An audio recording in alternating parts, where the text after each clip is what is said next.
Yes, indeed. Welcome back to the Saturday Night Shoot the Breeze. I see the pro-black perspective is in the chat saying peace. Peace to the pro-black perspective as well. Just wanted to jump on before we officially start the show. Let you guys know what is in store for you tonight, right? Saturday Night Shoot the Breeze episode. Tonight we're going to be discussing quite a few things, and I think you guys are going to enjoy the topics that we have tonight. We're going to be talking about Skip Gates. Remember, I spoke about Skip Gates in the paper I read on Tuesday.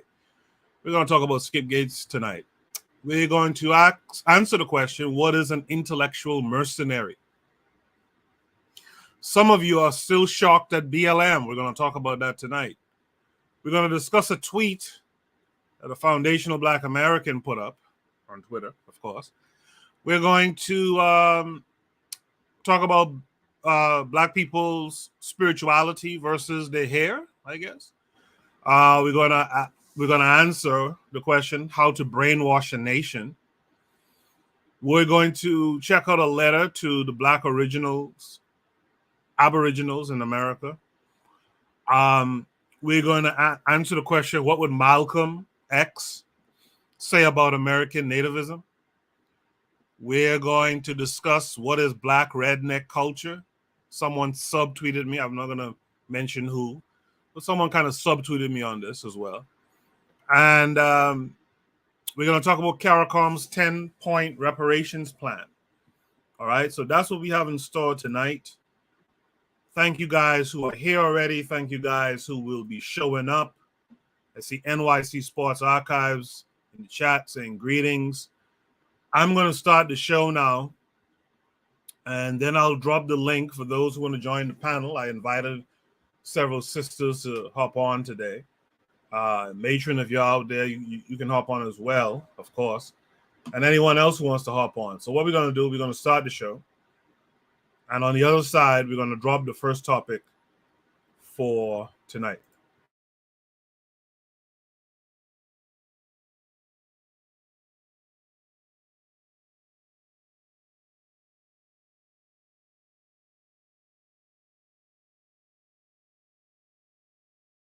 You are listening to the Bitter Medicine Podcast on KWAZ Radio.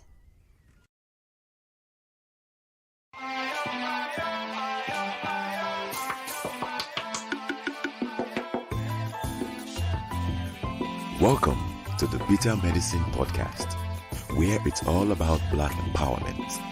Our show focuses on Black news and entertainment, arts, science, economics, history, people, and strategies that uplift, empower, and motivate Africans within the diaspora. And now, your host, whose favorite color is black, Goku.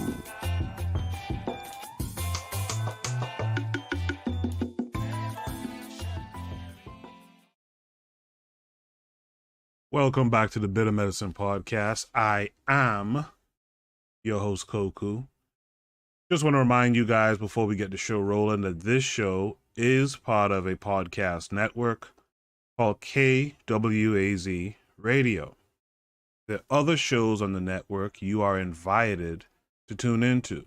This is D Webb with the Harsh Reality Podcast, asking you to tune in where we tackle the news of the day that affects our community, only on KWAZ Radio. Peace, family. This is Oni, inviting you to listen to the pro-black perspective, where black problems are addressed with black solutions. Greetings, fam. Tune in to The Learning Curve with me, the Revolutionary Matron on KWAZ Radio. You are listening to the Bitter Medicine Podcast on KWAZ Radio. Yes, indeed. Welcome back to the Bitter Medicine Podcast. I am your host, Koku. Saturday Night Shoot the Breeze. I posted up the first prompt for the night already. I'm going to drop the link now for anyone who wants to join the panel tonight. I see Jay is here in the chat. Jay says one option is missing in the question. Invited by Mr. Untouchable. Oh, I see. Yeah. I posted this question. I pinned it. In fact, I forgot. I pinned this question to the top of the chat there. You know, how it's a poll. How did you learn about the Bitter Medicine podcast? So he's saying that Mr. Untouchable is who invited him. That's Jay. I'm sure Jay will join the panel tonight as well. So there's the link. You can join the panel. This first prompt, I believe, was posted to the Discord because of the paper that I read earlier this week. And if you guys need a copy of the paper, by all means, hit me up. I'll give it to you. But we're talking about Skip Gates and how Skip Gates and them kind of used the weaknesses of the terminology by Dr. Molefe Asante, Afrocentricity. By the way, Onita Ase is going to be discussing that a little bit tomorrow as well. You guys tune into that. But yeah, using the weaknesses in that, in the definition of that term, Skip Gates and them kind of capitalized on that, not in a good way. Let me welcome in Kevin Carre 42 tonight. Kevin Carre 42, how are you? I'm very well, very well. How are you? I'm good. I'm good. Good to greetings to everyone on the panel. Greetings to every listener. That's right. So that's that brings Mr. Untouchable in. Mr. Untouchable, how are you tonight? Good night, my good brothers. I'm great. Good. Greetings, brother. Greetings. Yeah. So I think that's where this prompt came from. This prompt came with a link. Let me share it with you guys, and we'll check it out. Hold on. Okay, we'll check it out, and then we'll discuss it. You wrote I think it was an article about Africans who were involved in the slave trade. Oh, people went crazy. And you were widely lamented for that. Yeah, I was trashed. How does it feel? But it's true. How does it feel when you dedicate your life and your obviously you have a passion for African American, African. How does it feel at that point to be called an Uncle Tom or a sellout when you're not? You know, when I did my first series on Africa, and I have a new series that'll be out in February on Africa. I talk about the African role in the slave trade. But this is like saying that your tie is crimson. Every scholar knows this. 90%, no one disputes this figure, of all the slaves shipped across the ocean were captured by Africans, sold along the coast to white people called factors, and then shipped. Right. It was a business. And there were Africans who grew rich, and they were African elites, merchants who grew rich on the slave trade. But no scholar doubted that. But when I revealed that in 1998, people, they said, how could you do that? You've revealed, no one said that I was wrong. They said, you told our deep, dirty secret. What I'm getting at is this cultural resistance. Maybe it's from years of experiencing pain from racism. Right. But I'm not running for mayor. I'm a professor at Harvard. But I have you alluded to it earlier where you talked about the things that African Americans can do. Mm-hmm. Even if nothing else changes in the majority culture, what can African Americans do to empower themselves? We all don't have a good image, and the image is like black. We've never thought together. You know, in Africa, a man can do what he want to do because he knows who he is. But over here, you don't know. So first, we got to get an image, an identity. When you have that discussion, it's often a very, very uncomfortable discussion. It is. And Bill Cosby had a lot of pushback. Right. Even Barack Obama, when he talked about fatherlessness. Right. It's looked at as respectability politics. Right. How do you get past that? Because the conversation needs to be had, right? My father worked 2 jobs for 37 years. I don't have any tolerance for anybody who won't work if they can work, right?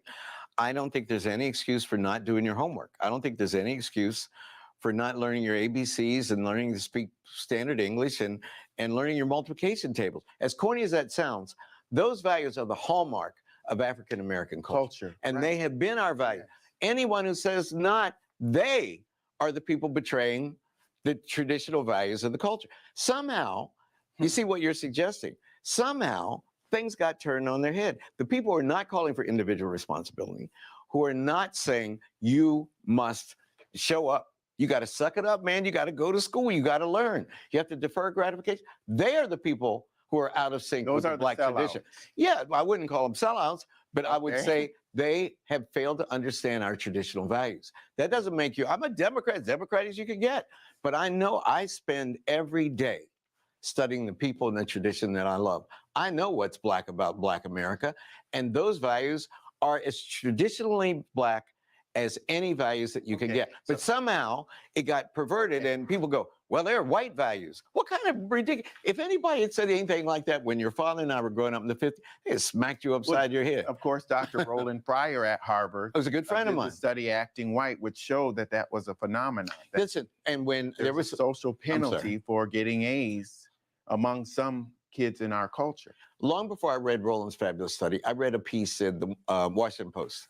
And it said, inner city Black kids have been surveyed. List things white, speaking standard English, getting straight A's, and visiting the Smithsonian. What? If I'd said anything like, I wouldn't even have thought anything like that. But if you had said that, people would have sat you down and said, boy, you're going to go to hell. Because you have lost traditional Black values. I know, well, the reason that I teach the lecture course that I teach is to show that there's always been diversity of ideology in the Black community. Why? Because I went to Yale between 69 and 73. I went to Yale with Sheila Jackson Lee, Congresswoman from Houston, one of my best friends. Kurt Schmoke, one of the reasons, Kurt Schmoke, first Black mayor of Baltimore. One of the reasons I went to Cambridge was Kurt Schmoke got a Rhodes Scholarship, went to Oxford, and I said, I want one of those too. But also, you know who else was there? Little nerdy guy, didn't know him. I only realized later that we were there. We must have been at some Black party together or when they had Soul Food Weekend. Dr. Ben Carson was in my class too, and his wife Candy. I mean, we've all known each other. But we would have bullies on campus. We had the Black Panthers. We went on strike for Bobby Seale's right to get a fair trial. I was the secretary of the Black Student Association. Okay. We had Black Panthers trying to tell us how to be Black. We had the Nation of Islam, the guys with the white shirt and the bow tie. They were trying to tell us how to be Black. Then we had the cultural nationalists from Amiri Baraka and Maulana Karenga. They were telling us how to be Black, and their definition of Blackness was all different. So I called it running the gauntlet. I called it running the gauntlet of Blackness. So you didn't even know which way was Black. Was your afro supposed to be 2 feet out or 1 foot out? You know, we're supposed to have dashikis made from Nigeria or from Uganda. Did you learn Yoruba? Did you learn Swahili? So I said, if I'm ever in a position of authority and can do something about it, I'm going to teach young Black kids and white kids, because we have big, large lecture classes, which of course are multiracial at a place like Harvard. And I'm going to say there never was one way to be Black. There are 42 million African Americans, which means there are 42 million ways to be Black. Right. But and I wish everybody who could have voted would have voted for Hillary Clinton by choice. But I'm not going to demonize the people who voted for Donald Trump. That's their right to do that. And I think what you're getting at is this widespread beyond the African American community, oversimplification of race. I mean, you've spent a lot of your career challenging this and explaining to people what race really means in the context of genealogy. You're 50% white. European. African Americanhood is a political identity. That's true, a social construct. Right. Yeah, it's complicated. It's complicated. It's more complicated than we think.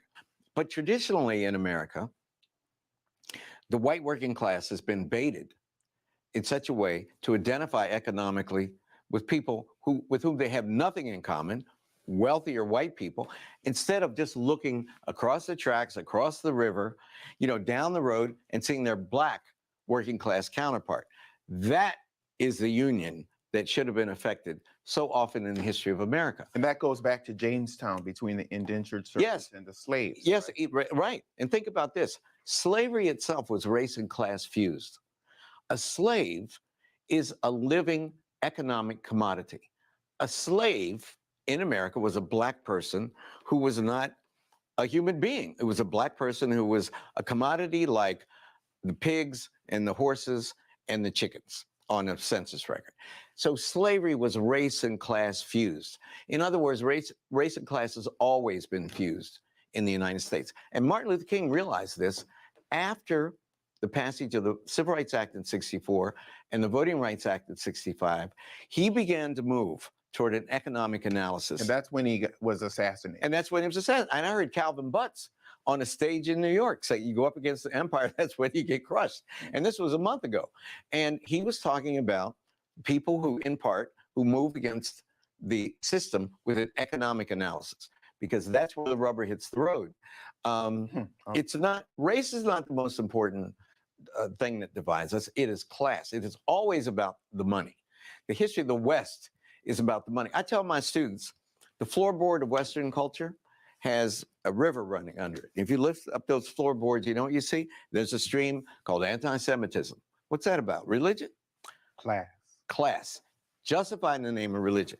Look down there, anti-black racism. Is that about race? No, it's about class. Justified in the name of racial difference.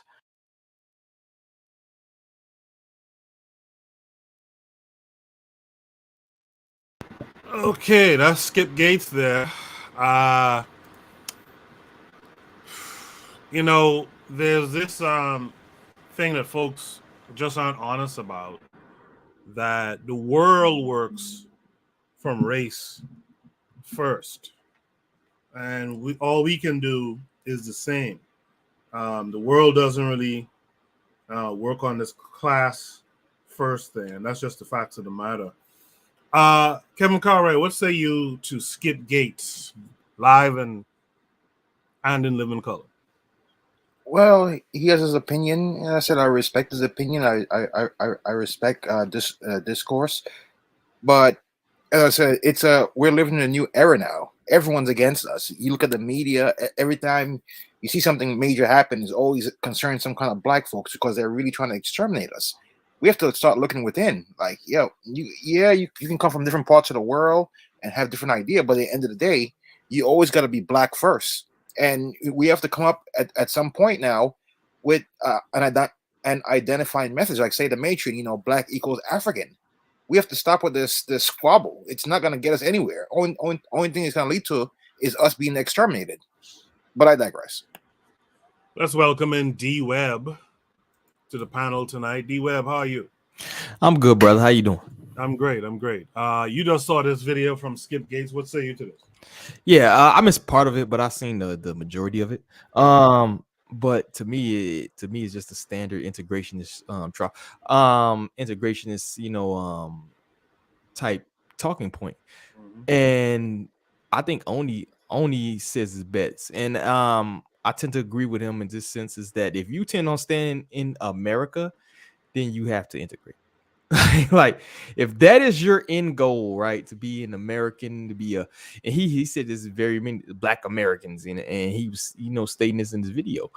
That's what you're gonna have to do. If you look at the history of the 5 civilized tribes, as they called them, the reason they got the the financial incentive that they got because they agreed to integrate.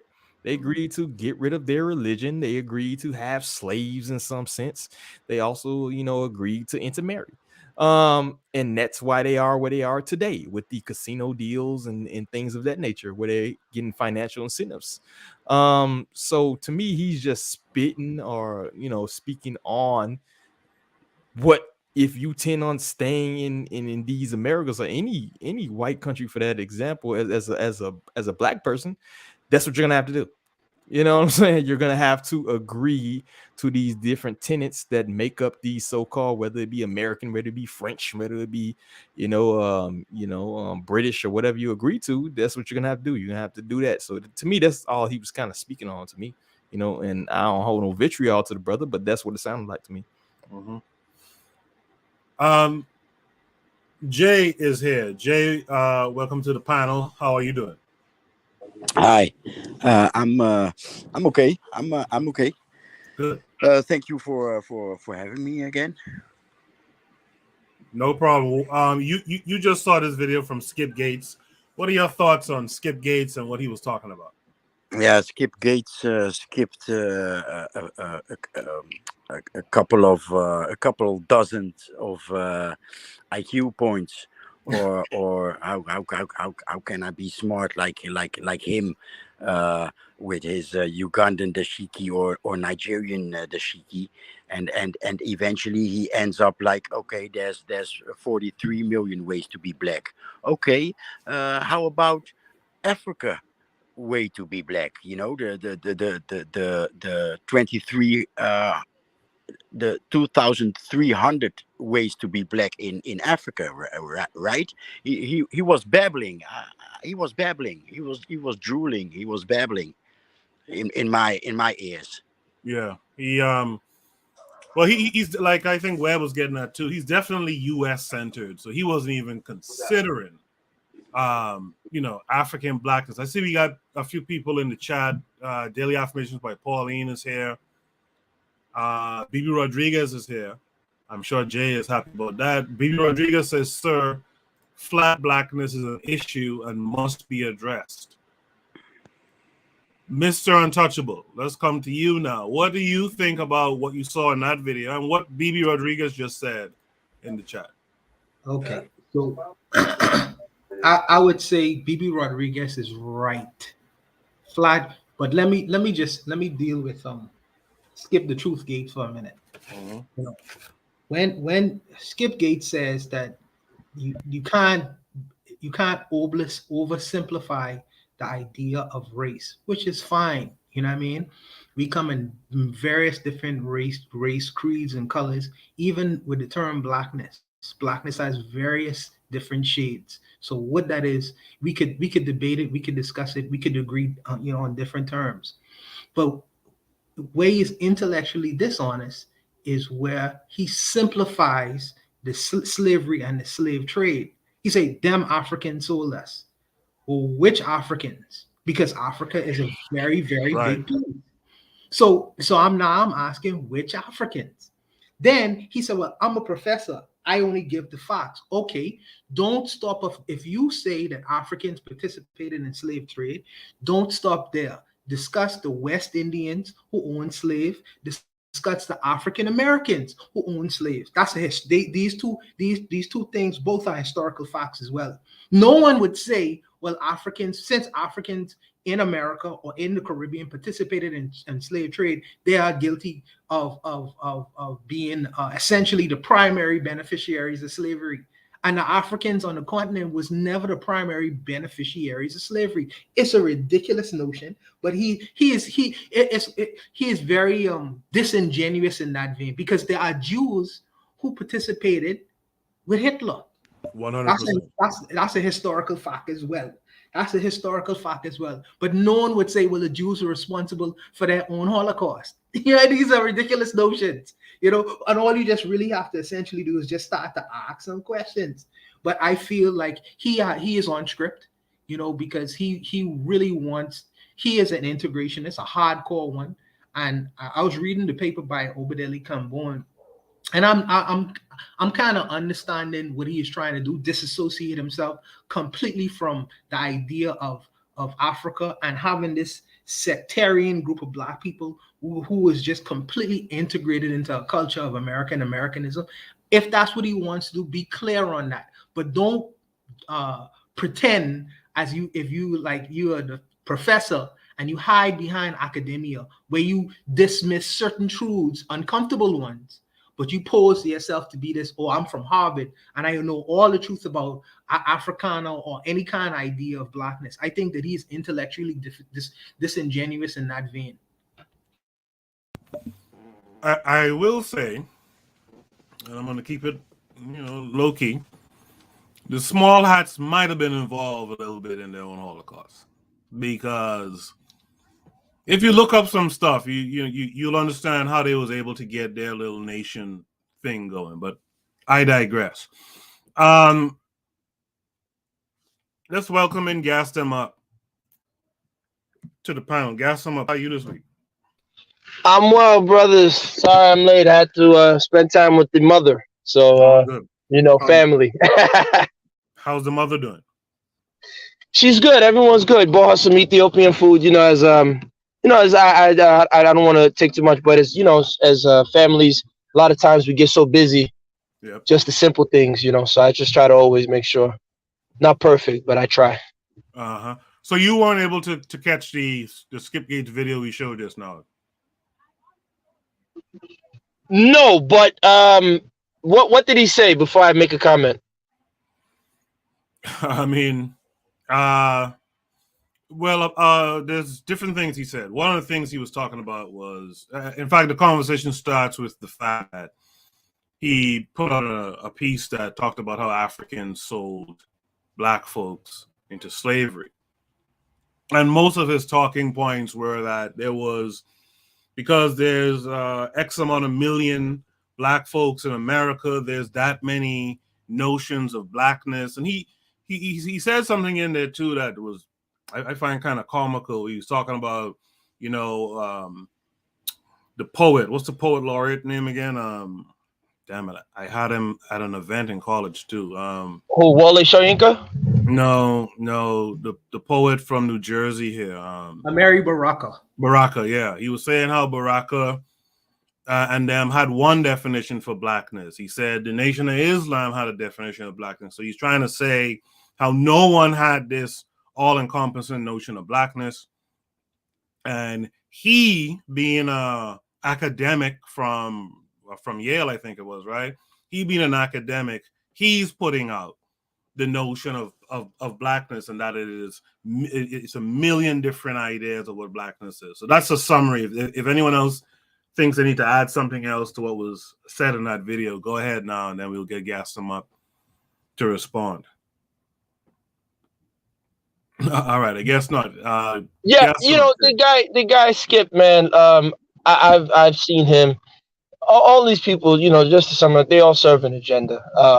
They have certain truths, but their whole agenda is typically to keep African people focused on this matrix that they're caught up in America, and so they have these arguments that I call them my mentor calls going around in circles, and so Skip, I think at a certain point we have to get to a point where we're no longer seeing what he says as viable, and if you really do the research, so for example, he says Africans sold other Africans as slaves, and they don't take into account that you can literally pinpoint who was selling who.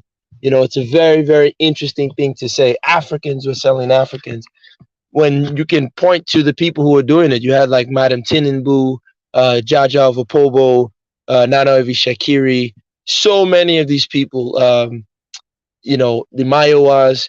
You can literally trace the lineages of who was selling slaves and who was benefiting from them, which chiefs and which. So he won't talk about Benin, for example. In Edo, the Oba said no. They're not selling slaves, refused to engage in the slave trade. So they, like I said, they all serve an agenda, and I think their agenda is to keep African people in America caught up within the matrix of America. And I think that's just what his goal is.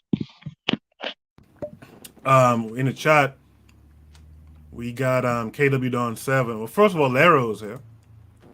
She says, good evening, loved ones.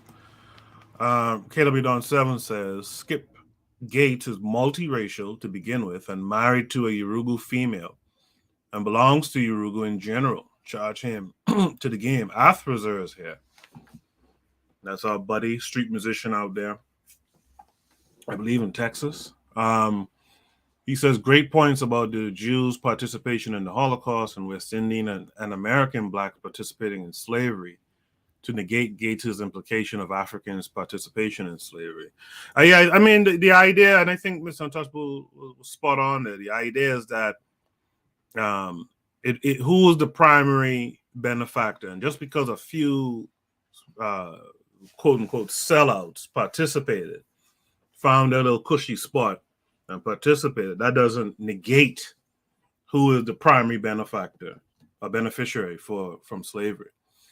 Koku, I just want to say one thing. When they say this stuff, like they don't even take into account, for example, even though, yeah, you're right, a lot of sellouts, and these sellouts still are in power to this day, a lot of them. But let's keep in mind, there was no African that had a ship. Right. There was no African that had insurance companies, Barclays, all these things that were doing this. So not to excuse the elite culpability in the nonsense that occurred, but when I believe Jaja Vapobo tried to do it, the British, I think they shipped him off to a Caribbean island. You guys can Google him. I think it was Saint Vincent or one of the Caribbean islands. They shipped him off to, right? So when he tried to get his own shipping line to engage in the quote unquote trade, so it's like kind of like whenever a black man wants to really become a big player in this capitalist game, all of a sudden he gets undermined. Yeah. Yeah. I think we could go to Shoot the Breeze topic number 2 unless someone else wants to add. Wait, I just want to add one thing. You know what this sounds like too? Like back in the 80s during the crack epidemic, they were saying, "Oh, look at all these black people. They're always doing crack and they're selling crack to each other, but they don't take into the fact, like, as the gentleman just said earlier, we don't own the plains. We don't own the fields that grow these, the cocaine. Yeah. We don't own the ships that's shipping it. So how's it getting there? Yeah, there's a few sellouts, but who's in the end, who's really making the money off the drugs? Right. I agree. Let's go to Shoot the Breeze topic number 2 tonight. The prompt says, what is an intellectual mercenary? Let's check out the link that came with this as well.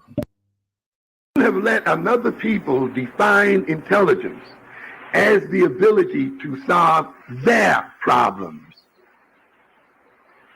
not your own. Their problems.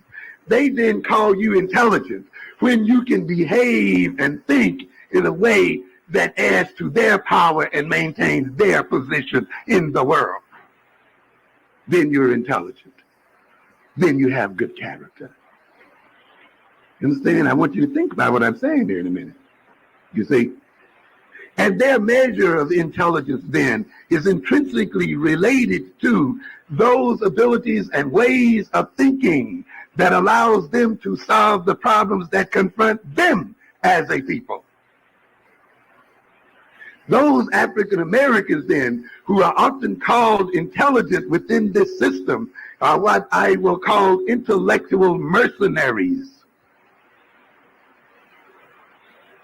They are hired guns who then are used to solve the problems of the European corporate system and economic system, political and social system, but who, when confronted with their own problems, cannot solve their own problems. They can fly European shuttles into the space. They can light European ships up on the moon. They can sit on the board, on the Joint Chiefs of Staff and direct European armies and develop military strategies for Europeans. And yet they cannot run the white man out of South Africa. And they cannot militarily free themselves. They cannot move Africa into the space race. They cannot get our people in a position where we can commercially exploit space and be a part of the expansion of this system into the universe. You are dumb and ignorant no matter what position you have in this society if you cannot solve those problems, ladies and gentlemen. So you got an MBA so that you can be smart and be productive and even better than the white boys at producing for Xerox and producing for IBM and all the rest. But you can't build and take over your own economic systems in Brooklyn and Harlem and the other places. You Africans let these Arabs and these other groups have control of your economy and control of your system. I don't care how much you can go to Cambridge and how many Rhodes Scholars you produce and so forth. If you can't solve the starvation of African people, if you cannot move Africa to a position of technological challenge to other powers, if you cannot solve the issue of securing the survival of African people, you are dumb and stupid. I don't give a damn how much you pass the exam. Despite your election of mayors, despite your elections of governors, and so forth, the European still intends to control the nature of information that is available to the African mind. And since this mind operates on the basis of information fed to it, then the control of information by Europeans is an attempt to control the nature of the African mind. You must look at the real power relationship between Europeans and Africans. That is the key. And you must question whether that power relationship has changed at all over the past 400 or 500 years. You just cannot look at the idea that you're now in slavery and say that means we have advanced in some sort of way. Or that now we have certain job opportunities open to us, educational opportunities open to us, that now we can eat at the same counter with white folk and all of this kind of stuff as indicative of basic fundamental change. As a matter of fact, to a good extent, these changes have been diversions to keep us from seeing that the very fundamental relationship between blacks and whites has not changed at all. I've often said that you may marvel about how now you can get a degree in computer technology and how this was not available to your forefathers. But remember that your forefathers as slaves also had skills. They just did not chop cotton and work in the households. They were skilled craftsmen as slaves. And in fact, at the end of slavery, there were more black craftsmen and skilled craftsmen in some areas than there were whites. But what was the fundamental relationship? The fundamental relationships was that these skilled slaves worked for the benefit and power of their masters. And that fundamental relationship has not changed one whit today, ladies and gentlemen. You do computer engineering, but you're going to do it for IBM, and you're going to do it for GE, and you're going to do it for some white man ultimately. It's the same game, ladies and gentlemen. You may hang out in the same office. You may even marry them. You may even sleep with them. You may eat with them. But the fundamental power relationship is what? Still the same. Still the same. This hasn't changed. And the thing you have to look at then are not those superficial changes, but the fundamental relationship. And there are several of them that you will see have existed for the past 300, 400, 500 years, and that are still pretty much where they are today. And that even integration and even assimilation and even eating at the same lunch counter and even the electing of black men to office and black women to office, even the electing of one to the presidency of the United States is going to serve the same function to maintain the ultimate power of the white man over the black man. And therefore, you cannot be deceived by those things. And this comes out of this ability of this white man to name and create definition.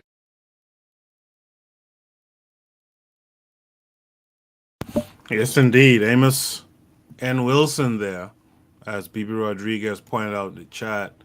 That video is titled Dr. Amos Wilson, Intellectual Mercenaries. And as the prompt suggests, we need to be talking about what is an intellectual mercenary. So we just saw Skip the Truth Gates. Is Skip the Truth Gates an intellectual mercenary? Let's start with Kevin Curry, 42. Now you're muted if you're talking. No, sorry, I think I was in the other side of the room. But yes, Skip the Truth Gates is an intellectual mercenary. You know, as I said, he does it for, you know, the university he's in. You know, we spoke about this, I think, last year, where we spoke about you know, you're an author or whatever, and or a director. I would rather work with my own people to make $300,000 than to make $1 million with these people, because at the end of the day, they're gonna use you, juice you out, and then throw you into the trash can and then hire somebody else. But we have to start turning that stuff in. As I said on the first prompt, either we start working together, use our skills to help and empower our own people, or we're going to be exterminated. It's too late in the game. You know, we have too much people selling out. Sometimes we have to make that ultimate sacrifice. Our ancestors did it. Why can't we? I hear you. Bibi Rodriguez in the chat says Skip Gates, absolutely not an intellectual mercenary. D-Web, what say you to this? I'm kind of going through a little phase. It's like I don't really care what the fuck white people think, bro. Right. We kind of spend so much time trying to wake people up and trying to call people out instead of kind of trying to build with our people. To me, it's become counterproductive. I think, like you know, Kevin Carray said, "Yo, if you ain't work at this point, ain't nobody got time to slow down to catch you up, bro." Like we're kind of at a point where you're at a precipice where there's a lot of stuff about to go down. You're about to have a lot of power vacuums that's about to occur, and you need to pick who you're with. It's as simple as that to me. And speaking on what Amos Whistle was saying, about it's funny because I seen a post the other day. It was like anybody making less than $20 to $25, if you have a degree, is an insult. And it's like, bro, this kind of sums up what happened to like the black people in a vacuum. It's like you gave up tangible skills in order to pursue this piece of paper that the white man told you was so valuable. And that's why when you look at particularly the West, particularly America in general, the most recent group of people that's being elevated above black people is the Hispanic people. Guess what? Because the Hispanic people still do construction. They still involved in agriculture, right? They're still involved in things that are tangible, that are nation building type skills that we gave up in order to get a piece of paper. You know what I'm saying? Because they told you that this was the most valuable thing that you can do. In reality, you better off being a damn plumber than having a degree in political science. Absolutely. You know what I'm saying? So to me, I think we're at a point where we kind of need to shift from this whole trying to wait. And I understand that, this speech was a little bit older and he was talking to a group of people. Honestly, 9 times out of 10, when we're talking, when people like Amos Wilson, when people like me and you and Goku are talking, we're talking to people like us who think outside the box, right? Who are thinking on a power level, who are thinking on a survival level. So we're kind of talking to each other. So I think we need to shift from this mindset of trying to like speak to wake people up to shift to like what we're doing next. You know what I'm saying? So I think that's the mindset we need to take going forward, and that's all I got. I think that's well stated. That instead of trying to convert, let's try to use these discussions to figure out what and how we're gonna, what we're gonna do next and how we're gonna do it. Do you have who else is an intellectual mercenary to you? You got tons of them. You got tons of them. Turn on CNN. Don Lemon. What's that other sister? I forgot it. I ain't gonna call her sister. Joy Reid, I guess. Joy Reid, yes. A lot of Sonia these O'Brien. people, yeah. Anybody who went to basically these colleges, that's what they're churning out. Even HBCUs, that's what they're churning out. These Greeks I spoke on, that's what they're churning out. Intellectuals, they know enough, just enough, that if you're of a lower intelligence, if you're not well read, if you don't know what you're, if you're dependent on other people to make decisions for you, they can confuse you and stray you off the path. And unfortunately, that's the majority of our people. And we need to get off this mindset that a piece of paper makes you more knowledgeable, makes you more, believable, relatable than anybody else. Because in reality, our biggest, intellectuals are on the streets doing work. They're not sitting in some studio pining for these people who don't give a shit about us. So that's all I got, bro. Very, very true. Very true. Jay, I'd like to hear from you next. What did you take from Amos N. Wilson's discussion on intellectual mercenaries? And you're muted, by the way. Well, my connection. Am I still muted? No. You're good now. My connection. Okay, my connection was failing on me during the snippet. Okay. But I understand what he was on, and what is my take on intellectual mercenaries? Yeah, it's an interesting it's an interesting name for it also plays part on the continent. A lot of these people that you see drowning in the Mediterranean are in fact intellectual mercenaries, on the way to their job, in Europe, thanks to these European African channels that constantly tell them that young African people with a diploma have opportunities waiting for them in Europe. Yeah, youngsters move to the city and leave the heritage, the land that they got from their parents. They leave it at stake, and move to the cities, or they try to reach Europe or the Americas. I don't know if that's exactly what a intellectual mercenary is, but I think so. One of the things, and thank you for that, Jay. Well, one of the things that he talked about there earlier in that discussion, I talk about it too, and some people think I'm crazy when I talk about that, but we aren't like where's the, again, you don't have to be only about these college degrees from these white institutions or whatever, but where are the innovators, man? Where are the people who are the dreamers and the dreamers who are the doers? Where are the people who are thinking about like, yo, these white folks are trying to get to space and getting to space? And I know Gas Them Up will probably say, why do we have to care?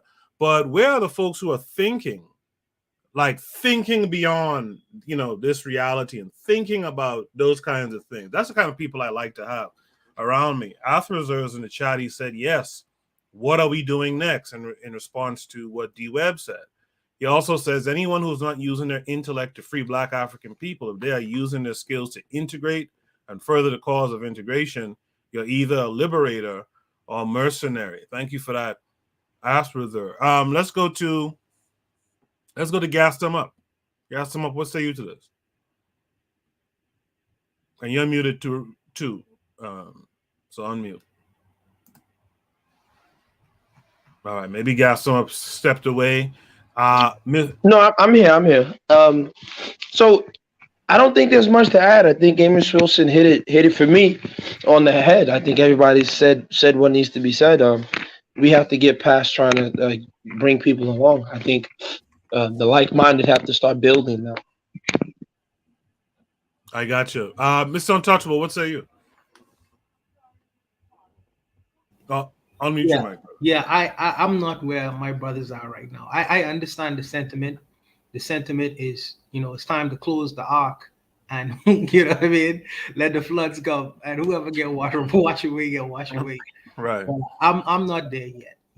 I think that my people, Black people have went through 400 years of miseducation, and I understand that we in a microwave society, and we expect the fact that with all this information and technology is out there here, a lot of Black people should understand, certain things. But I don't think that they do, and I think that this information needs to be reinforced over and over and over again, because if we stop doing what we do, there's a lot of technological misinformation out here who is really trying to, distort the minds of many, many people. So, I think that it would be in our interest. See, I believe that we could walk and chew gum at the same time. It's not to suggest that we can build, because, we do that. We build, and we go about the busyness of doing the things that we feel is essential for our communities. But we also could do these kind of things too, to inform. I think that these things are very, very important. And some people will have an ear for it, and some people may listen. And some people will turn it off and say, well, I don't business with that. Let me go listen to Cardi B. But I think that as a part of our job, as people who are supposed to be informed, this is one of the things that we should do, because our enemies wake up every morning, and seeking to misinform. They don't take a day off. No, they don't take a day off. And I don't feel like we should either. So I understand the sentiment, because sometimes you feel like shrugging your shoulders and saying, well, fuck it. You know what I mean? Let them get it how they live. I'm secure. I'm secure. I could be good with what I'm trying to do and not give a shit. But I feel like, to have an opportunity or to have had the opportunities that I would have had, I feel like I need to do these kinds of things because I feel like I could walk and chew gum at the same time. How even though I understand the sentiment, let me just say that as well. Mr. Untouchable, do me a favor. What is your definition of an intellectual mercenary, and can you give me some examples of folks that Oh, we should? we just saw an intellectual mercenary. You know, for instance, you know, Skip Gates and people like Cornel West could teach at these so-called Harvard universities, these top universities, and solve many of the university's intellectual issues and problems. You know, in these spaces. And I'm saying to myself, why can't these same so-called brilliant people go to HBCUs and solve the problems that exist within their own communities? You know, why do they have to sit, you know, at their, you know, purchase a higher learning and speak down on the people from the so-called bottom? You know, you could be, if you were so brilliant, you could be just as academic in Black universities. Shit, not even Black in universities. Start your own Black institutions and do the same things if you want to inform the people who you talk about. You know what I mean? You solve the problems from the communities of where you come from, because he likes to talk about his past and how the community is so changed so much and the sentiment is so different. Well, if you have the brilliance that you claim you have, him and Cornel West, you go into these communities or you create and establish institutions to promote these ideas. Show me your worth. You know what I mean? Not just from where you are so far away. I can't hear you, too far away. You need to come closer or come back within their communities and produce these ideas that you suggest and other people should just, I don't know, by osmosis have. You know what I mean? But that's, to me, that he is an intellectual mercenary, because everything he does is to fit the paradigm that something is really against his community. I don't think it is for his community. He may say different, but he has a right to that opinion. But I stand on the other side of the paradigm. Just so y'all know, if I may, Jay, one second. I'll go to D Web and Jay next. I mute my mic personally because there's like a feedback that comes through, and I like the audio to be kind of clean. So just letting y'all know. In the chat, BB Rodriguez says, close the arc. Oh, well, I agree. Officer says, no, not close the arc. Leave the door open. It's just that by building the future, we will attract rather than the endless debate. And then BB Rodriguez says louder to Mr. Untouchable. D-Web first. D-Web, what say you? Yeah, real quick, just to hear what Mr. Untouchable talked about. If you look in the vacuum, the Chinaman, 60 years ago was on almost the level of the Negro, right? The Black American. Yeah. If you look at the Arabs, man, 80 years ago, they was desert robbers. You know what I'm saying? Particularly the Saudis. Yep. So Mr. Untouchable hit on 400 years. Like, how long do you need to try to keep saving people who certain people don't want to be saved? And that's not saying close the door on the arc, right?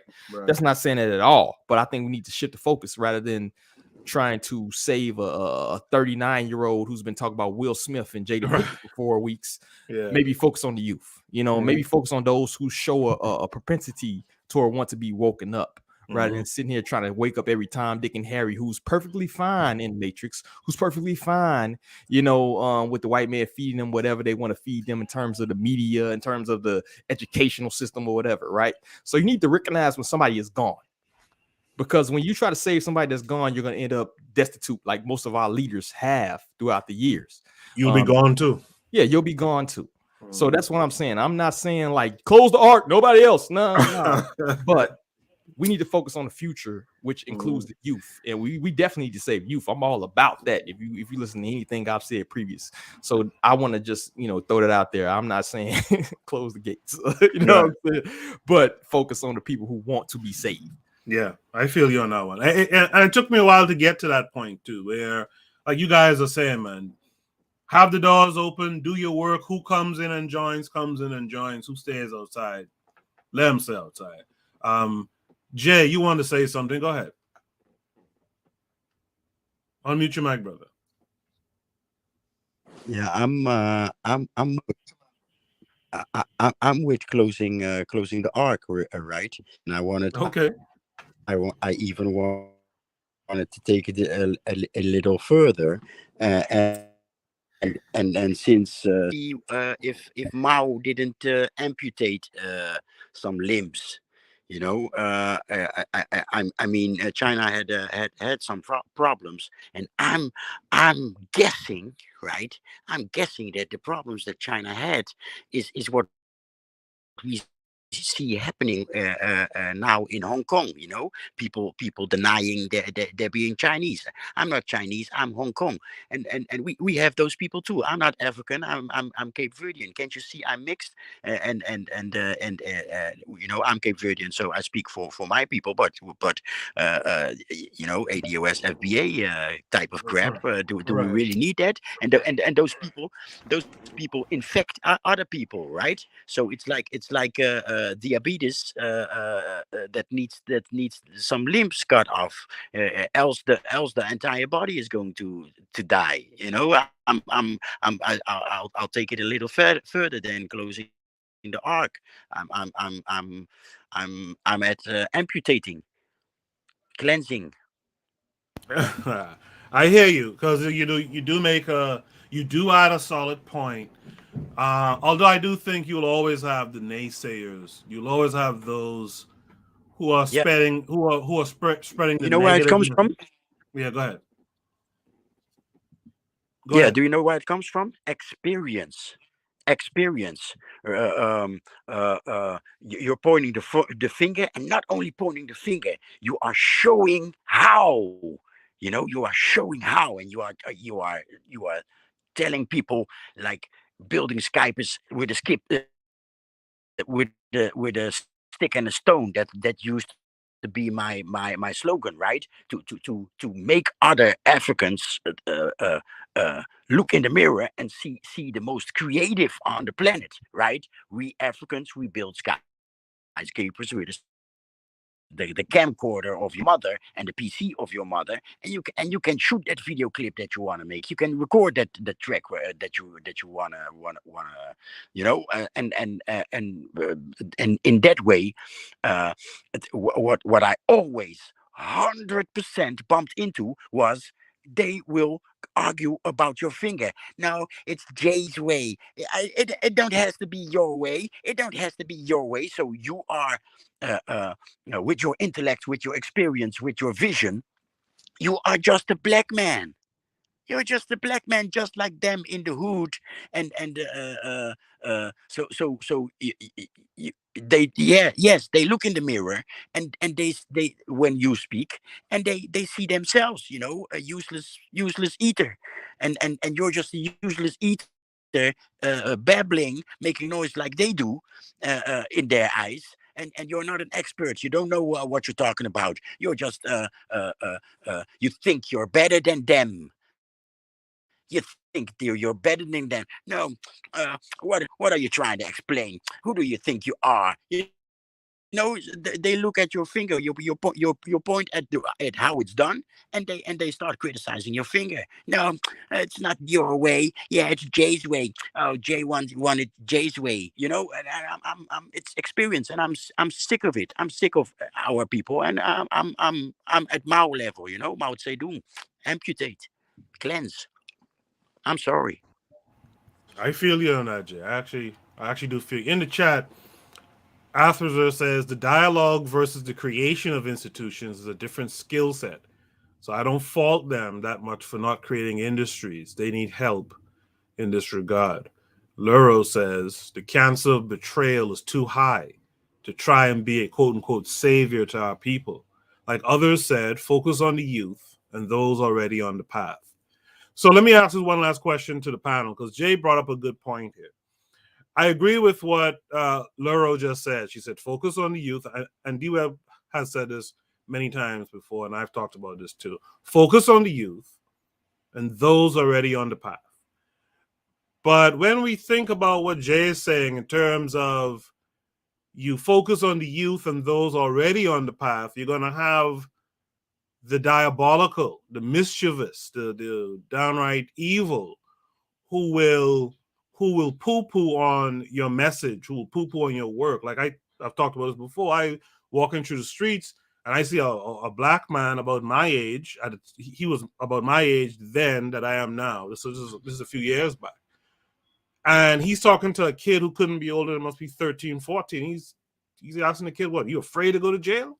Huh? You afraid?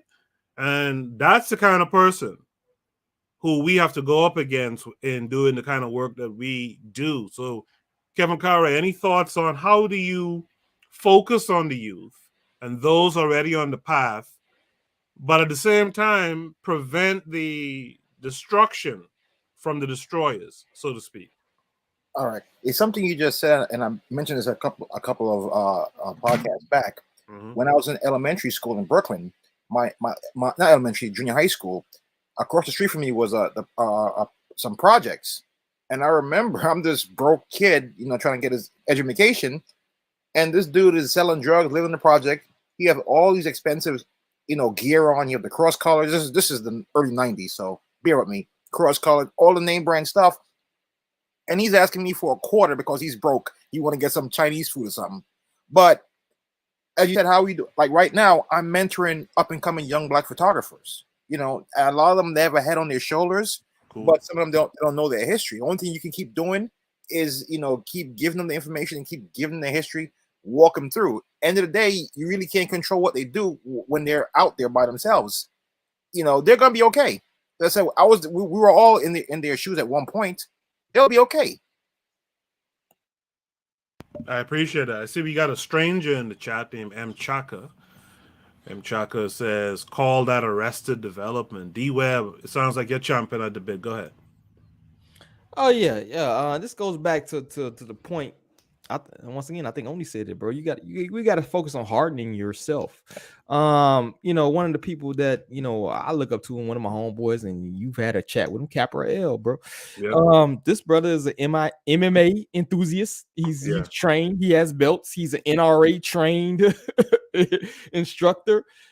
So It comes back to men being men, yo. We have to start taking back our neighborhoods. We have to start taking back our youth. We have to have the wherewithal to fight for our youth, man, because this is the future, and we have to be so nonchalant about things. And when it comes to these babies, man, and that's where I'm at. That's where I want to try to focus on is getting back out there in these streets and counteracting what they're getting from these, the gang bangers and the low vibrational and all these other people, bro. We got to get back in the streets because that's where these kids are at, man. I remember pulling up to an event. It was 5 young black kids at this very degraded neighborhood, yo, just very jacked up. And we was having an MCS event, man. They was out there just throwing the football, and you can see this area was just, it just was nothing for them to do, man. And they had nothing to do, and it's dudes hustling on the corner and whatnot. And it's like, yo, you come on in, man, and listen to what we got to say. And we got to get back to that, yo. We got to stop being scared to get in the streets, because that's where these jokers are at. Yep. And they're the ones influencing your kids because they got the firsthand, firsthand bit at them. They got the first hit at them. First access. Yeah, first access. While we're sitting around talking, we need to get back into the streets as men and counteract what's going on. Stop being scared, man. And so that's kind of where I'm at with everything, yo. It's like, yo, it's do or die at this point to me. You know what I'm saying? We gonna talk about it. We gonna be about it. Love it. Gas them up. What do you say? I think before any of those things are accomplished, and not that I disagree with anyone on the panel, I think the first thing that has to be done is we have to create definitions. In my neighborhood here, where I'm at in New York City, right? It's a very lot of Bangladesh people, and they came out in this neighborhood maybe about 11 years ago. I kid you not, within 11 years, the whole neighborhood is Bangladeshi. They have Is that out there in Queens? No, not in Queens. Okay. But yeah, Queens is another example of that, right? They're flooding Queens too.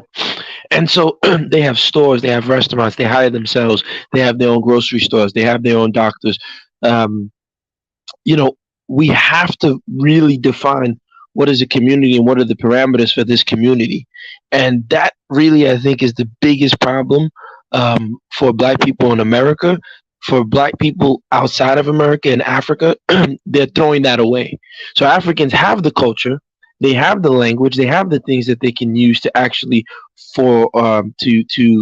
create this community, but they don't want any parts of it. I've said this for years. Caribbean people have been coming to New York City, since the 1920s. Africans have been coming since the 1960s, late 60s. There's no Caribbean town. There's no Africa town, right? I mean, we have pockets in Brooklyn, pockets in Queens. Yeah. They have the little Senegal and Harlem. But there's something fundamentally wrong with us, because I find it interesting that we come to America and we are the first to just rush in and integrate and try and be down with the systems at play. Yet, like I said, you look at a Bangladesh person, you look at a Chinese person, what is the fundamental difference between why they'll open up a business, they'll open up a store? So now when you look at, they'll say the unemployment rate is for Black people in America, the underemployment rate is in double digits. This Bangladeshi person doesn't care, because they can always, now that they're stores, right? Now that they're grocery stores, they're these things. The young Bangladeshi kid can finish his college and say, I don't have to go to corporate America. I can come here and work within the community and build. Our Black kids don't have that. And I think it goes, and I keep calling it the 501c3 mentality of community. That's all, especially in America, that's all we know. And unfortunately, we're going to have to make a decision. How do we create this thing called community? There's going to be repercussions. There's going to be accountability. So when the girl is out there popping a butt on the corner, you're no longer a part of us. No one has, I don't know. I sound like I'm, pushing, but I'm hoping someone can tell me, are we going to be able to do that? Because when you can do that, then I think you can start cutting off the cancerous parts, as Jay is saying, as everybody else is saying. Because again, these guys on the corner who are selling drugs, you're not my community. I don't have nothing in common with you. I go home and read Warren Buffett, and I'll listen to, I'll read a French philosopher. I'll read an African studies this. I have nothing in common with this guy who got his pants sagged, listening to Mike Epps, drinking a 40, saying 555 Crip and all this nonsense with a Hoover killer on his head. I have nothing in common with this guy, but I'm supposed to, because we're Black. No, screw him. But I do, if I were to create a community and I say, well, go to hell, the police kill you, I don't give a damn, but you touch one of my own, we're going to storm that police station, you're going to have to kill all of us. Are we ready to do that? And that's what I think is the thing that no one is doing yet. We have to create definitions, which will mean, unfortunately, a lot of people are not going to come for the ride. The NBA young boys, the Birdmans, the Lil Waynes, all those type of people, if you're not down with this new definition, I'm sorry, we don't rock with you. We don't know you. We don't want anything to do with you. Are we ready to do that? Hey, can I add to that? Yeah, go ahead. And then D-Web, I think D-Web wants to say something. It was real quick. It was about 20 years after World War II. The Japanese, they said after the war, this was a great humiliation. And what they started doing was purging the ranks. I think there's a famous photo of a young in the 60s of a young Japanese kid went up on stage, and there was a politician preaching about the West being part of the West. He went up there and stabbed the man in the heart and killed him right there. Oh yeah, that's right. I forgot the guy's name now, but yeah, that's true. That's true. D-Web, go ahead. Just to piggyback what I've gassed them up to say. I one point I do gotta disagree with. I think that a lot of these groups are very integrationist.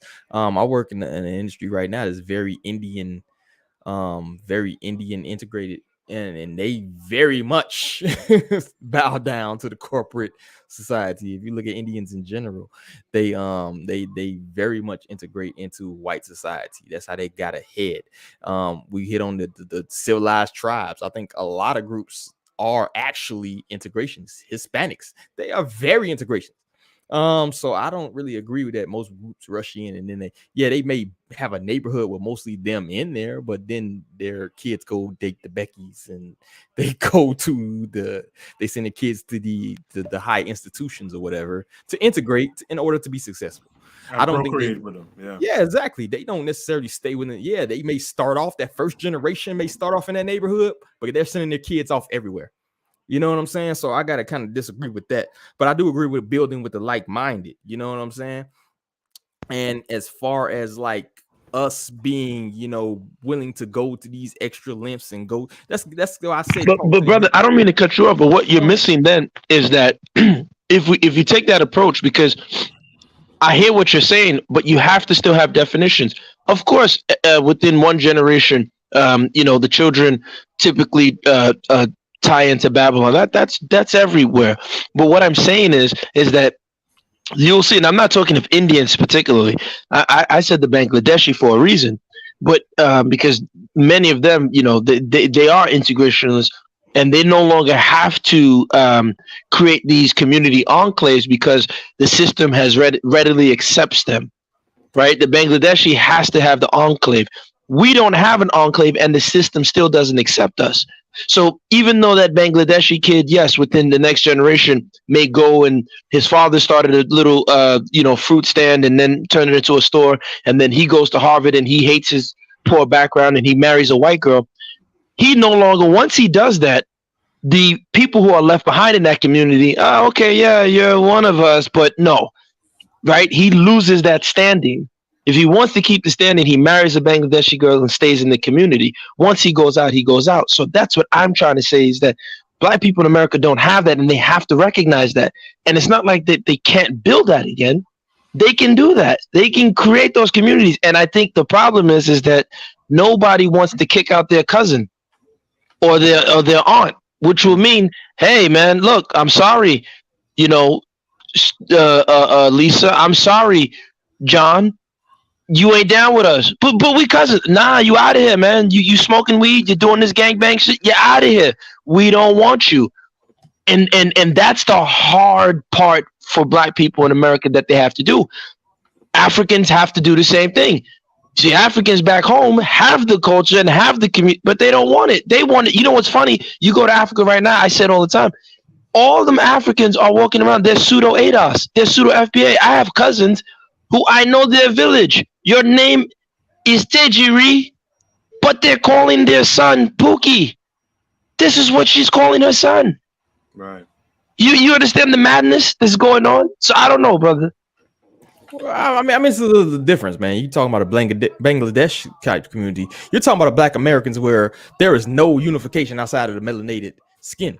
Right. There's no, really, we have different religions. We have different areas we come from. We have different nationalities to a certain extent. So to me, if you're talking about a smaller community, as in the Bangladesh community, where they're also united in religion and spirituality and all these other things, to me, to compare that to the Black community, it's kind of a false equivalency, because we're so different. We're so spread out, and we've so integrated in these different systems that when we come back into any community, whether you have a bunch of melanated people in Detroit, those melanated people in Detroit, you may have a bunch of Muslims, you may have a bunch of Christians, you may have a bunch of people who are Nigerian. You may, like, you're trying to integrate a different community. So to me, that equivalency don't add up to me. You know what I'm saying? But I do agree that we do have to, go amongst building with the like-minded. And part of that like-minded, and that's why I stress the youth, bro, because I think you hit on one point earlier too, where you was talking about, are we willing to do this and this and the third? We've had people where, if you go back to Chicago, Angelo Robinson, who's a gang member, bro, his whole thing was blowing up the Chicago Police Department. Like, if you look this up and Google this, you know what I'm saying? He had a whole beef, and that's why he ended up dead and killed by his own people, because he wanted to go to beef with the Chicago Police Department. Okay. So if you look into these types of history, you do have those people out there. However, you don't have the majority supporting those people, you know what I'm saying, for various reasons. And I'm not necessarily saying that that's the right way to go, or that you support these gang members as doing this and with third. But my point is, you have soldiers. We're not building with those soldiers. We're not giving them the right path. We're not putting the right books in their hands and going out there. And that's why I said earlier, to build with these certain people that we're so-called scared of with saggy pants. Catch them before the pants get saggy. You feel me? And there's our soldiers out here, but we're ignoring them, to me. Right. And I speak that from a personal level, because I was one of those people out there with saggy pants doing some bullshit. Mm-hmm. And I never had nobody talk to me about anything that we're talking about on this podcast right now. And that's what we need to do. To me, that's the key right there. Before I go to The Mr. experience. Untouchable, Jay, one second. Before I go to Jay and Mr. Untouchable, to finish off this prompt, in the chat, Lero says you really have to out-organize the Ascari types. Sabotage should be expected, and we should be proactive in safeguarding whatever we got going on from falling apart. Consensus is needed. Athreser says, we don't believe in our power. We are militant integrationists because of the great job that they did of colonialism. Our cultures are so adulterated, the Bangladeshi knows who he is. Bibi Rodriguez said, merchant classes are not prompted to any black groups, domestic or foreign. Are not promoted to any black groups, domestic or foreign. And then Arthur finally says, we need a simple code. We of the Black Pan-African nation testify by our actions to liberate, protect, educate, and employ Black Africans on the continent and of the diaspora. Jay, you wanted to say something? Go ahead. Yeah, the experience, the brother speaking of we need to. You cut out. You're not muted, but you cut out. You know what, Jay? Work on your connection there. Mr. Untouchable, what say you? Speaking of, I'm afraid it's the connection. Jay, is your connection working better now? Am I on again? Yes, you're on. Is your connection going to be okay? All right, I'm gonna have to mute Jay until he fixes that situation there. Mr. Untouchable, what say you? No, I would only say that there's an importance of staying on message, and there's an importance on being true to what your message is. All of us have different purposes, you know what I mean? Whether it's my brother who has the need to be on the ground speaking to his brothers in the streets or younger people, and there are other brothers who have different kinds of purposes. And I think that there's an importance of staying on message to whatever that purpose is and whatever that truth is. I feel like, see, if Elijah Muhammad had stopped and basically said, well, I have enough people for my organization, you know what I mean, that the information that's inside my brain, I good with the people that I have. He may have missed out on a Malcolm X. You know what I mean? I feel like he stayed on message, whatever that message was, and it finally got to the ears of the people who eventually needed it the most. Well, some of the people who needed it the most, and it was effective in a way that really changed the world. You know what I mean? So I think that there's an importance on staying on message. Before Elijah Muhammad's message got to Malcolm X's ears, it would have been decades of him basically training and teaching people the same thing over and over and over for decades. The Nation of Islam was around a long, long time before Malcolm X came around. So I think that there's an importance on staying on message and fulfilling your purpose for whatever it may be. You know what I mean? And I think that these things are essential. Wherever forum that you may find yourself in, you know what I mean, you give your message or give your truth to whoever is in front of you, and hopefully they'll be effective to wherever it goes. I think that that's important. Thanks for that. Jay, is your connection better? Am I back? Can you hear me? Yeah, I can hear you. Okay, so my how I used to call what I did was to reach out a hand to our boys that were weaved out the house like the kings on their mother's head. So yeah, I was with the proletarians, I was with the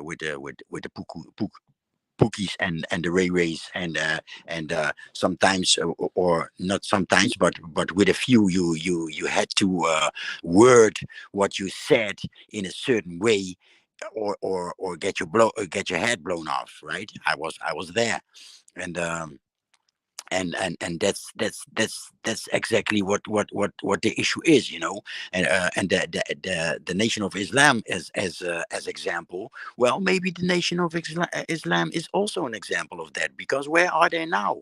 Where are they now? They are competing. On an economical level. Like look what I did. And they come across, to me, they come across as confused, because from afar it looks like they're in competition with each other, like who has made it, who has the most clout, or who has the most expensive power car, or others and I actually I look up to this brother. Others are like showing to their own back, the Nation of Islam, showing how successful they are in agriculture all over the globe, in Senegal, in Kazakhstan, and whatever. But it's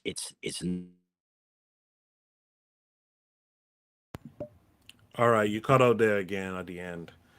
Um, Jay, leave the studio for a second, come back in, and hopefully that'll fix your audio issues. But I think we've discussed that topic pretty thoroughly. Let's go to Shoot the Breeze topic number 3. Jay, when you come back, I'll give you more time to speak on this prompt. All right. Shoot the Breeze topic number 3 tonight is shocked at BLM. This came with a prompt, or a link, sorry. Let's see what the link is. It seems like it's an article. Secret 6 million home has allies and critics skeptical of BLM Foundation's finances. Let me play this audio here. A group of Black Lives Matters leaders are facing questions about the purchase of a $6 million home in Southern California. It was bought with donations made to the Black Lives Matter Global Network Foundation, also known as BLM-GNF. This transaction is raising questions about how the social justice organization is using donations. Sean Campbell wrote a story about the home that appeared in New York Magazine this week. He's an investigative journalist and adjunct professor at Columbia Journalism School and joins us now. Welcome. Thanks for having me on, Elsa. I really appreciate it. Well, thanks for being with us. So before we get into the story of this home purchase, can you just very quickly tell us the difference between Black Lives Matter and BLM-GNF? So Black Lives Matter is the name for modern civil rights movement that we currently have. The Black Lives Matter Global Network Foundation is a separate autonomous entity that is run by various people and has its own connections. It's a bit of a problem that this organization has become associated as the name of Black Lives Matter when the two are totally separate. There's the movement, we're local activists, and anyone who agrees with the statement that Black Lives Matter. And then there's this organization that's honestly been collecting the majority of the funds. Okay, well, to give people an idea of the amount of money that this foundation, BLM-GNF, has collected, you say that they've previously reported something like $90 million in donations in 2020 and spent about $30 million of that by February of 2021, this house being one of the purchases. When it comes to this $6 million house, like, what are leaders saying to justify why they spent so much money on it? Yes, it's a very luxury property. So I can tell you the Global Network Foundation justified the purchase as a space where Black creatives could come and create their art and influence things for the movement. They also, in a memo that I obtained later, wanted to use the home as a safe house when people were feeling threatened or receiving death threats, other things. That was their justification for this. Well, what do some local chapters of BLM think about these justifications? Like, have any of them made statements about this real estate deal? So I can say I haven't seen any formal statements just yet, but leaders that I've spoken with some chapters, they're upset. They feel like these resources could have been put to better use. They could have been done more efficiently. I know Tory Russell in Ferguson, he's been working with Mike Brown Sr., who is father of the slain Mike Brown Jr., whose death sparked the protests in Ferguson in 2014. He's been struggling to get $1.2 million for a community center that would have the opportunity to provide safe housing or housing for some of the activists he's seen go homeless. One of the leaders you say knew about this purchase is Patrisse Cullors. She took to Instagram and she absolutely denies that she misused any funds. She wrote in part, quote, "I want to be clear. While I will always see myself as part of the BLM community, I am no longer in leadership and I am not a part of any decision-making processes within the foundation. I have never misappropriated funds." To be fair, is it possible that this house is exactly what BLM leaders say it is? It's a safe house that's also a space for Black creators. To be fair, we could say that. I could also tell you that I know that the house is monitored by Patrisse Cullors' brother, and he is paid with BLM funds, and that they've been in regular contact with Patrisse Cullors about the use of the property, while not having that same information available to other activists within the organization. Patrisse wasn't just aware of the home, she used it. She used it for her own personal YouTube channel where she shot a number of videos, which we discuss in the publication, including conversations with Malik Abdullah and Alicia Garza on the patio of the property. Well, on Twitter, you wrote, quote, "This one has been heartbreaking," and that Black Lives Matter is a statement of fact that is larger than one organization. Can you tell me why you felt the need to post those words? Because it's true. The fact of the matter is, you know, when I have these conversations with activists and leaders, like it hurts. It hurts for me even honestly report this as a Black person that's experienced a lot of the things that the network is purporting to be working against. Yeah, it hurts. And it hurts me that some people might try and twist this in ways that this organization is somehow standing in for the movement as a whole, which is absolutely false. Black Lives Matter Global Network Foundation is a separate entity, has its own leadership. That is not the movement. And I would like that to be the takeaway for anyone who reads the story and anything else and any other problems they have. Sean Campbell is an investigative journalist and adjunct professor at Columbia Journalism School. He also writes for New York Magazine. Thank you very much. Thank you. Appreciate it. All right. So you heard it in the chat. B. Rodriguez says, "Shocked, never, LMAO. They said they didn't even have a 501c or LLC." BB also says, "Can you say Shell Corp mask as social justice organization?" KW Don 7 is here. He said BLM is controlled opposition. Lero says the fact that we even are having this BLM conversation after Ferguson shows us how we aren't learning lessons and aren't critically and actively engaged with the movement. She goes on to say Darren Seals, RIP, told us about BLM. D-Ray came and clowned in Ferguson as the real leader on the ground are all deceased now. No words for BLM.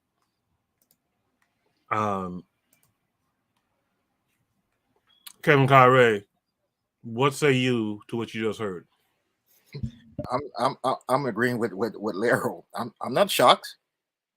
Listen, we're living in the age of grifters.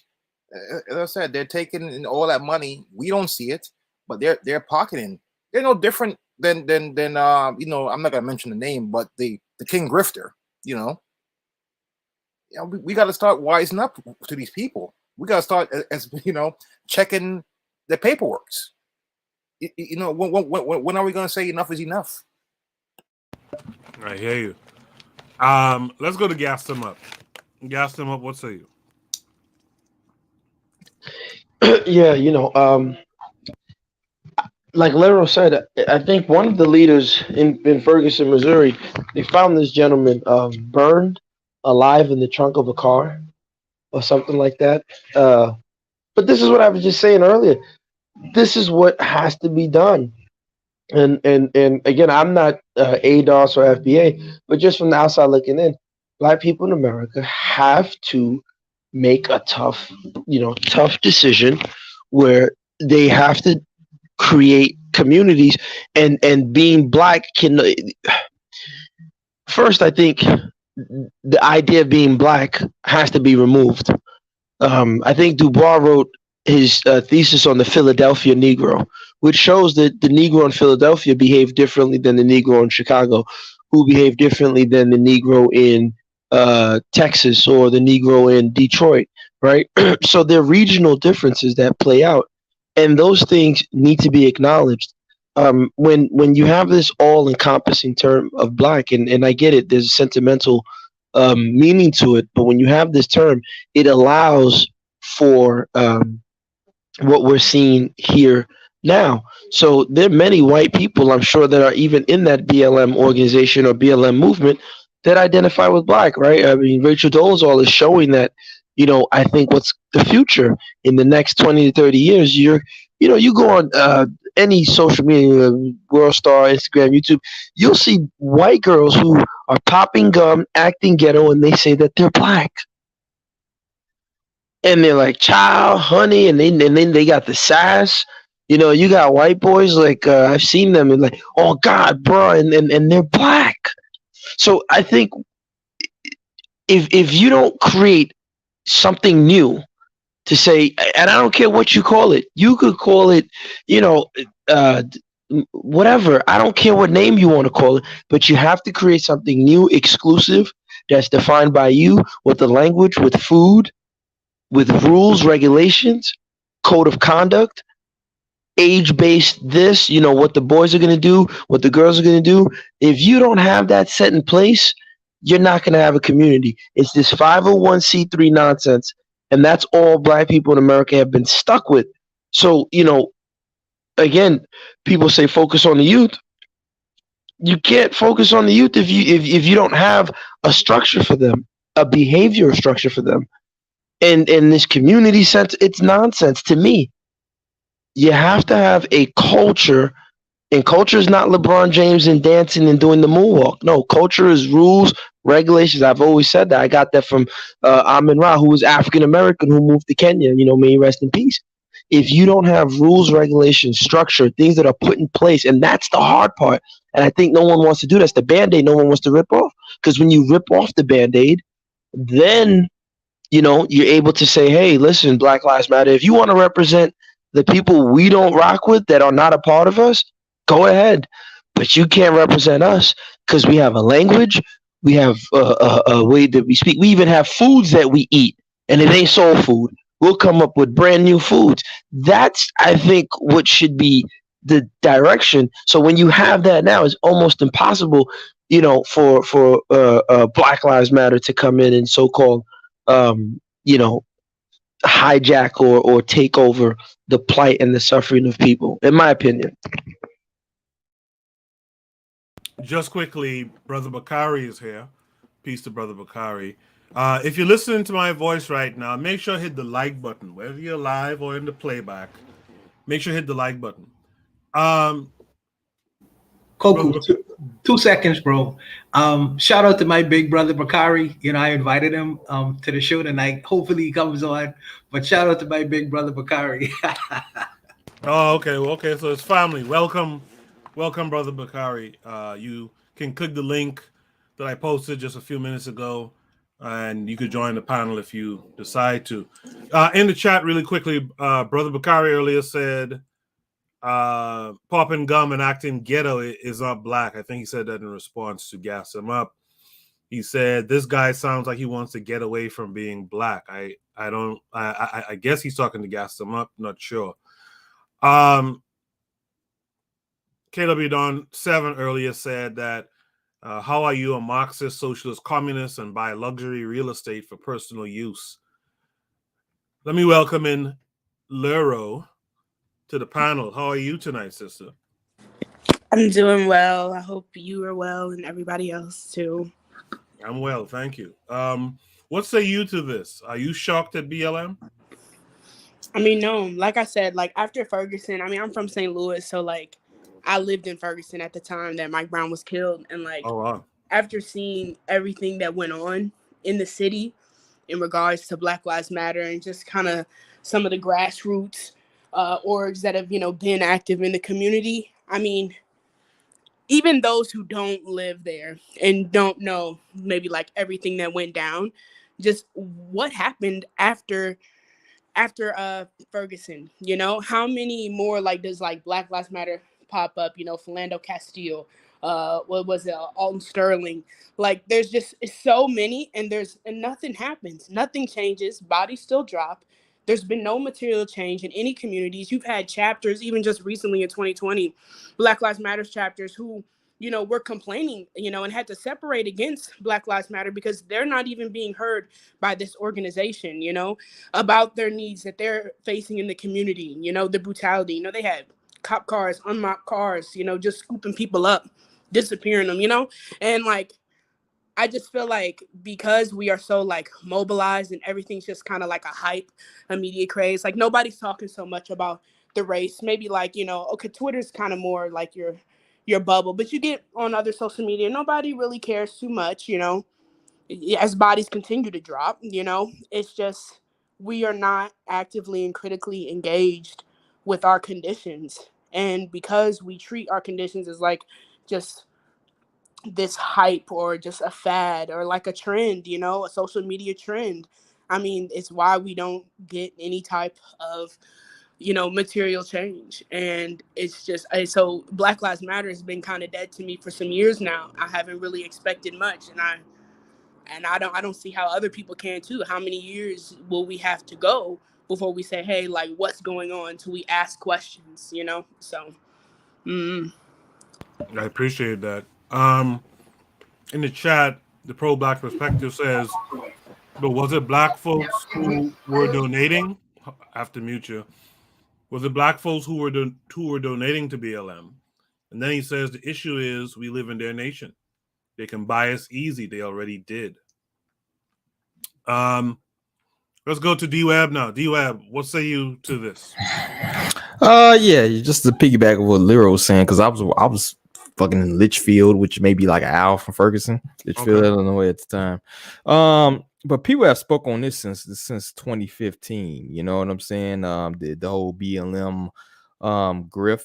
Even the local chapters have spoken on how the national organization hasn't been sending them funds and things like that. You know what I'm saying? People have been speaking of it for years, so it's kind of crazy to me that it's came up like this after the election, the 2020 election. You had the local chapters speaking on how they're not getting any of these funds, and it's more than 90 million. 90 million is a low estimation. That's just 2020. Like, this has been going on since 2015. They've been collecting millions of dollars since 2015. So you're missing 5-6 years of funds from this estimation they gave. But to me, this is just more so the media getting ahead of what's to come. You know what I'm saying? And we've seen this lots of times with these different organizations that they sacrifice their own prior. You know what I'm saying? You get your grift on, and then once it's time for you to go, you go. You know what I'm saying? Like, this is a constant theme you've seen. And it doesn't even stop with just Darren Seals. You know what I'm saying? There have been several leaders who were there, grounds, boots on ground in Ferguson, who have turned up dead in the same manner of being shot in a burnt vehicle. Like, it ain't just one. You know what I'm saying? So what's the odds of that? So people have spoken on these things, but if you only rely on the national media to supply you your news or whatever, you won't even heard of none of this. You know what I'm saying? This is why you got to kind of get back to the essence of being in tune of people in different areas, and we have this great asset, bro. We have this great asset of media. We have great asset of social media. We have this great asset of knowing each other, who know different people in different cities. Talk to people, man, and see what's actually going on in those areas, and stop relying on CNN and Fox News or whatever to supply you your news, because you're just being fed propaganda. And if you had paid attention to what people were saying beforehand, this would have got shut down 4 or 5 years ago. This is old news to me. I'm sitting here like, this is a Today article. This is why is this not marked 2019? You know what I'm saying? Yeah. So yeah, that's all I got, man. Let's welcome in Brother Bakari. How are you tonight? I'm doing good, my brother. How about you? I right here, man. I'm good. You heard the audio just now about BLM and the discussion so far. What say you to this? Are you shocked at BLM? No, I'm not shocked at BLM. I never supported BLM. Right. I never supported it because of the name. Because I'm gonna tell you why. I always wondered who we were trying to get to understand that our life matter. I don't have to beg nobody to know my life matter. I Absolutely. always I always thought that was a reach trying to get I always felt there was like a beg for acceptance, and I never trusted any leader that would come up, anybody that would come up with that name. That's just me personally. That's why I never dealt with it. Then you go and you read their you could go online, read their mission statement and everything, and it was shit. It was should have been gay lives matter is what it should have said. Once you read Absolutely. Anti-family.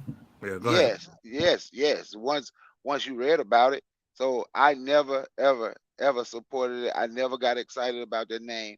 It never did anything for me. I could just look and tell that just listening to the name let me know, okay, it's something phony about this, and I'm just being honest.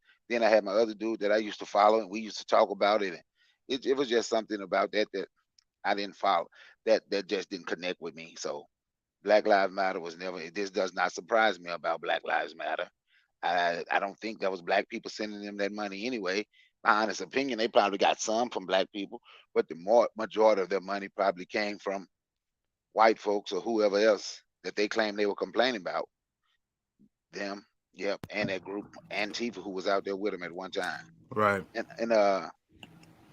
And so for what I heard, because my phone was in and out and I came in late.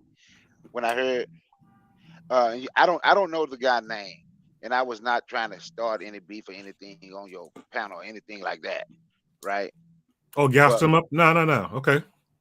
but when I heard him say he see white girls smacking gum and popping their neck and acting ghetto, and now they're black. They're not black. You can't just be black. You have to be born black.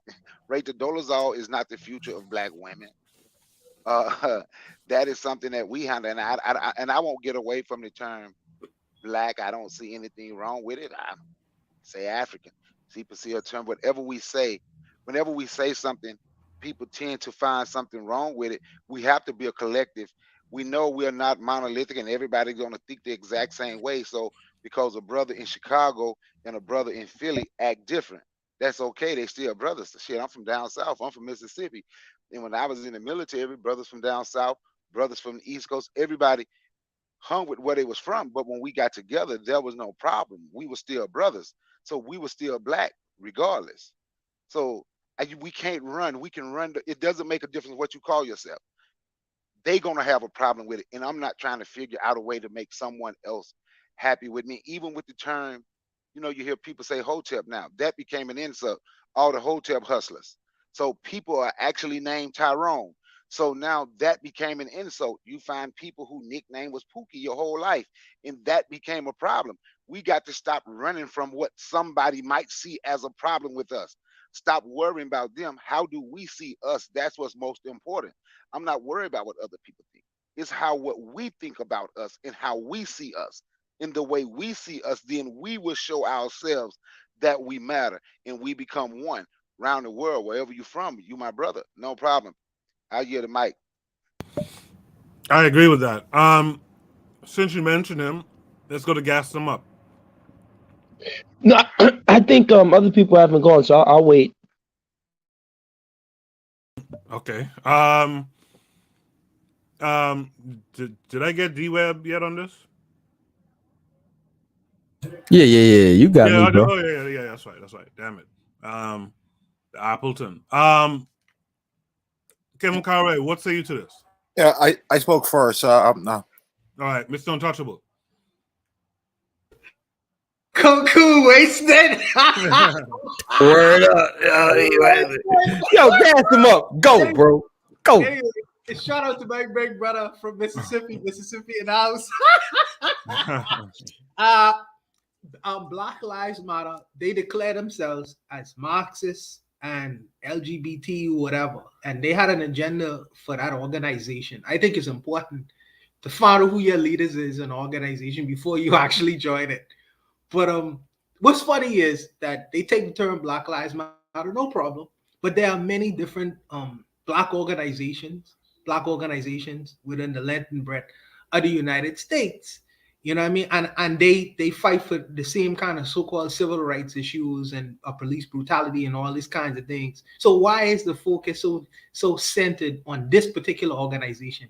Why are they getting so much funding when they have so many various different organizations?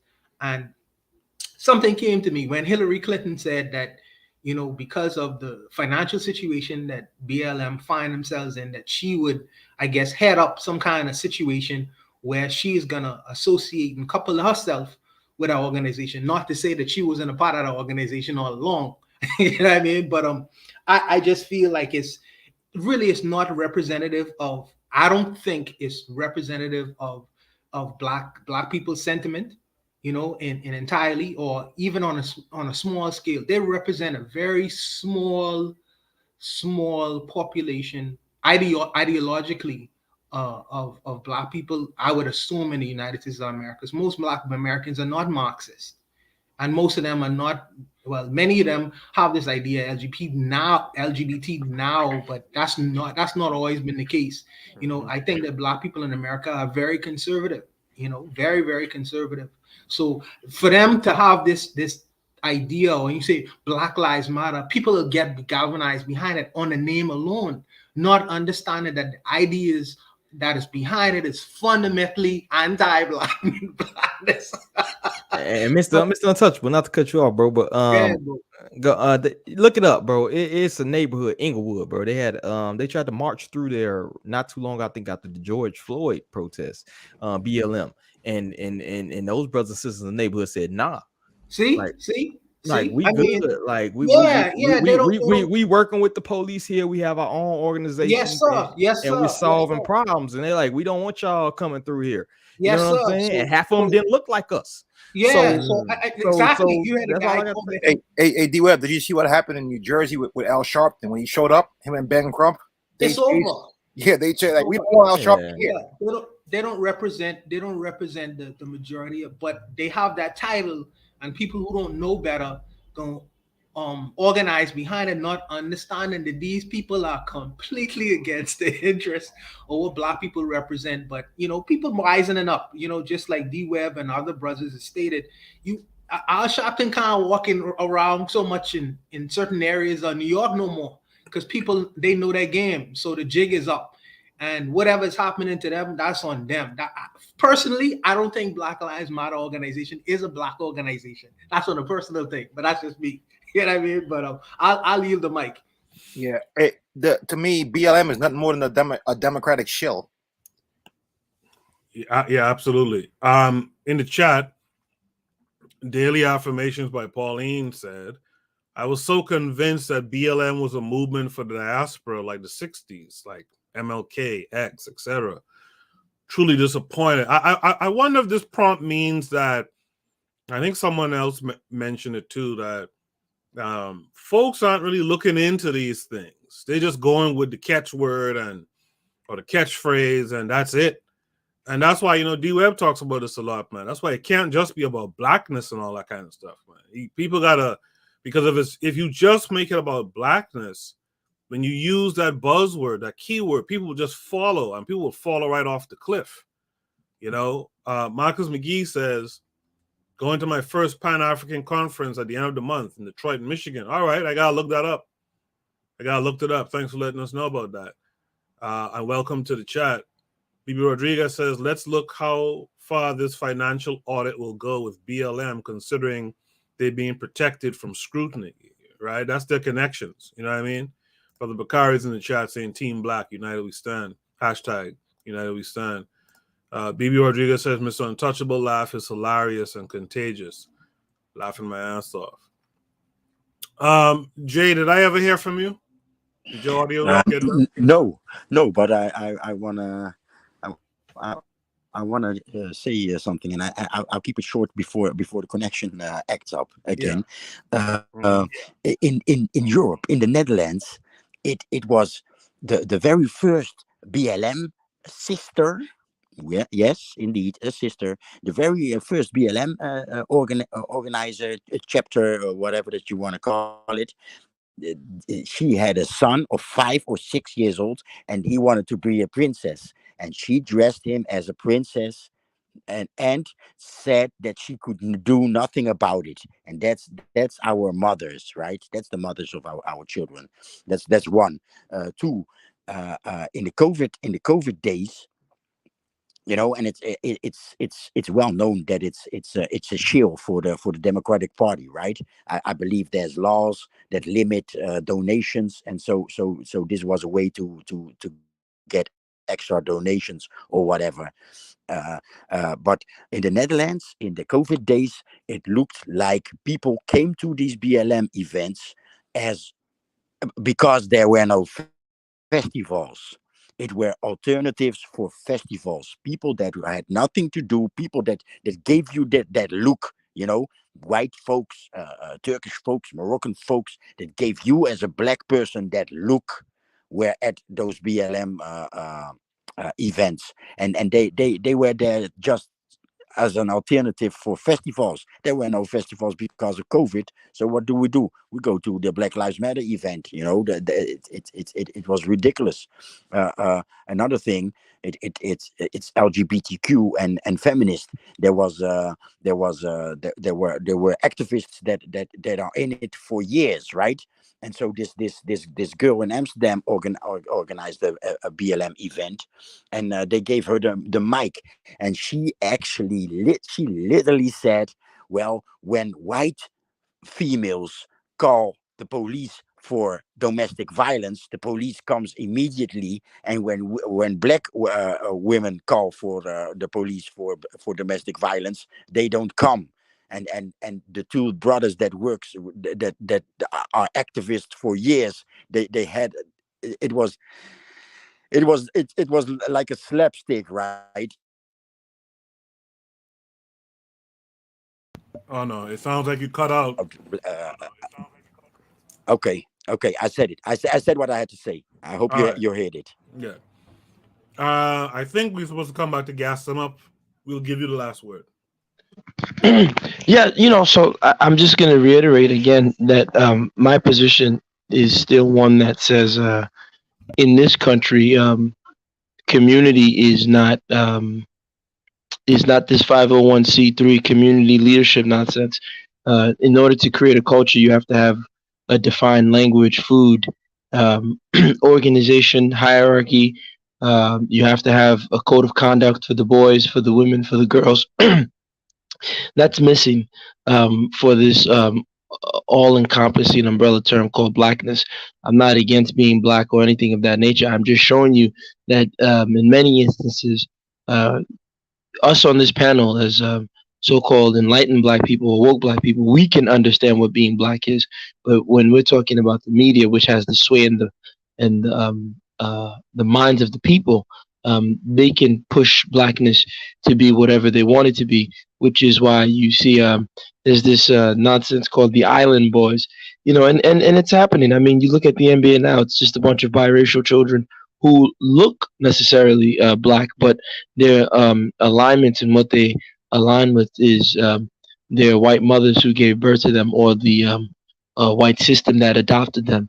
So I just want to say this, and maybe people can sleep on it. Perhaps there's a way to create a community outside of the confines of the state, and I think black people in America don't know what that is.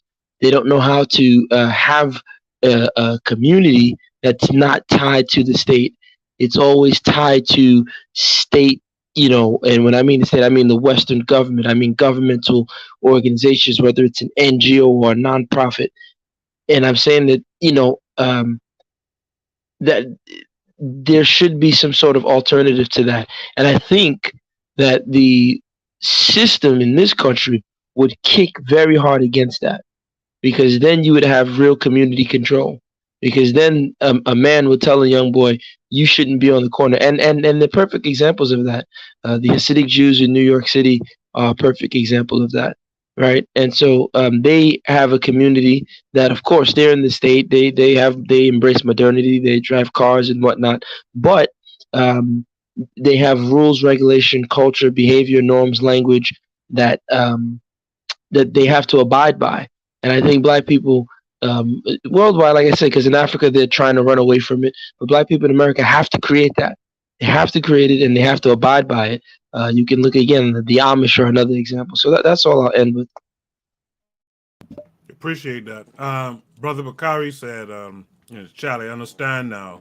You're not saying they are black. You're saying that it's something the media is pushing. All right. I think I got everyone for that topic. Pardon me for forgetting who I got to in the previous topic. Let's go to Shoot the Breeze topic number 4 tonight. I want to thank everyone who's here tonight in the chat. Thank you for all the likes. Make sure to like the video if you're here. Thank you guys in the chat for your comments and questions, etc. That's very helpful to us. And thank you guys who are on the panel tonight. This Shoot the Breeze topic number 4 is we have to discuss this tweet. I know he posts what the tweet is.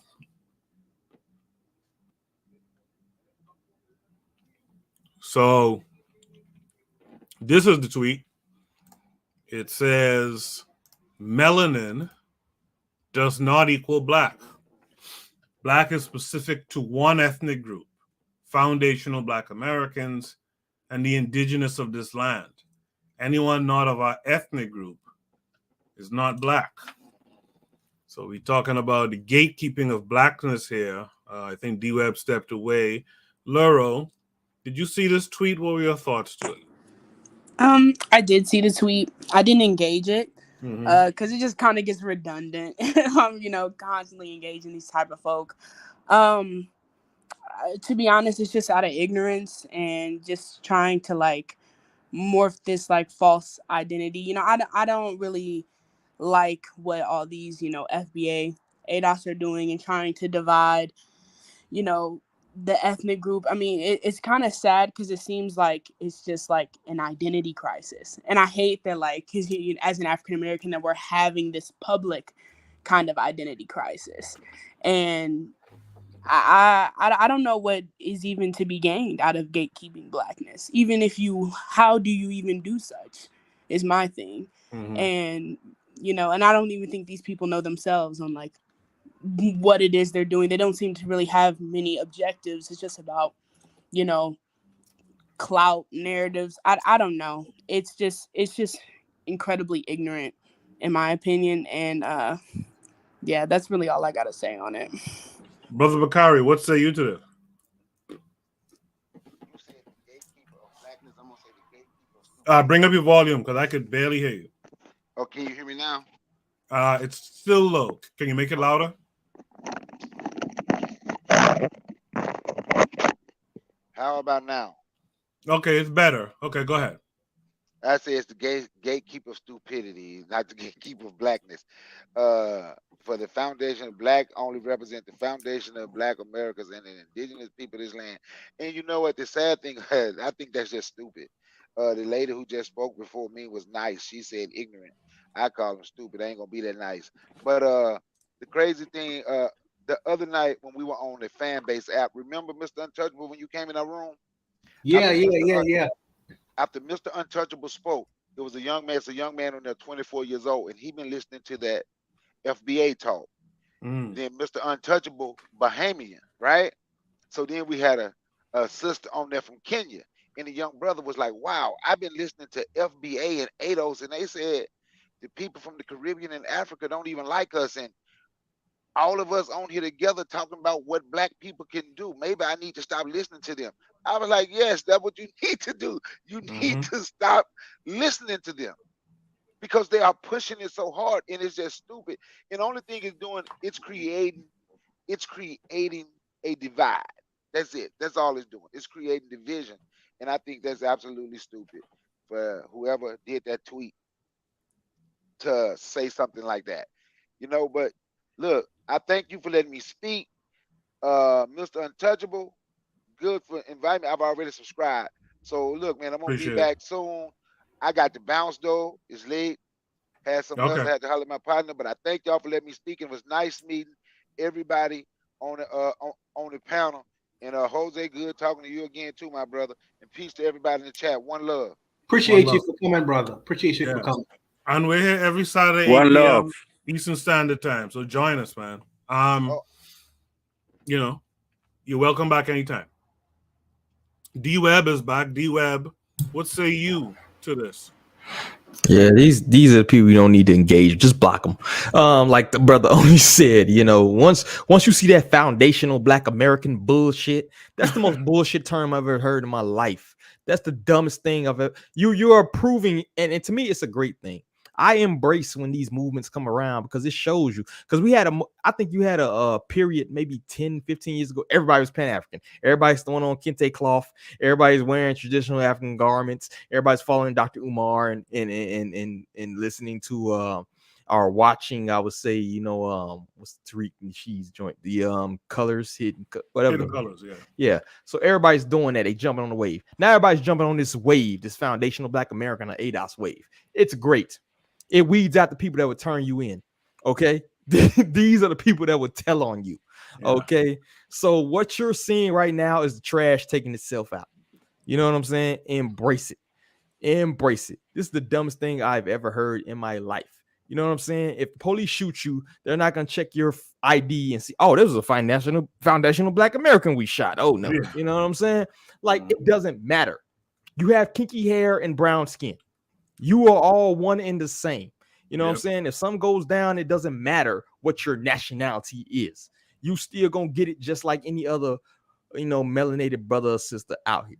So to me, exactly. So to me, it is just the trash taking itself out. And once I see these certain tags, once I see the American flag hanging in the joint or whatever, I kind of know what it is. You know what I'm saying? I kind of know what it is. Once I see you talking more about immigrants than reparations, which you say you're about, then I know what it is. I know what it is. You done fell victim to the psyop. You're one of the 85%, and you're just gonna go wherever the wind blows. You know what I'm saying? So to me, this is, I'm sure Oni's gonna dissect this probably tomorrow.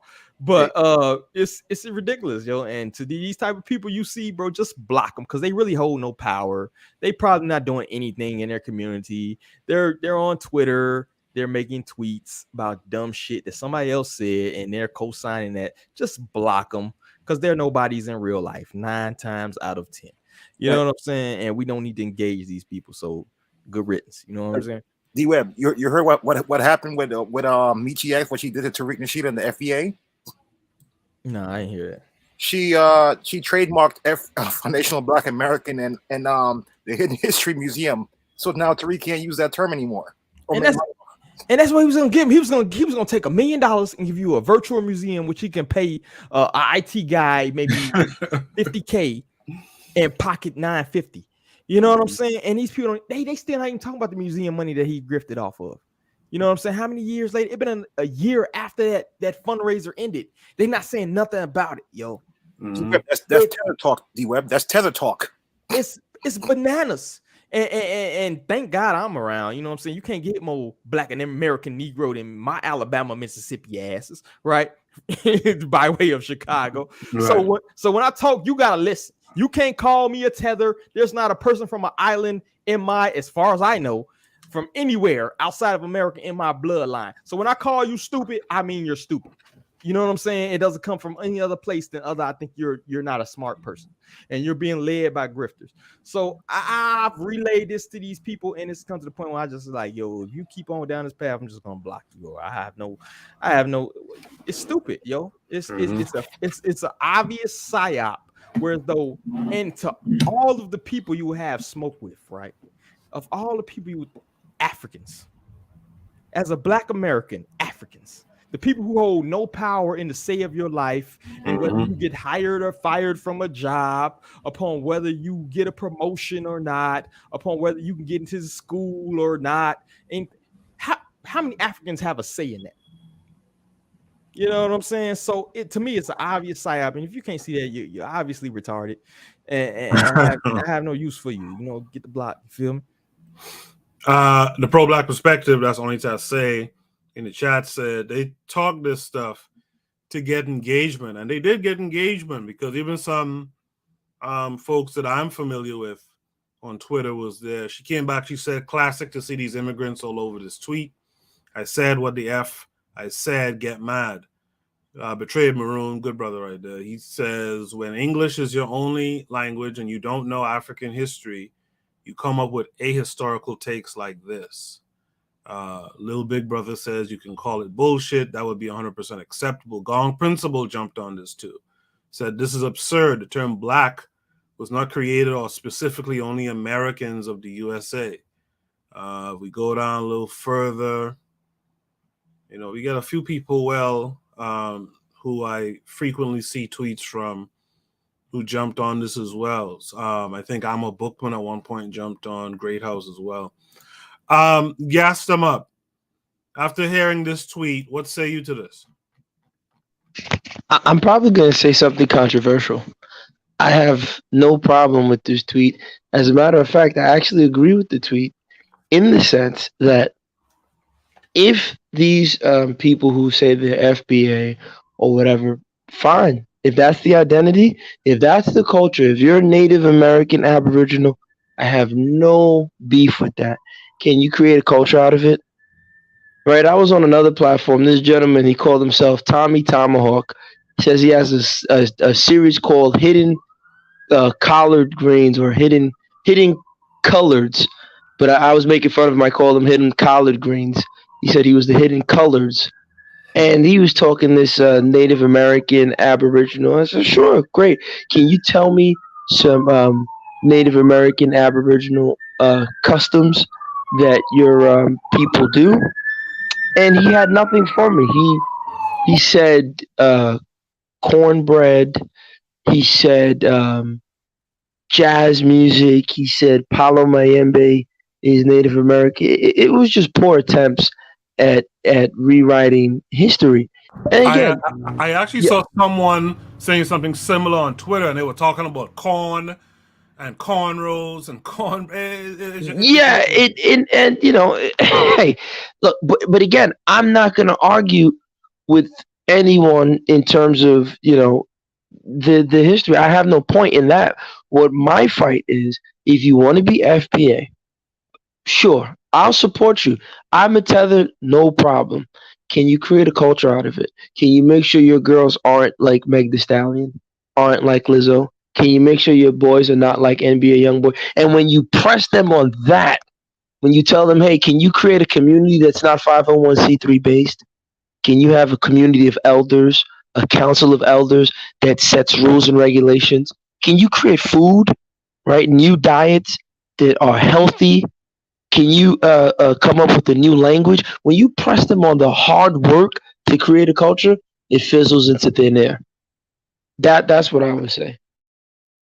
Right, I feel you on that. I just lost my place here. Let's go to Mr. Untouchable. What say you to this? This Appleton, how cuckoo all mess up today. It's hilarious. Hey, listen, man. I am happy to live in a free society where people could have ridiculous opinions and people still listen to them. Like my brother was saying that some people who are so far gone, you just have to just let it go. And I to that extent, I say we agree. I reached that point. You can't argue with stupid. And it comes to a point in time, it's almost like arguing with the wall and expecting them to come back with a logical, reasonable analysis on something. It's not gonna happen, brother. They are just as good as their leader is. And their leader he's opportunist, whatever he is, you know what I mean? But he seems to be able to galvanize a bunch of ignorant people. And if he wants to be the king of that, no problem, man. You got it. Yeah, you got it. I ain't gonna be mad at you. I think that it's interesting now that we have a gauge right now, because you really can't tell who is who. So all the people who always had these sentiments, they coming out of the woodwork and they exposing themselves to who they are, which is a good thing. You know who not to really mess with, and who could listen and who could reason. My sister, Bebe Rodriguez, we don't necessarily see eye to eye, but she continues to come back to at least engage in the dialogue. Even though she may not agree with 100% of the things what we say, she keeps coming back. So there's something in what we are discussing that she feels is friendly to her ear, that she wants to listen to and absorb. So one day maybe we could agree on some things. She is not too far gone, But for people like this, you got to charge them to the game, man. Charge them to the game, you know? Did I hear from Jay on this one before? No, and I can keep it short. 2 years ago, we were critical about this term black. We were asking, where is Blackistan? You know, black is not an ethnicity, and right now, black Americans want to make black their identity, their lineage. So okay, so there is a Blackistan, right? Point me to Blackistan. That's all. I got you, Kevin Carre. You get the last word on this. I'm looking at it from. I'm going to put on my Mr. Untouchable hat here. I'm looking at it from another point of view. I just think white people see this shit and they're like, you know what? Hey guys, let's make up these these black emojis. Let's find some random black person on the internet, use their photo, and just divide these people even more. I think there's some white people doing this shit in the background too. No one can be this goddamn stupid. That's what I gotta say. I feel you on that, because there was another tweet, not by this person, by another seemingly black woman, based on the profile picture, who said something like, where is African America? Like, where is the landmass African America? And she got a lot of engagement, and seemingly out of nowhere. Like, you don't know these people. Like, in my Twitter space, so to speak, I see stuff from D-Web, How Charlie Podcast, Only to Say, and a few of the other people like who follow them or something. So there's like this little ecosystem, if you will. Where do these people just suddenly come up in your timeline with this kind of stuff? I'm very skeptical of that stuff, to be real. BB Rodriguez in the chat, or if it's not a person, like a white person behind it, is there something in the algorithm that pushes some of these talking points up ahead? I'm very skeptical of it. BB Rodriguez in the chat said, I come back because I love my black people. For example, descendants of transatlantic slave trade, my tribe. I don't believe in scam Africanism. Okay, that's a knock at Pan-Africanism, of course. D-Web wanted to say something? Yeah, real quick, man. Yeah, it is like if you don't notice, it's a little like almost a star thing at the top, like your Twitter feed, if you have Twitter, if you use it, and it will say something along the lines of, like your home feed will be filled with like, your top tweets or something rather than what's recent. You need to change that to what's recent, because that's how they shadow ban people. They act like they're feeding you the things that you engage with the most. And in reality, they're weeding out anything they don't want you to see, or what they want you to see. So you need to pay attention to this, and it'll reset itself every once in a while. So every once in a while, you gotta go click the star thing and say most recent tweets, because then the people that you actually follow, their stuff is showing chronological order. Outside of that, they'll decide what you need to see. You know what I'm saying? And I'm almost positive I haven't got shadow banned many a time. So you need to relay that to your followers, that if you follow me on this certain platform, you need to change the setting to see the tweets in chronological order rather than what they want you to see. Damn, that's real good to know. Thanks for that. Yeah, so I think we tackled that topic. I think I got everyone on that. Let's go to Shoot the Breeze topic number 5 tonight. Shoot the Breeze topic number 5 is, maybe now black people will love their spirituality, or 4, see here. I gotta tell y'all, this prompt, I wasn't sure what this means, so let's figure it out together. White women are now appropriating and claiming hair textures of black women, claiming that they have fussy hair. We are also looking at white women, again, and they're everywhere doing all sorts of things. Busy bees, I tell you, they don't get tired. So African spirituality is now a trend for them, and they just can't get their hands off of it. Let's get into it. Should you deem to be okay? White women are now appropriating and claiming hair textures of black women, claiming that they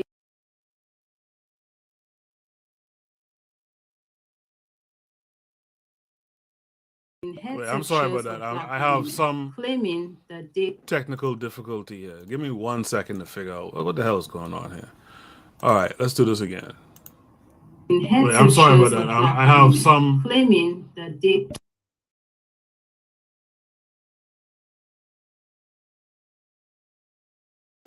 All right. I think I figured out that problem. Hold on a second. Oh, that's what happened. My browser crashed, and I was looking at different things. So my bad. All right, let's do this again. Let me share the screen.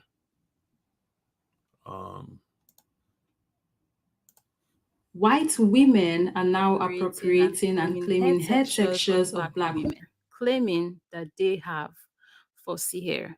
We are also looking at white women again, and they are everywhere doing all sort of things. Busy bees, I tell you, they don't get tired. So African spirituality is now a trend for them, and they just can't get their hands off of it. Let's get into it. Should you move to the UK? No. Should you move to Ireland? Yes, absolutely. I have so many questions, but first of all, are those not chicken bones? These bones. These are bones from like drumsticks, right? Oh my god, my stomach. Or maybe turkey bones, because these bones are big. Or vultures. What bones are these? Where did you get them from, ma'am? Amazon, do they sell bones? Like, imagine culture vultures using vulture bones. Have you met your soulmate? Yes, you have. I'm seeing the letter either N or possibly M, if that means anything to you. Wait. What did I miss? Like, you literally cannot even blink, because before you open your eyes, these people are doing something. You're like, when did this happen? I beg you. Is this not the same practice that these people told us was demonic? Is it not it that is this? Abi, what am I seeing? What am I looking at, really? Like, these people literally copy everything. They tell you that everything about you is bad, and then you turn around and you see that that's exactly what they are doing now. They've done it with hair, they do it with skin, they do it with every single freaking thing. Like, the hell? After convincing Africans that this is bad, and now they are doing it. Oh, now it's no longer demonic because it's white people that's doing it. You know, this trend, it has tired me. Oh, I'm like so freaking tired of this trend where if we are doing it, there is a problem. But then when they do it, when they pick it up, when they appropriate, when they steal, it's okay. It's not demonic anymore. It's not backward or uncivilized or dirty or whatever nasty names that they used to describe us when we were doing it and our practices. Now it's okay.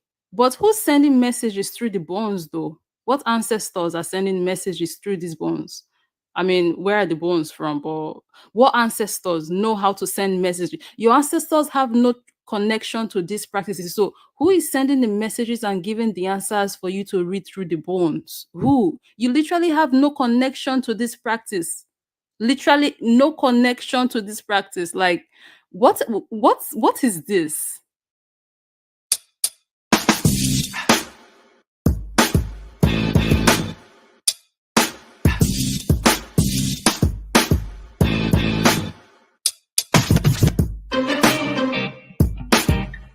So white people are out here calling on their ancestors. Which one?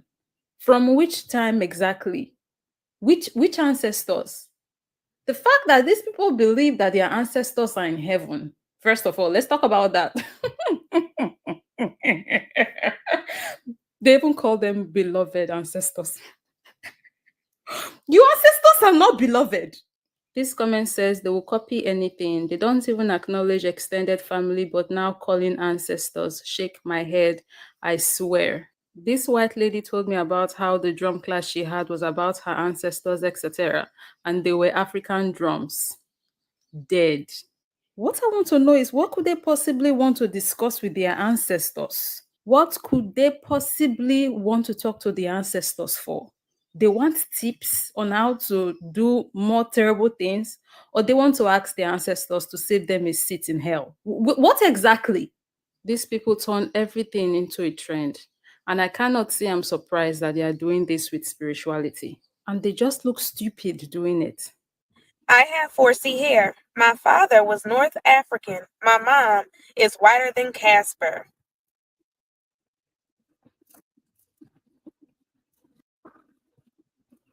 Lady, don't ever in your white life disrespect us like that again. Just stop it.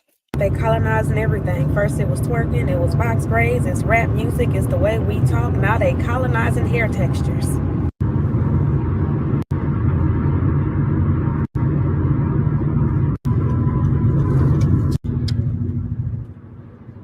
White women can't have 4C hair. If we are not careful and deliberate and put our legs firmly on the ground, especially us here on the continent who are still living in this bubble, not understanding how the world works, a day is going to come, we are not going to own anything that was once ours, not what's left of it at this point. Absolutely nothing would belong to us. Because if right underneath our noses, with our memory still sharp, with us still remembering history, these people are laying claims to things that don't belong to them, to things that they demonized, and acting like they didn't do any of these things. If these people are inserting themselves in spaces right before our noses, right now, if we are not careful in pushing these people out, if we are not deliberate about saying no, a time would come, nothing would belong to us, and that is scary. The crazy thing is, we already know what these people have done and how they've claimed things that did not belong to them. Until today, they did not return it. And we still continue to be kumbayaing here. I'm like, what are we doing? What exactly are we freaking doing? Africans, protecting what is ours is not a bad thing. Making sure your doors are locked is a good thing. It's about time we start listening to African Americans. They've been telling us forever. It's about time we start listening. They've been doing this forever. And unfortunately, it's not going to stop here. It's not just going to stop at them appropriating hair and them taking on spirituality, African spirituality. We have to protect ourselves, build our fences high. That's not a bad thing to do for our protection, for our survival, for our continuous existence. This is a necessity, and I hope we one day see it. Culture is meant to be shared. Culture is meant to be shared. This is not sharing of culture. This started originally as the annihilation of our culture. And after they had annihilated a good chunk of it, they are coming back to take over what's left. We don't have the time. You see the time on the screen? It's a sign there is no time, and we are wasting the one we have. To my African American brothers and sisters, you guys have been staying on their necks and you guys have been doing it gracefully. And I want to say good job, like good job. It's so sad we didn't start listening to you guys on time, but we'll keep up now. My hair is strong enough to break a comb. Have you ever broken a comb? Have you ever broken a brush? Black women have. I cannot tell y'all how many times a day I get comments like this about my type 4 hair, but the same brittle bandits that's talking about my hair being bad hair or women with type 4 hair having bad hair have 3 strands of hair in their head. You wet their hair and it disappears. And they always use these same talking points about our hair being couch stuffers or how they used our hair to scrub pots and clean kitchens. Okay, you're not doing nothing but proving that our hair has been better than yours. Your hair is thin, brittle, and useless. We have hair, you have fur. Until your hair rises towards the sun and until your hair is strong enough to break a comb, there isn't a damn thing you can tell me about the beautiful coils that grow out my scalp. Okay. Where's Ozuli, by the way? Ozuli, if you're listening, tap in. Let me drop the invite link. And again, anyone who wants to join the panel can. Just click that link. You don't need any extra software or hardware. You could join from your phone, and you could be on the panel and have your opinion heard as well. Kevin Carey 42, let's start with you. What say you to this oddly worded prompt? Maybe now black people will love their spirituality or 4C. Oh, now I get it. Or 4C here. Go ahead. Yeah, I mean, what can you say at this point? We all preach about this, but I've been preaching it more. I'm like, listen, we have to get these people out of our culture. The people, I don't blame white people because they're doing what they're supposed to do. It's people within our group that's inviting these people in. And when you invite these people in, they get very comfortable. What they say, there's an old Arab saying, once the camel gets into the tent, you can't really get them out. You know, why do we keep letting these people in? And one person, although he's not white, but one person I always criticize is this guy China Mac. He always says, "Oh, I am part of the culture because I'm rapping like you," or I went to jail. Look at that statement saying because he went to jail, that's associated with being black. This is crazy. We have to start it now. Get rid of these people, or as she says, we're not going to have this culture anymore. I digress. Jay, let's see if your connection is good. Go ahead. Yeah, let's check it out. First, yeah, I wanna be critical on the sister cheering Black Americans for being on the necks of white people. I'm sorry, African sister, but we have learned integration. We have learned to integrate by looking at Black Americans. So no, that's not it. And the I break calms with my hair. This whole hair talk. I'm tired of the hair talk. You know, I mean, black men are being blamed for sisters wearing weave and hair heads. So please, man, spare me from the hair thing. But what I wanted to talk about, what I wanted to touch, is the African spirituality. So next to me sleeps someone. When I dream, that someone tells me details in my dream, right? So this African spirituality is a real thing. It's real, and you know these white card readers, and I saw a white before the connection was weak. I saw a white woman play with bones. Man, fuck that shit. They people can be checked, and it's with Koku, I had this chat about Christianity and Islam, and Christianity is full of African spirituality. At a certain point, Nebuchadnezzar was tired of false people, right? And I look at these white people, and I don't believe them. But I'm sorry that I'm going to use a biblical reference, but at a certain point, Nebuchadnezzar was tired of these false witch doctors, right? These false bush doctors, and he said, "I'm not going to tell you what I dreamt. You are going to tell me what I dreamt," and that's how you approach these guys. And so these white people will not make it, and tell your people to find someone that is connected with the Most High. I don't know how else to call it. Find someone who is connected with the Most High and test him. They don't mind being tested. The good ones, the real ones, the ones with actual spiritual power, they don't mind to be tested. That's all. I appreciate that. D-Web, let's go to D-Web next. D-Web, what say you to this video on this prompt?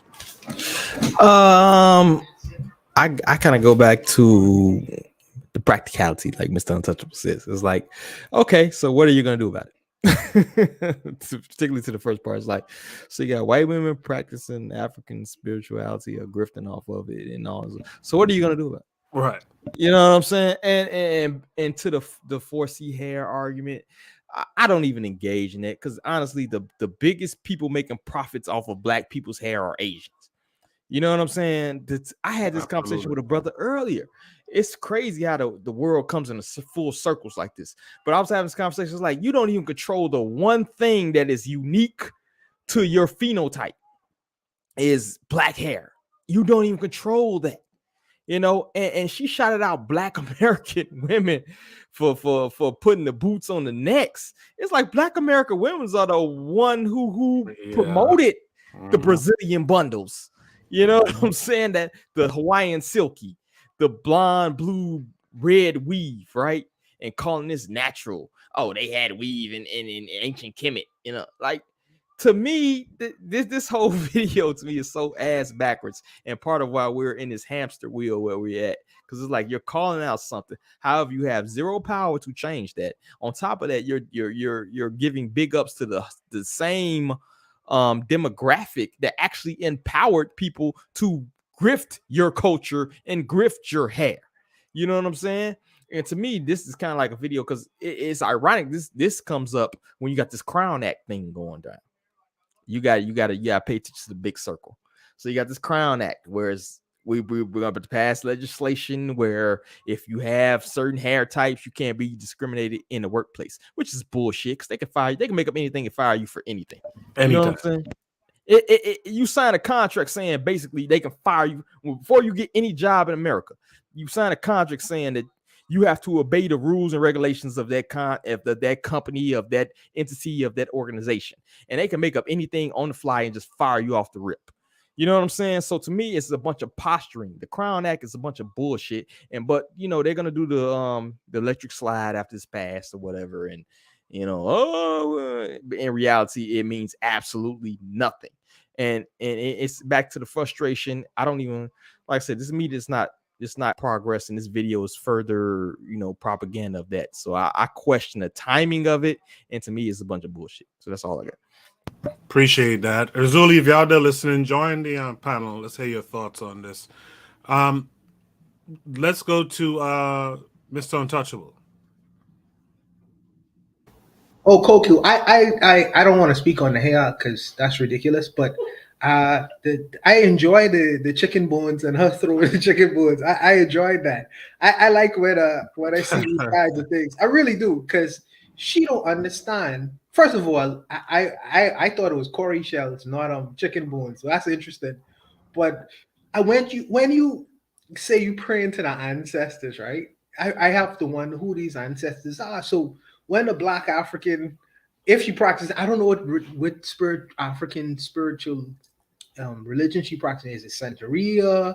Is it Ifa? Is it voodoo? I don't know what exactly she was doing, but I'm saying that if one of the spirits, I guess, was to come to her. I said, well, you in my freaking, I'm not really into you. You have nothing to do with me. What is she gonna do? I mean, I confused, but I entertain at the same time. But I'm thinking that one day she might wake up something that she ain't gonna necessarily like all these white women. But I enjoy watching it though. I mean, it's interesting, because when we did it, like the lady was saying back in the day, it was considered as devilish.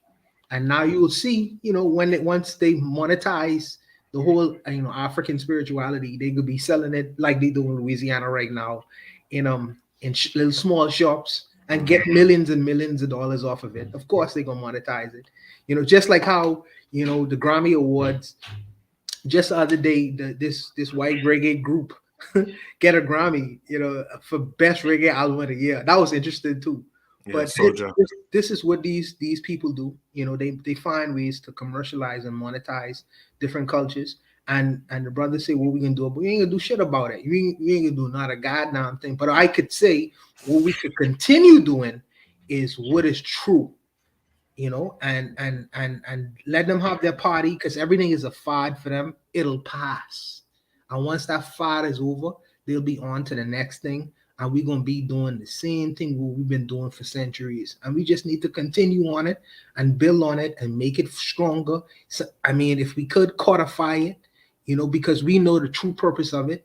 But the people who want to use it for commercial purposes, like I say, it'll pass. Just like every other fad that these people latch on to. When they get bored of it and tired of it, they throw it away and they on to the next cocaine, whatever, So we just necessarily need to be sincere with what we're doing and to continue doing it. Stay on script. But that's what I have to say about that. Appreciate that. In the chat, I just want to point out, BB Rodriguez earlier said they used juju, talking about this white boy, used juju to get to the Americas. She says, don't sleep on the craft, shaking my head. So I asked her to explain, and she said, all the European scions use witchcraft to mobilize armies and win. They use the same witchcraft to gain power, influence, and money. She went on to say they use this power in that exact order to gain control over resources and the world.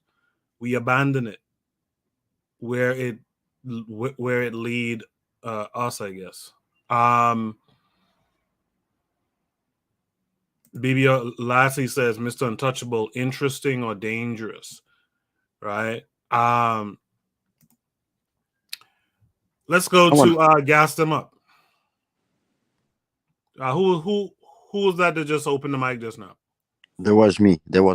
Okay, I wanted to say something about BB her behavior, and BB the people like BB the people that don't understand that there is no other way than Pan-Africanism. Those people see the white man as superior. He is. It's white supremacy, and look, they used voodoo to get to the Americas, and they used the craft to win wars, etc., etc. Yes, of course, BB, he is superior. Yes. Gas them up. Let's hear from you on this one. Yeah, I'll probably take a different approach that may shock some of you guys and girls. I don't know if Lero's still on the panel. She's here. Okay. What I will say is this: is that first I'll say that white women will have 4C hair in the future because most black women have shaved off their head and have shaved off their hair and replaced it with Brazilian, Indian, and Yaqui. So if you don't want it and they want it, let them have it. I don't see the beef with that. That's a good point. White people do have ancestors. We put it in our pockets, in our wallets on a daily basis. So if we're talking about the ancestors, I'll give you, some, as I said, I don't see myself as anything but an attempting occultist or, sorcerer. That's literally what I see myself as. So you look at the currencies around the world, almost every country, if I'm not mistaken, every country around the world, the currency is of a dead leader, except for the United Kingdom. Their currency always has the leader that's alive, currently on the throne. So the British pound has the Queen on it. But every other currency around the world, all the people on that currency are dead, and they say, "In God we trust." And that's very interesting because, and I'm not a fan of the Bible or any of those other books, but historically, the currency that was floating, so like you look at coins of Hannibal, Julius Caesar, it was the leader that was alive and in charge that was in charge of the currency. So you put their face on the coin that was circulating in the economy. So it's interesting that we don't have that today. We put dead leaders. That's very occultic.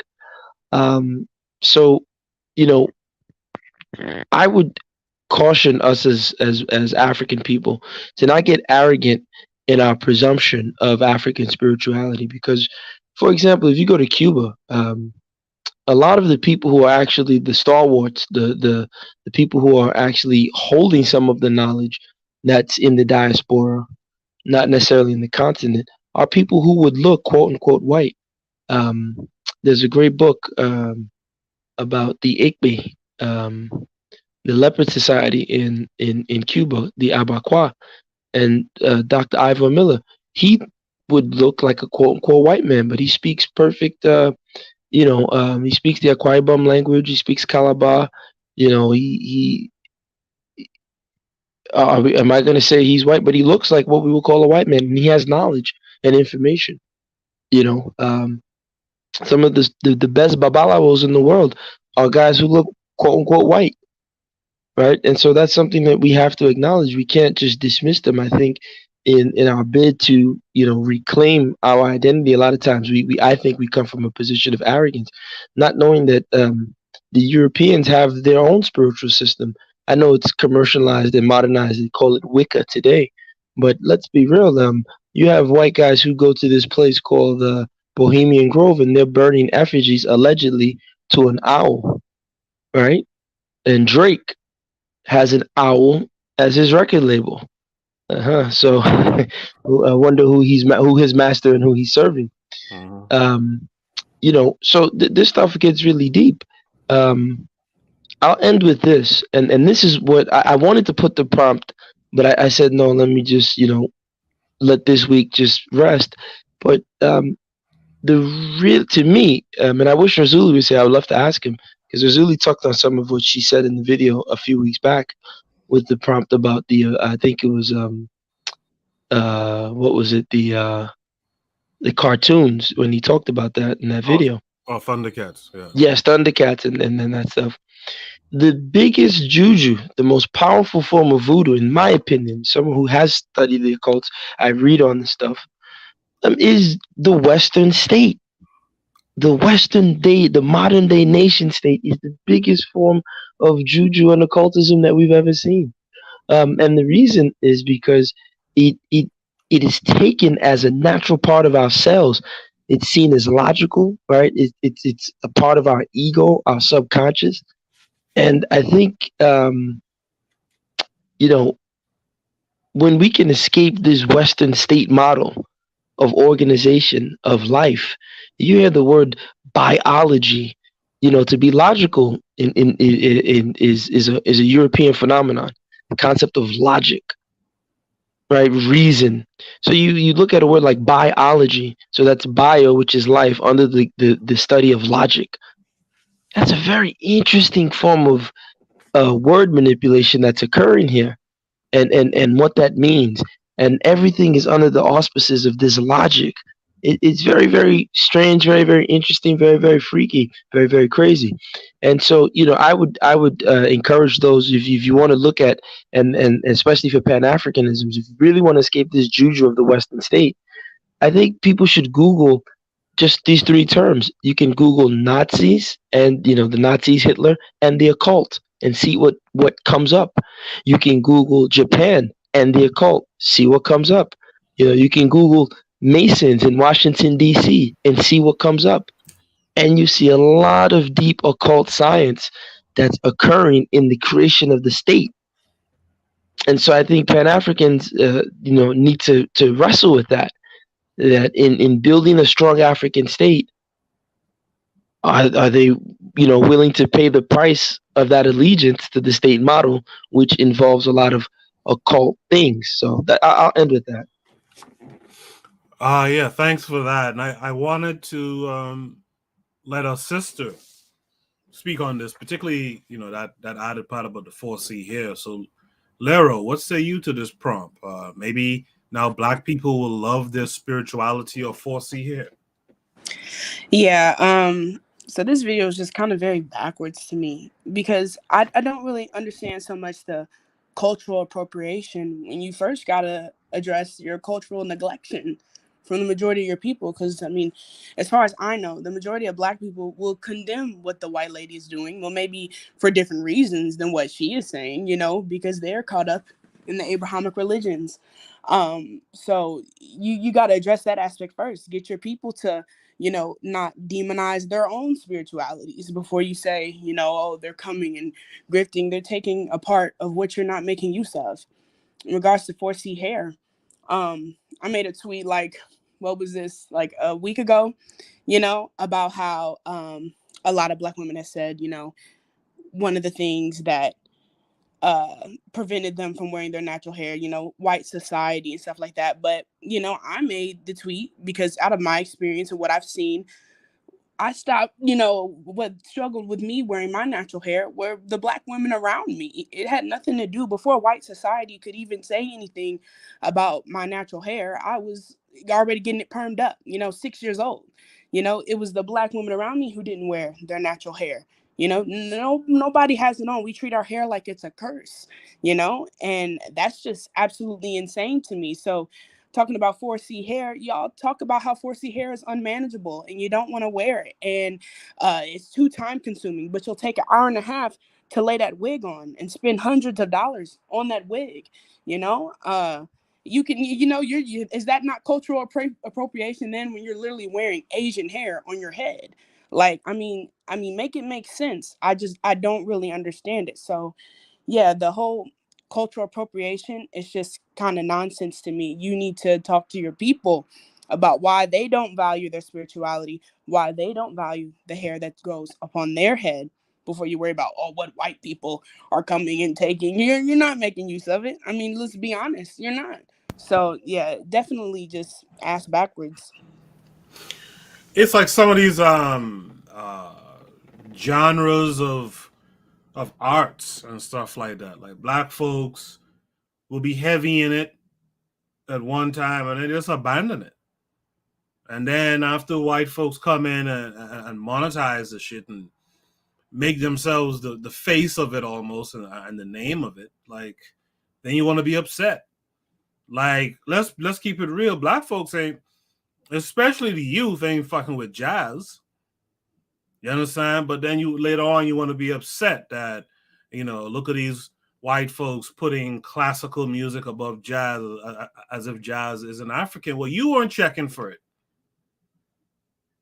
So what do you expect to happen? So I agree with Lero that I really appreciated her outlook on that. Like, what about y'all's abandonment? Are y'all talking to your own fellow sisterin about having abandoned wearing their natural hair or practicing their original spirituality? If you don't do that shit, it gets taken up.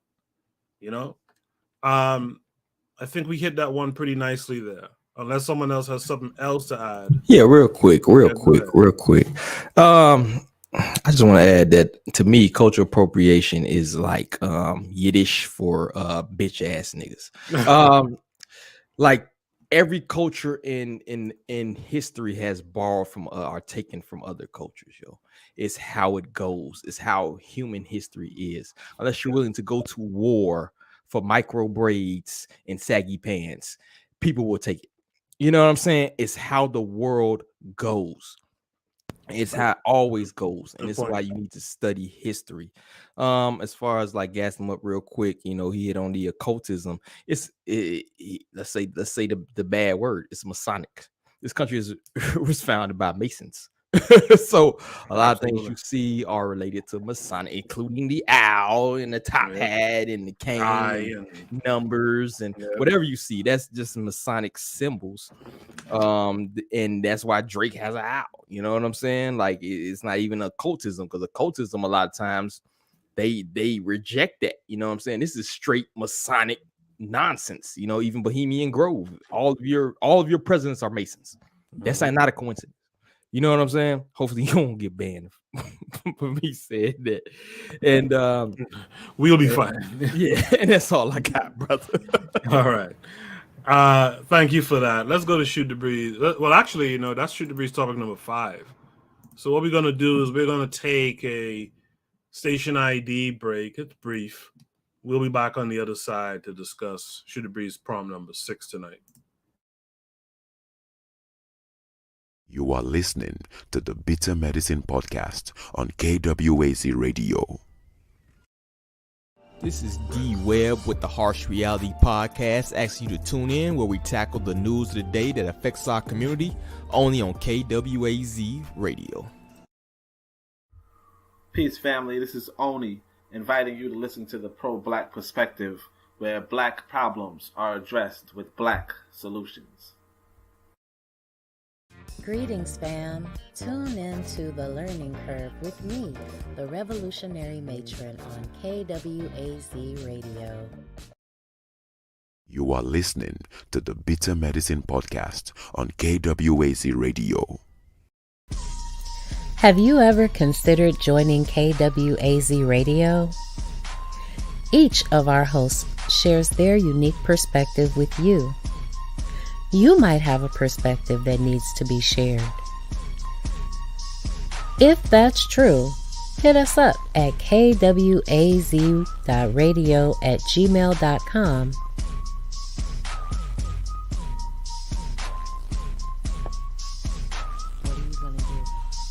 What are you gonna do? What you gonna do?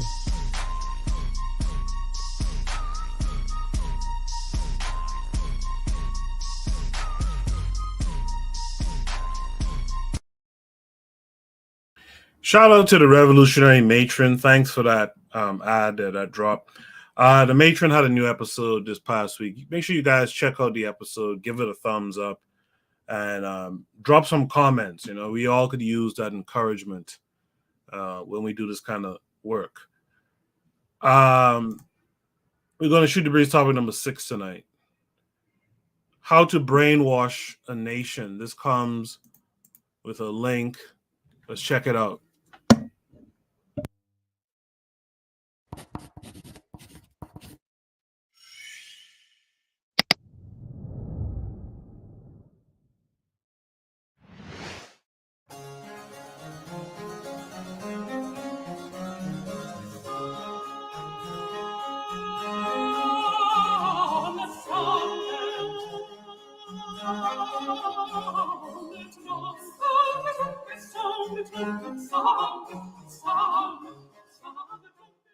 Our conversation is with Mr. Yuri Alexandrovich Bezmenov.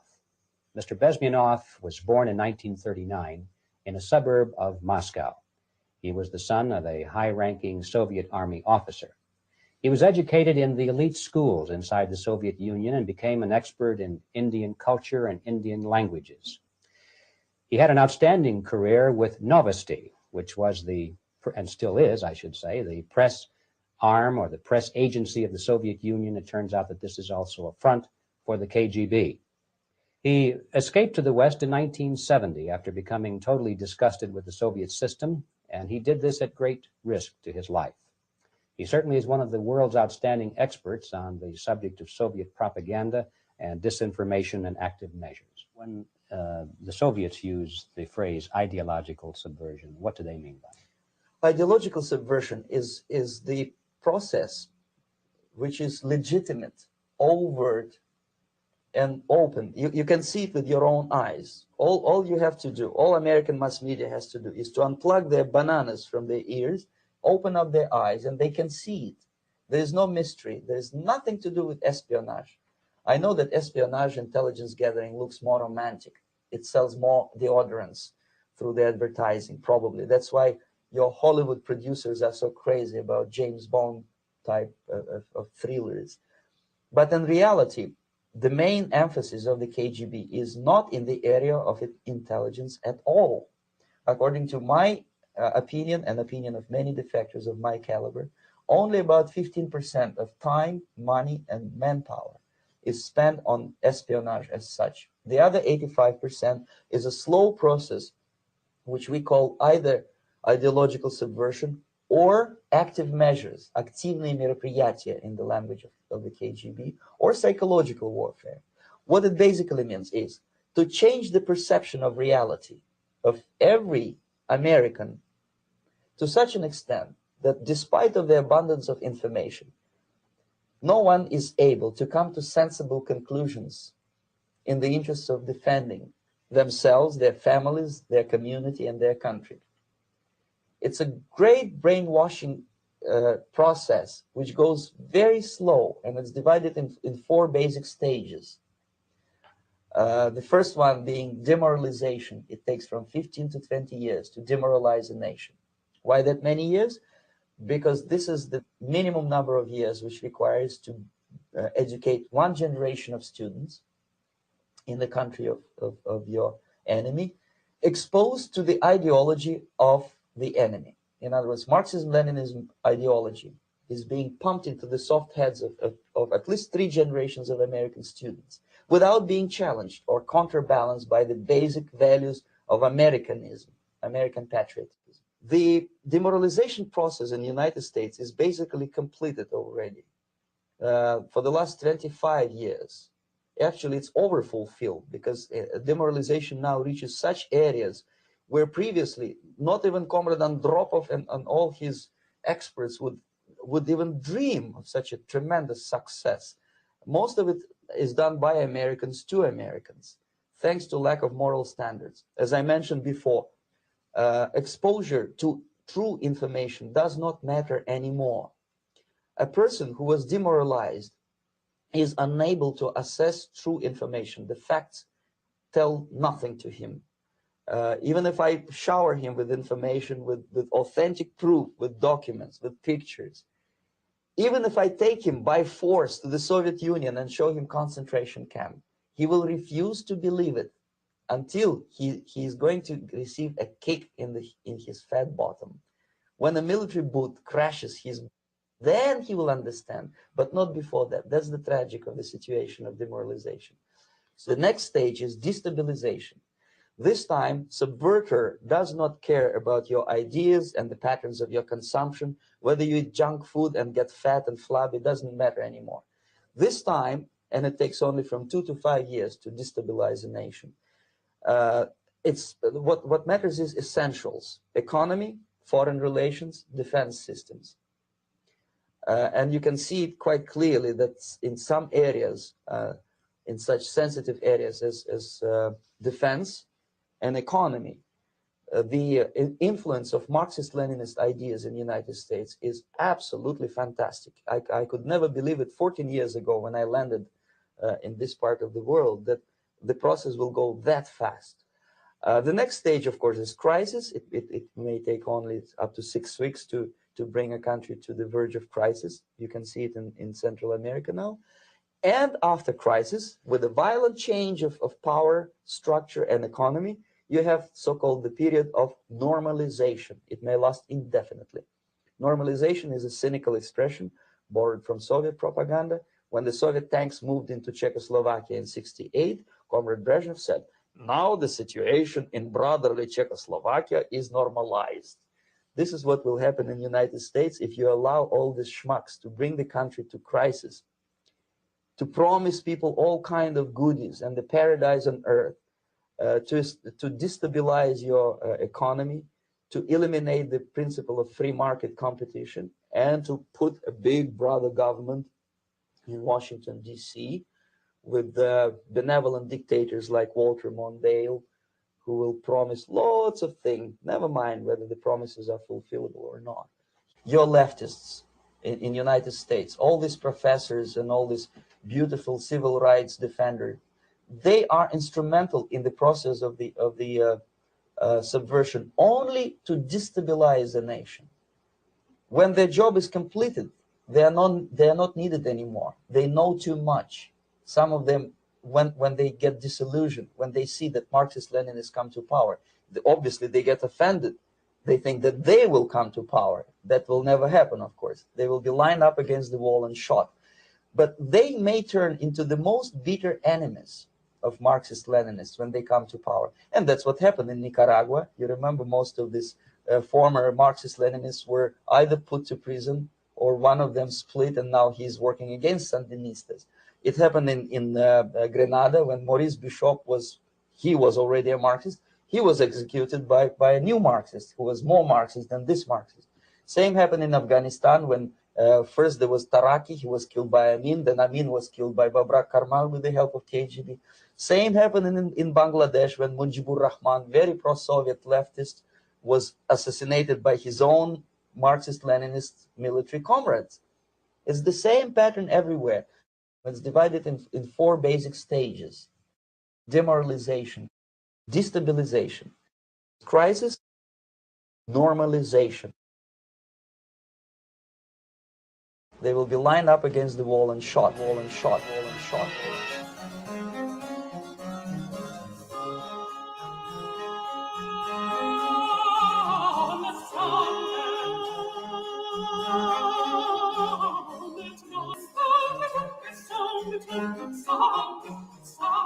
First of all, if you don't have a purpose. That's a very interesting video, and like the pro-black perspective, it jumped out at me that he mentions Maurice Bishop and the idea that Bishop was Marxist, and who came along? Someone who was more Marxist. This is very interesting. I might have to discuss this on the Thursday Thoughts Show one day. This is very interesting. Kevin Conrad, you saw the same video. What thoughts do you have? Yeah, I saw that video years ago. I saw that video like 15 years ago, and I was telling people about this. And I mean, look what's been going on the last few years in this country. I mean, plus, as I said, we have reached such a more advanced stage with the media constantly droning you. Oh, this, that. First, COVID, and now this. We gotta go help save the Nazis in Ukraine. Please feel sorry for these beautiful, civilized, blonde-haired, blue-eyed people getting killed by our, other Europeans. I mean, at this point, if you weren't on board, it's too late. You're gonna get swept up. Let's hear from Lero here. Is our mic on? Okay. Yeah. One thing that I found was interesting when he mentioned about like the information that people get and how like people will really deny facts and deny them for whatever reason. It could be over anything, it could be over trivial things or some, more important, but like people will deny facts in order to fit like whatever narrative. And I feel like the age of information has kind of like played against us, because it's like, it's not so much that, oh, the information's out there, but how are you getting your information? How do you process your information? Comprehension hasn't been, the age of information without comprehension and that principle being understood, which is like that demoralization aspect that he mentioned, really plays a big hand in our miseducation, because a lot of us seem to be educating ourselves. Because like I say, we got a lot of YouTube scholars who come in with these different texts saying, I can prove it with this or I can prove it with that. You come with your facts, but, your facts are nearsighted. There's context with those facts. And because we, don't have a defined process on how we gather and process and analyze data, information, text, it's led to us going into so many different ways. I mean, that was just a major part that I took from that clip right there. The problem says how to brainwash a nation. The question I also have is, are these steps that this guy outlined here and use examples, are these steps for us to be able to use to our own, our own benefit? I see a few people dropped out. D-Web, what say you to this? I love hearing Lero talk. She makes me want to restart the podcast. But going back to it, Russia and US, man, it's an interesting dichotomy, and it's interesting that you brought this video up, because if you look at it in a vacuum, US seems to be trending more socialist / Marxist / communist than actual Russia right now. And that's what I kind of find interesting. I'm saying that we trending more toward this path than the actual nation that they claim is Marxist and Russians, and the one nation that did kick out the Rothschilds bankers, by the way. So to me, that fits the bill. But to answer your question as to can we use these tactics, the thing is, once you go to the level of your so-called enemy, or once you start using their own tactics, then you open yourself to be able to the same like vices that they are. You know what I'm saying? It's like once you disavow yourself of truth in recognition of just winning the game, like once you decide that I'm gonna win the game by any means necessary rather than abide by your principles, then you open yourself up to a whole different rabbit hole. So I personally wouldn't advocate that. You know what I'm saying? Now you can counteract the propaganda to a certain extent, whereas truth will always counteract propaganda, right? So the best thing you can do is spread the truth, spread your words, spread your your positivity in a certain way that will counteract that. But I would never recommend using propaganda to counteract propaganda, because you're gonna end up, once you play in the dirt, you're gonna end up best friends with the pigs, and you don't want that. You know what I'm saying? So it's a fine line, man. And I hate to be a butt on this, turn the other cheek, type of deal that you see with Abrahamic religions type of deal. But I will say that you kind of need to keep yourself above their level. You don't need to stoop to their level. You know what I'm saying? Because the truth in itself is free and in its own sense. So that's what I got, bro. Appreciate that. Let's go to gas them up. Who came by? Yeah, I think he's spot on. These are the power games that I've always said. These are the shadow games that I play. There's a famous philosopher, Toulmin. He talks about in Shakespeare, I think there's a saying, all the world's a stage. And so in Toulmin's philosophy, he talks about in Europe, they go from the apron stage to the proscenium stage, or the proscenium stage to the apron stage. I can't remember which one. But it just shows the real battle is the battle of the mind.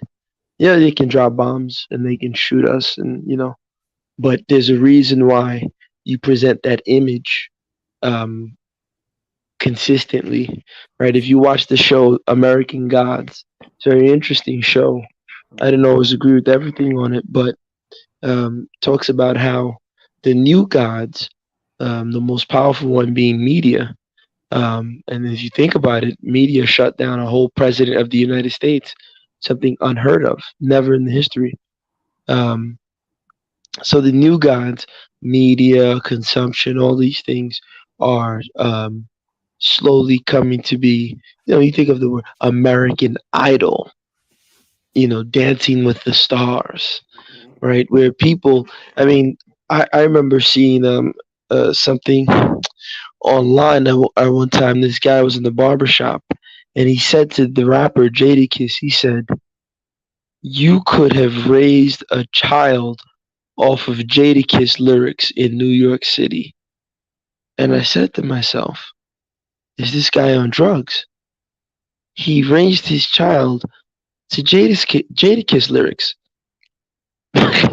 And, so the battle for me, the real battle is what's in our mind. Many of us who grew up in this Western system, whether we were like someone said, Abrahamic faiths, whether we went to church or to mosque, they put that binary of good and evil within us early. Right? You go to the church, they're working on our subconscious. Even people who say they're not Christians or whatever, you'll get in the car with them and maybe they almost hit a bus. What's the first thing they say? Jesus Christ. And they don't go to church, So these things are really deep within our psyche. And I think that's the fight. Yeah, go ahead. I thought about that same thing the other day. Like Yeah. I found myself exclaiming JC, and I'm like, wait a minute, I don't even believe in JC. What's going on here? So yeah, it's true what you're saying. Continue. Yeah, no, that's the fight. That's the fight, because it was put in our program and within our subconscious early. And so, that to me is the real work. The self that we've created as adults, as so-called woke adults, we created it, right, in a way to combat and to be defensive. But really, at our core, who are we? And I think the fight is we need to destroy the core, right? Just know thyself, really, is that saying, like, know who we are and then destroy it. Because in many instances, what we are, what was created for us at the core, is deeply, held sway by the brainwashing techniques that the gentleman in the video is talking about. But I'll end with that. So it sounds like you believe in what he's saying is the process. My question, like I asked D Webb, I'll ask you too to respond to it briefly, is do you think there's something in this that we can use, or you think whatever it is inside of us that came from these tactics, we need to just fundamentally destroy? Ooh, that's a tough question. I mean, I think I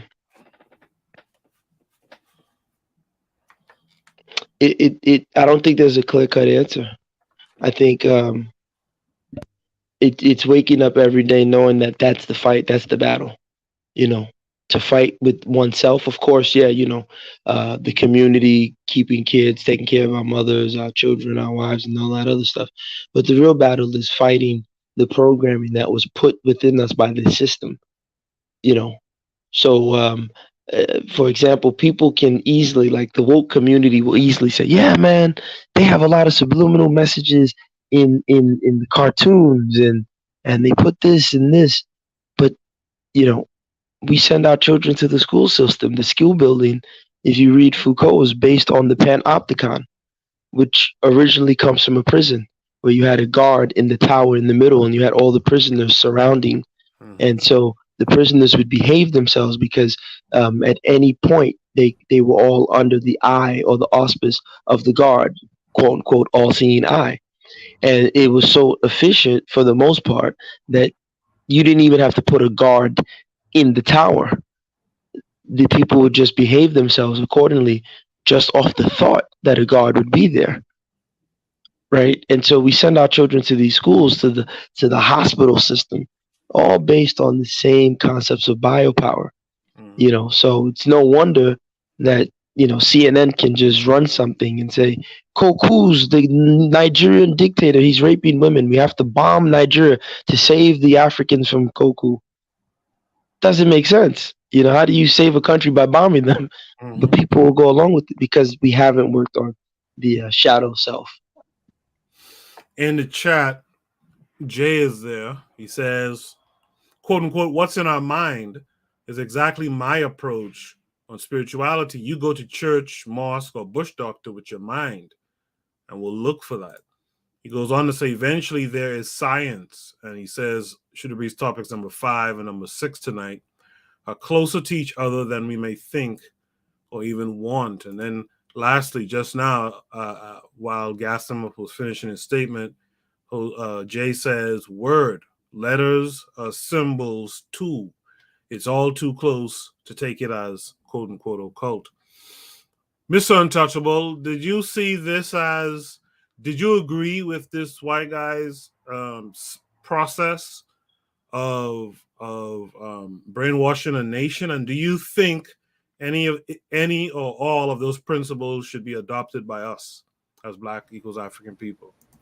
Well, it's not a matter of me agreeing with him. He is a KGB, a former KGB agent. So, and plus, I think that he was high in the KGB. So this was their strategies that they would use to really undermine the American society. It's just that he went over to the Canadians, I think, and he became a Canadian citizen. But as far as strategically, it's interesting how these guys play their world games. But if you was to retract the things that he said, and you was to use those 4 different strategies to undermine the nation, and what he said, I think that these tools was really used to undermine our communities.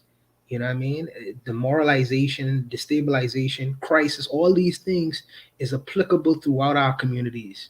And I would ask myself, was these things implemented within our communities, and was it strategically done by someone else?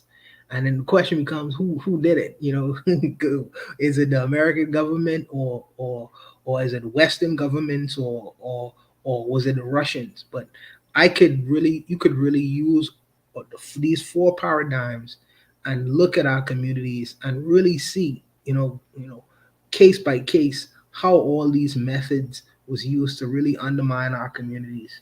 I think that was done already. I do believe though that we should have some kind of defense against these kinds of things. You Right. know, I think that when one group plays offense, we should play defense. We should play defense actively, play defense. You know, and the people who are able to see further, they should, like we had the Francis Cress Wellsings always talk about, you know, mind and games and what's on the board and things of that nature. And people, psychologists like Amos Wilson, them always trying to get, you know, the larger community really trying to play defense. I think that we are not necessarily in a position to use these kinds of strategies against our enemies, because right now at this point we are not organized and we are not strong enough effectively to influence.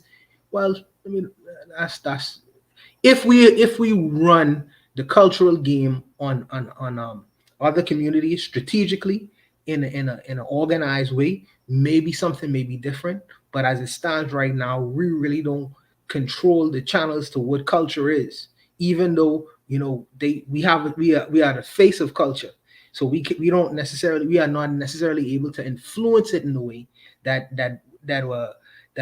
we'll be able to turn or respond to or deflect our enemy. We can't really even fight them.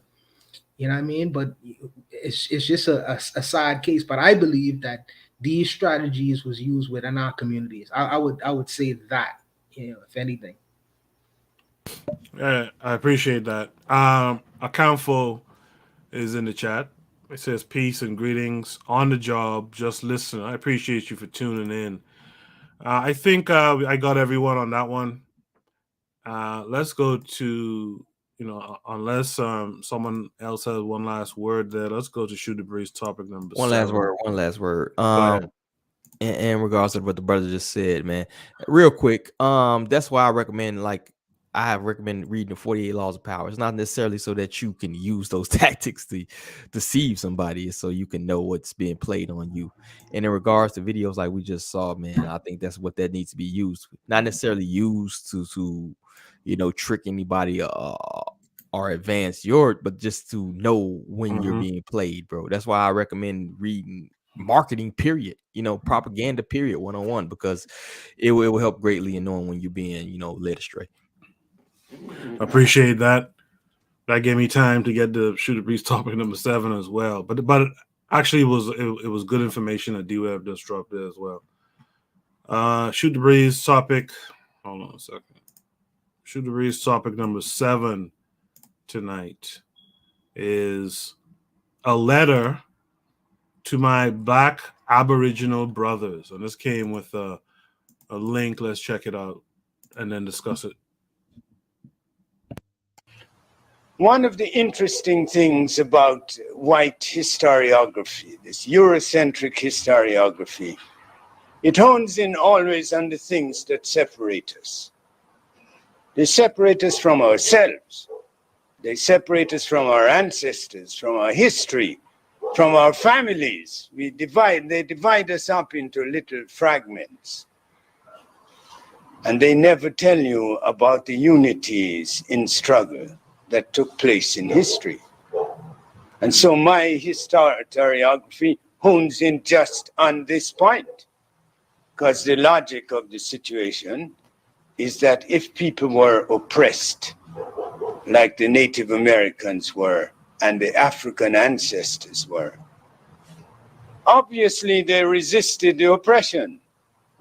And obviously, as intelligent human beings, it occurred to them that by uniting against a common foe, they would have greater strength in the struggle. But the histories lie there waiting generation after generation. And then I pick up the books by Boyd Thatcher, who's a great admirer of Columbus. But in those books I find that in 1502, there is a rebellion, a major rebellion, in which blacks and Native Americans joined forces. 1492 to 1502. That's 10 years. And in that time begins a struggle. And you're going to find this uniting of the oppressed threading its way through the entire history for 5 centuries.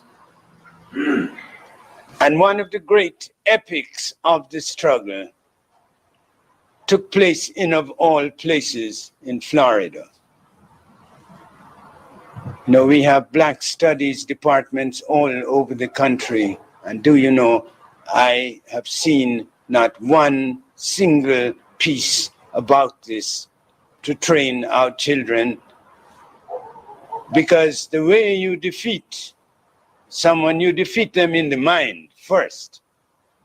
That's why Garvey said, first you must change your way of thinking and then peacefully carve up the weapons with which to fight.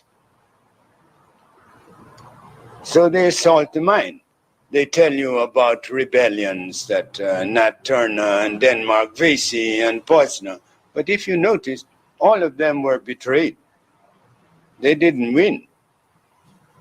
And the one great insurgency that blacks fought in this country for over 130 years is one of the best kept secrets in black history. And it took place in Florida. And you read about it as the Seminole Wars. You've heard about that, haven't you? Seminole Wars? Do you know that there's no such thing as a Seminole? Seminole doesn't exist. Seminole was a Creek word for runways. And those slaves who escaped from the Carolinas and from Virginia down through what eventually became Georgia. Georgia became a state to block the movement of escaped slaves into Florida. Did you know that? That's how they set it up, as, in quotes, a free state. And there in Florida, the blacks were called Seminoles first. Black escapees who went into Florida, who were welcomed by the Native Americans there. And there you had some of the most interesting Native Americans in the entire hemisphere. There was a group called the Calusas, and the Tequestas, and the Appalachians, and even their enemies write about them with respect, because they were some really bad Native Americans. I mean, when Ponce de Leon came, and you know, we have at the Exploratorium a film on Cabeza de Vaca, who went with the Narvaez expedition. And interesting to see how they're going to do this film. How I learned about the resistance there in Florida is that you have to read a book by a half Native American who was related to the Inca kings. His name was Poma de Ayala. And he had oral testimony from soldiers who had actually fought in Florida. And when Ponce de Leon arrived there, he arrived like a conquistador. And I must tell you quickly how he arrived. It was the Taino pilots who showed him how to navigate those treacherous waters of the Bahamas. Bahama comes from Spanish Bahamar, the shallow sea. And then you anglicize it as Bahamas. So in there you can wreck your ships every second. And the Taino pilots, who were brilliant at navigation and at astronomy and at the science of looking at the motion of waves and judging the distances from land, which, you know, only recently the Smithsonian had some white scholar discover that those black folks in the Pacific were navigating the entire Pacific Ocean in their catamaran boats. And they could look at the motion of the waves and the wind and tell the distances from land in that big, vast Pacific. So this is what the Taínos taught to Ponce de Leon. And he got past that Bahama current and he got to Florida. He immediately fell on the Native Americans and began slaughtering them after they welcomed him. These murderous Spanish and genocidal Spaniards. And what the Calusas did, they waited for him to come back. And then they feted, wined, and dined them for 4 days. And then they fell upon them and killed every single one. They left 6 alive, but barely alive. They wounded them so that the wound would work in enough time when they got back to Cuba to spread the word. Don't come back here. There's some serious folk here. And of course, they never learned, so they came back again. Ponce de Leon, we told, he went to look for the fountain of youth. They ended his search 6 days after he arrived in Cuba. He died from the wounds that the Calusas had put upon him. What that did for the Calusas, they learned instantly the logistics of making special arrows that could neutralize the power of horses. They made special bows and arrows with special trajectories and force. And they would put their archers in the trees and they could shoot an arrow right through the body of a horse. So when you read about how the Indians, the Indians in quote, were terrified of horses, the Calusas dealt with the horses. And then with armor, after killing the Ponce de Leon fellows in armor, they took the armor, they stuffed it with straw, they hung it up on a tree, and they found every weak spot through which their spears and arrows could go. So when the Spaniards came back, they were ready for them. They could take care of the armor, they could take care of the horses, and they were more brilliant tacticians in their own land. They could. All right. The prompt says, a letter to my Black Aboriginal brothers and sisters. Let me mix up a little bit. Let me start with Mr. Untouchable this time. Yes. Because of the continuity of the program, this is the reason why we had to cut it. But he went on to talk about the relationship, because the Aboriginal brothers always talking about Indians and this and that and whatever. And this historian went on to discuss the Seminole Wars, which I was really unaware of, which was really the biggest, one of the biggest, slave rebellions that existed in the Americas that I really never know about it. And it was like almost just as prolific as the Haitian Revolution, and it's just funny how historical events are left out of history for whatever reason. But I just thought to bring this to the attention, because I invited a guy who thought he was a Black Indian onto the show and hoping he would possibly get some insight into what this historian was discussing for the night. So okay. Yes. Lero, you saw the video. You see the prompt. It says, a letter to my Black Aboriginal brothers and sisters. What do you think the brothers and sisters should get from this? Yeah, that's one thing too. While watching it, I was struggling to understand the overall message he was relaying. I guess he was just, delivering some important history. So, I guess just being informed on the Seminole Wars that went on in Florida, it was very monumental and is, left out of, history. It was something I read about just a few years ago. What you do with that Black Aboriginal, that kind of confuses me in a sense. because I don't really know what that is. Just to be honest, I don't. So yeah, you know, I don't really have much. I'm sorry. That's all good. D Web, what say you? Yeah, you know, and it's a good history lesson, man. And you know, I've talked about, you know, John Horse and, you know, things of that nature. It was actually 3 Seminole Wars, right? Um, and the thing is, it's like, okay, you have that history, right? You can relay that and parlay that about how, you know, these escaped slaves intermingled with the Native Americans, blase blues. Well, what was the end outcome of that? The majority of them got ran off to Mexico, you know. So it's like, okay, you have this history, right? And now if we fast forward to 2022, what you have right now, because it's still Seminole tribes in Florida. I'm in Florida right now.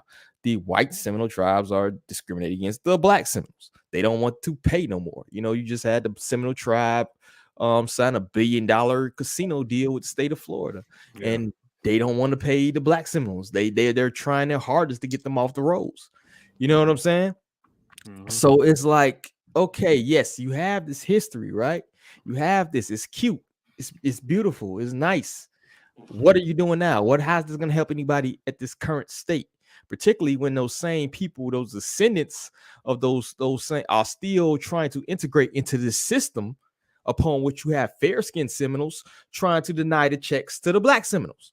You know what I'm saying? So yeah, that's cool. And this is from 92, bro. So, you know, I understand, you know, and it's good to know history, but you have to relay that history to your current events, right?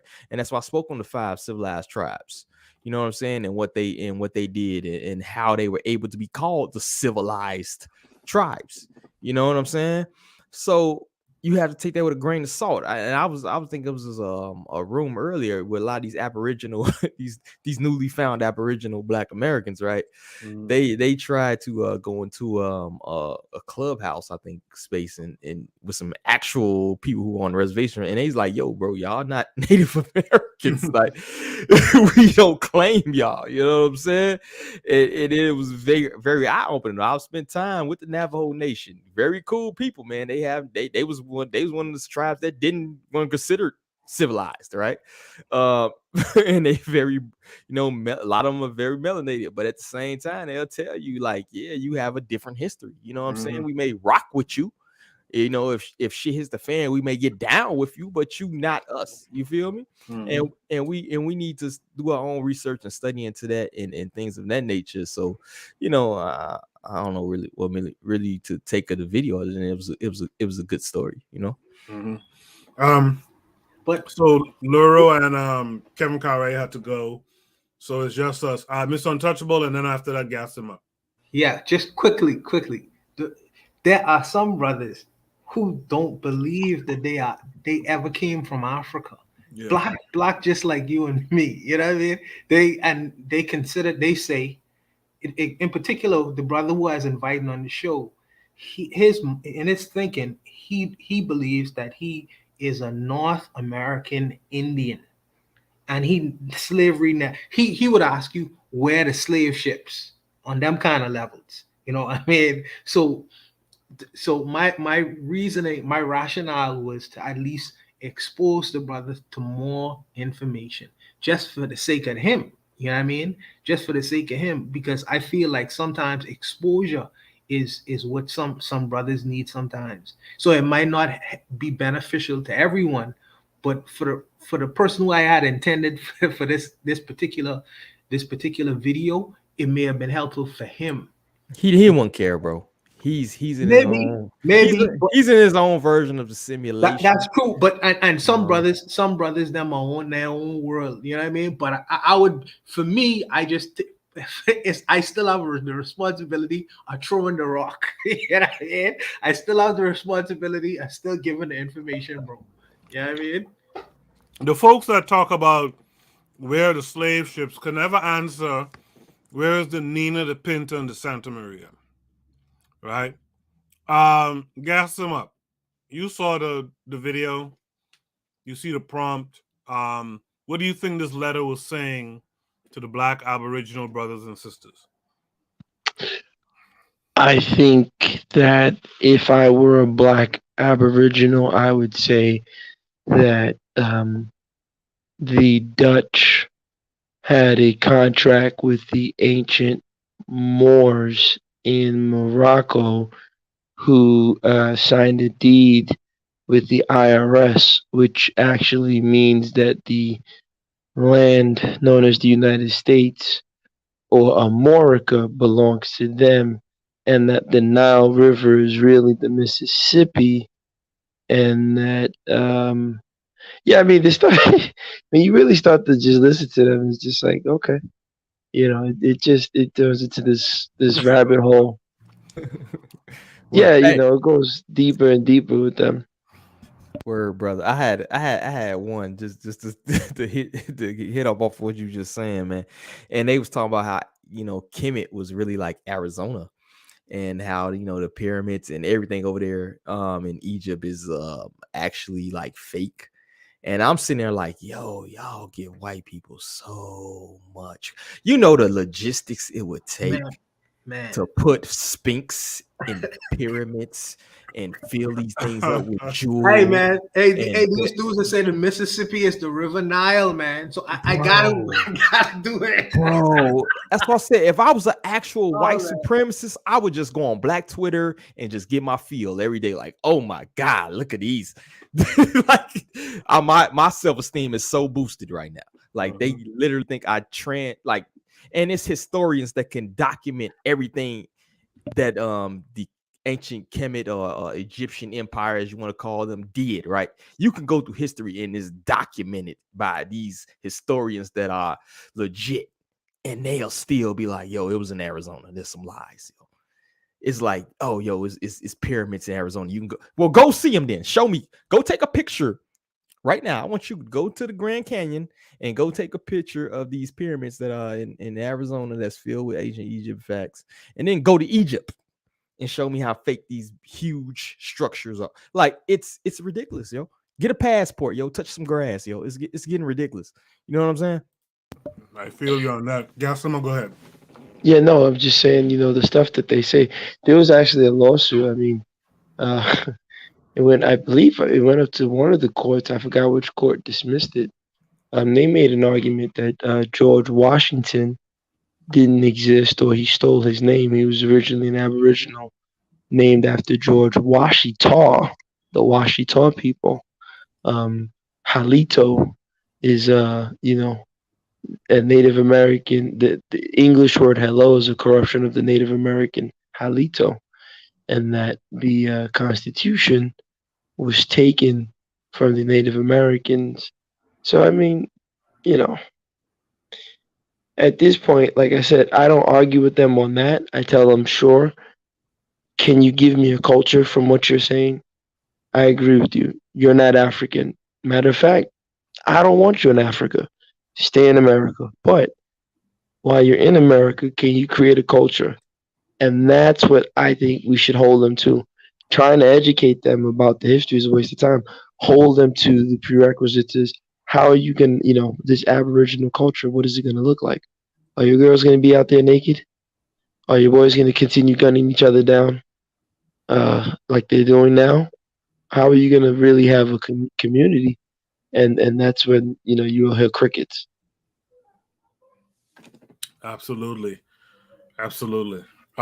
Yeah, I feel like a lot of you do, like, good story, like D-Web said. It's a good attempt on Mr. Untouchable's part to try to get some reasoning to this brother who thinks he's a Black Aboriginal. But a lot of those guys, especially the way I look at it too, people forget about age, man. You a certain age of maturity, you ain't changing off your opinion.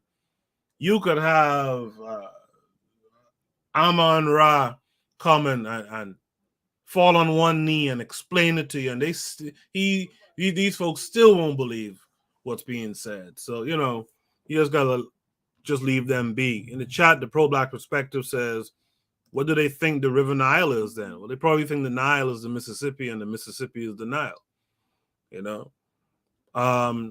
Anyone have any last word on this prompt? If not, let's go to Shoot the Breeze, topic number 8 tonight. Shoot the Breeze, topic number 8 is, what will Malcolm say about American nativism? What would Malcolm say about American nativism? This came with a link. Let's check it out.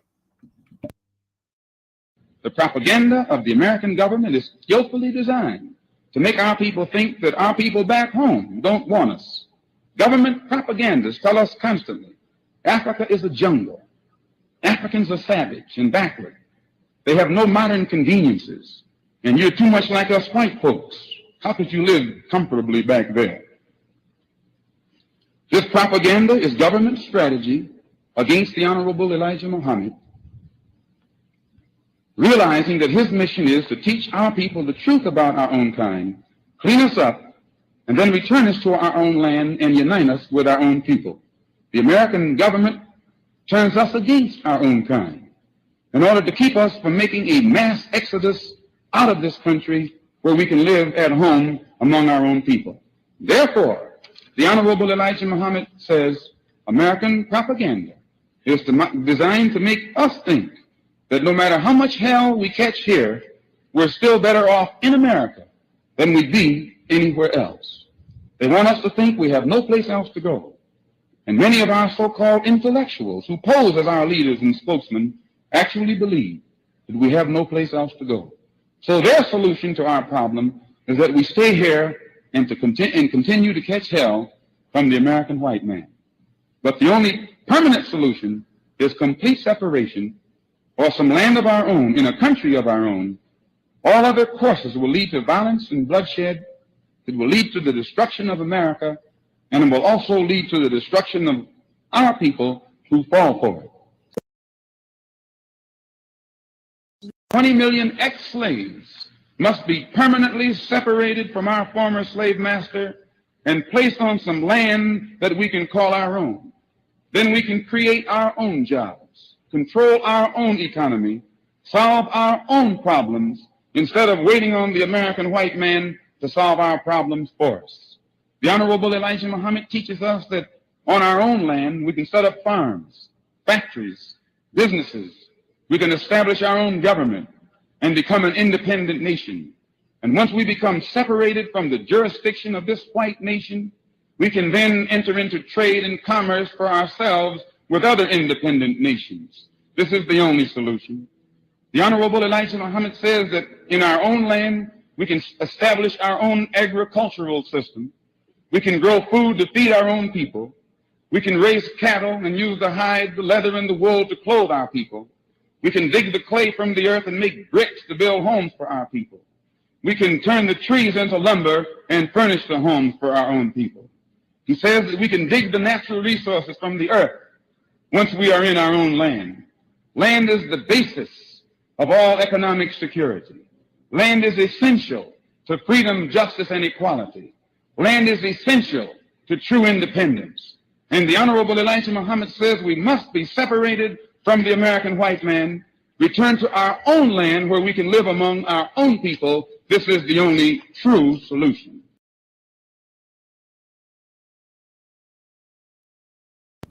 The only true solution.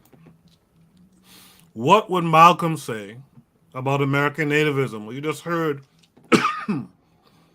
some of Malcolm's thoughts there, gas him up. What would Malcolm say about today's Black American nativism? I think they would call him a tether baby. His mother's from Grenada, so they would tell him that he's not a foundational Black American. You know, I would hope that Malcolm doesn't have anything to say to these kind of people. Personally, you know, I would hope he would ignore these type of people and focus on the people who are doing what they're supposed to do to try to create something for the next generation. So, you know, he might have something, you know, in terms of educating them, but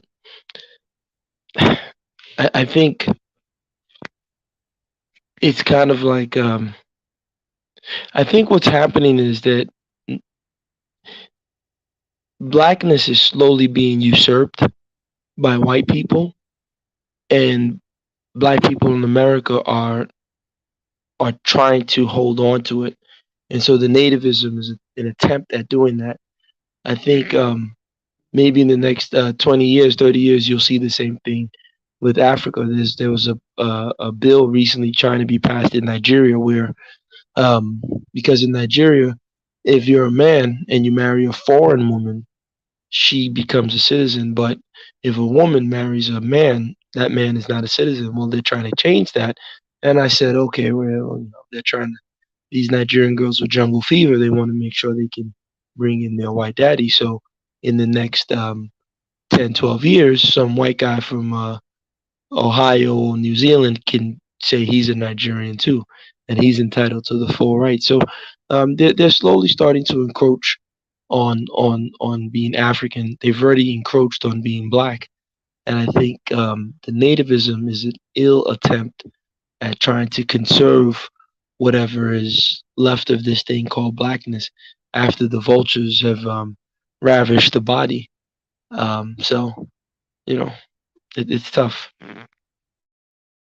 Let's bring in a day late and a dollar short. Let's bring in Azuli to the panel. Azuli, what say you to this? Good night, everybody. I think that Stop I say, brother. Nabule, I think that Malcolm X might be wrong on this point because land, if you don't control the land, you could be in the land, but most of Africa is black. Most of the Caribbean is black. We still don't control Jack. So I get why he said land is this. If you don't control the land, you don't control what's in the land. I don't know if that was inferred or if that was Yeah, I that's think what, that's inferred. because if you don't control the land, you could be in the land. If you don't control it, it's nothing. But with the American, I'm kind of different. Not different to say. I'm not gonna say I'm a FDA person, but gas him up. They already that guy who's founded the FDA, he doesn't consider Malcolm X a foundational thing. And his thing, he never noted, he never acknowledges Malcolm X as one of their heroes. So you're right, he already does that. So, but what I'm saying is, I'm in a way, I believe that Malcolm X might have a different view of the situation right now because a lot of people on the other side, I think, I don't know, man. I'm not. I believe I'm in the. I'm not saying that I'm not originally my seventh generation from now didn't come from the native from the motherland, but I'm up to the notion now that I believe a lot of us are from here. So they came here, they beat us up, and they took us and enslaved us from here. I don't believe a lot of us because I don't understand how. I was watching this and I wanted to post it in the Shoot the Breeze, but I didn't. Is that a lot of there's still this African guy said, why do African Americans think they're African? And he said something. Does a Ghanaian person say he's from Kenya? Is Kenya just because he's on the same mass land? So there's a lot of this thing going on, but I believe what Malcolm X said, you have to control the land. And just land in itself is not a path to freedom and all of that thing. And it's not only the land, the people have to be thinking the same way. You can't be Euro minded and then even though you control the land, you're gonna do Euro stuff on the land. If you're not Afro minded, even though you control the land, you're gonna do Euro stuff on the land. So that's my point of view. Thanks for that. Let's mix it up. Let's go to Mr. Untouchable this time. Shout out to you, Azuli. Shout out to you, brother. Oh, by the way, it's interesting that that's needless to say. I think that Malcolm would he'd look at the scenario that's happening right now, and I think that he may be disgusted, but I think that Malcolm X would understand the as he said, the propaganda of what's going on, what was going on within his community. And I think that Malcolm X would try his best to help work to try to diffuse that situation while building to, because if Malcolm X had lived, I think that he may have, went to Africa to try to do something constructive there. I don't think that. I think that he would take the position like many of my brothers on the panel, and charge a lot of it to the game. And I think that he would have left with who would have wanted to go with him to try to help to build whatever community or ideas that he would have had in his mind. Maybe he would have even gone to Saudi Arabia. Who knows? You can't really say for certain. But if he had continued with the Pan-African strain that he was on, I think that he would form greater links with Africa and probably would have been there doing something. I don't necessarily think that he would have died in the United States, and I could be wrong about that. All right, thanks for that. Let's go to D Webb on this one. D Webb, what would Malcolm X say about the American nativism movements going on now? I think you had two versions of Malcolm. I think you had Malcolm pre-pilgrimage, and post-pilgrimage, right? To me, that sounded kind of like pre-pilgrimage to me, because he was speaking a lot on the Honorable Elijah Muhammad and what he teaches us, right? To me, which by the way, if I could just interject for a second, I'm always a little bit surprised by that, because if I'm not misremembering or misunderstanding, like Elijah Muhammad them didn't really raid Africa like that. Like, nah, to this day they don't. To me, when you're dealing with the NOI, and I got some people who kind of close to the movement or whatever. To me, they kind of remind me of Tariq in the sense that they use Africa when it's beneficial. When it's beneficial to speak on Africans or African movements, they'll use it. But outside of that, they don't really rock with it. You know what I'm saying? Like, I've seen Tariq Nasheed counteract somebody's opinion about the low IQ scores and talk about how Africans come over here and they come and get high scores on these standardized tests and things like that. And if you look at the hidden colors 1, 2, and 3 is very Pan-African. You know what I'm saying? So to me it's kind of in that vein where it's convenient to use people that look like you when it's beneficial to you. You know what I'm saying? So but to your point, personally, it really doesn't matter where the fuck you're from. I think, to me, Pan-Africanism in the vacuum is just saying, like, yo, you're melanated and people are trying to kill you because of your melanin, right? You will be subjugated because of your melanin. You will be, pushed to the bottom of certain societies because of your melanin, right? Unless you choose to integrate, right? It is a blatant attack on you because you are black. So maybe they need to rebrand. I don't know. But if you look at it, Kwame Ture, you know what I'm saying? He was on Hoover's list of possible next black messiahs. He didn't say black American messiahs. He didn't say. He was targeted because he was black and he could possibly lead a bunch of black people to a movement.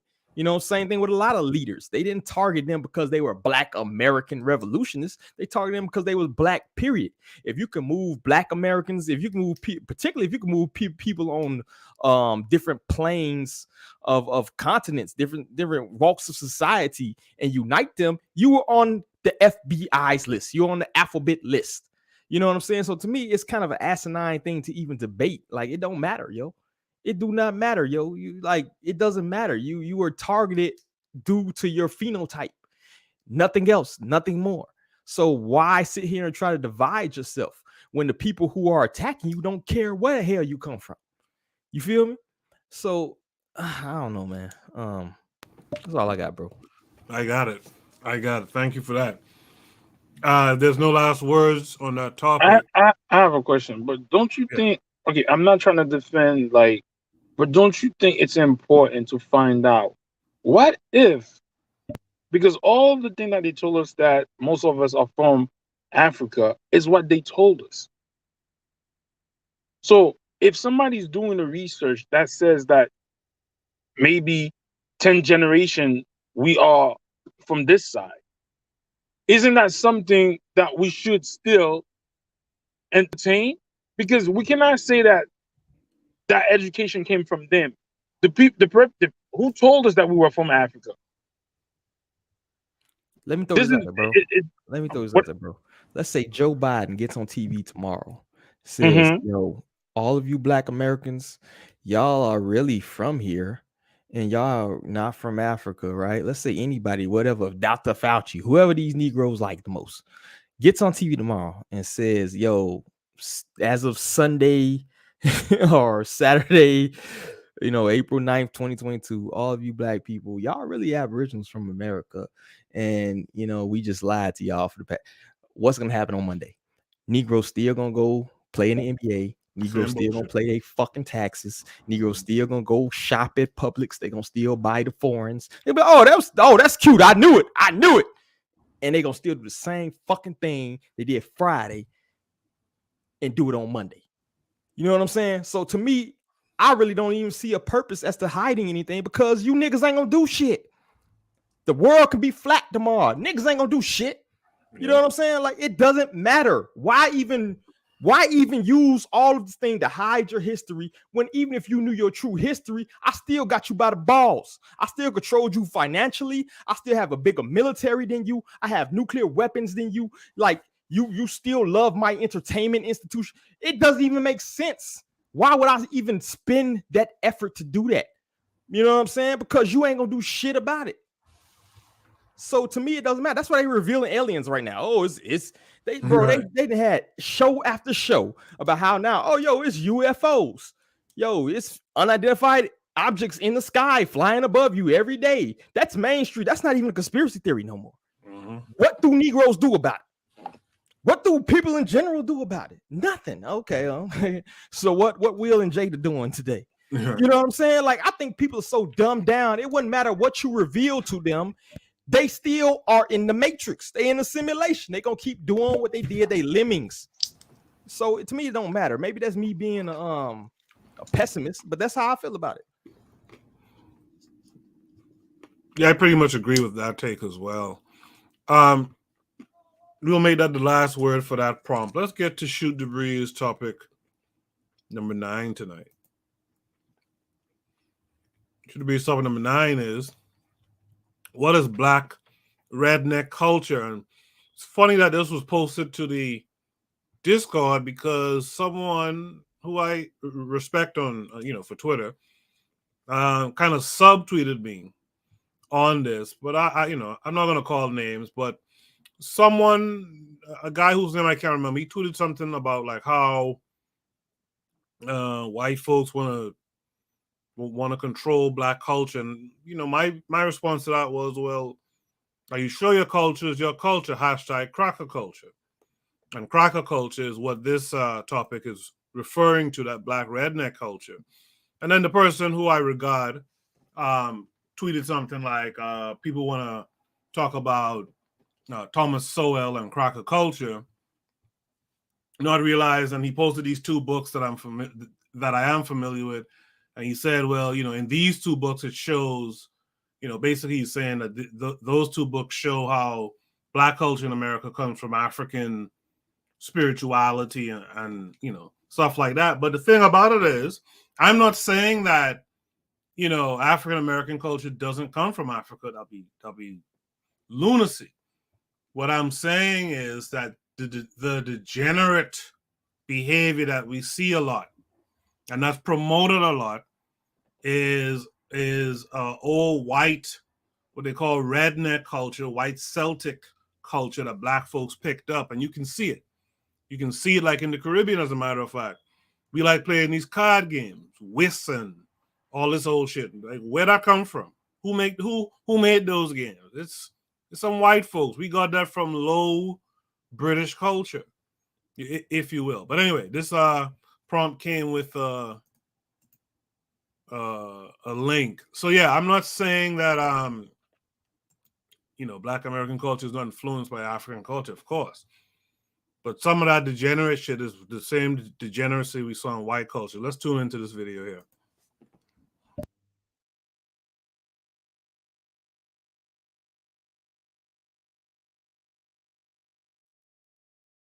It's like, I mean, the average of black kid today, I think, is probably better off, certainly materially, than say Ben Carson was when he was growing up. Ben Carson, the famous Black surgeon at neuroscientist. Johns Hopkins. Right. Who is immensely accomplished in every way. Yes. Right. I would say that certainly the Black kids who are growing up today have a higher material standard of living than I had. The difference was that the schools were good when I came along. They were especially good in New York at that time, hard as that is to believe. But the kids who grew up in that same place where I lived, they will not get that same education. Now that can be blamed on somebody, but it has very little to do with what happened 100 or 200 years ago.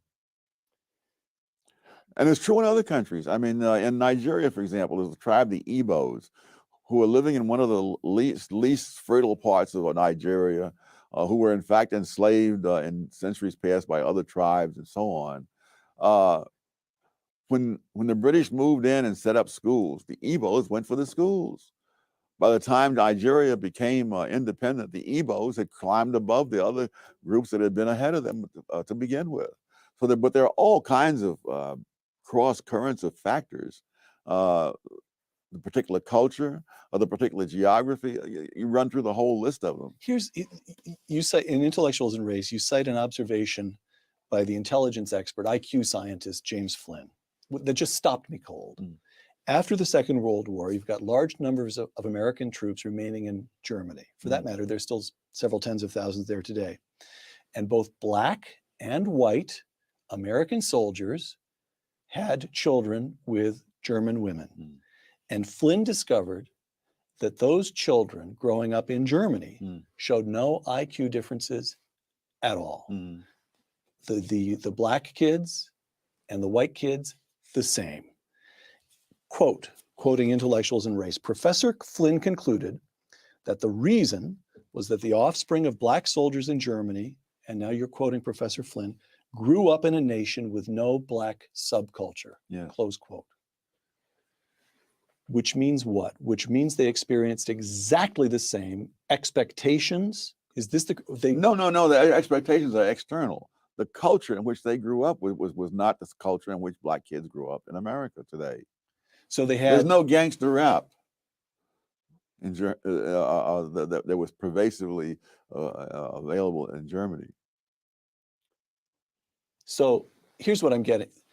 There is something about Black subculture in America today that holds African Americans themselves back? Yes. In fact, I went into this in a previous book on which about Black rednecks and white liberals, because that same subculture. Let's talk about two of your books here. Go ahead.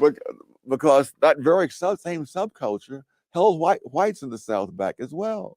That in the time this mental testing in the First World War turned up, among other things, the fact that whites from various 4 or 5 southern states scored lower on the mental test than Blacks from 4 or 5 northern states.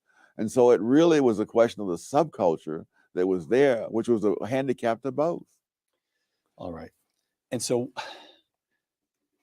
whose job is it to say, wrong subculture, folks, you're harming yourselves?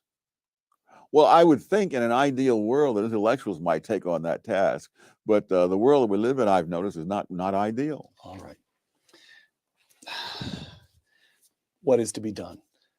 Take a look at President Lyndon Johnson speaking at Howard University in 1965. Oh, yes. But freedom is not enough.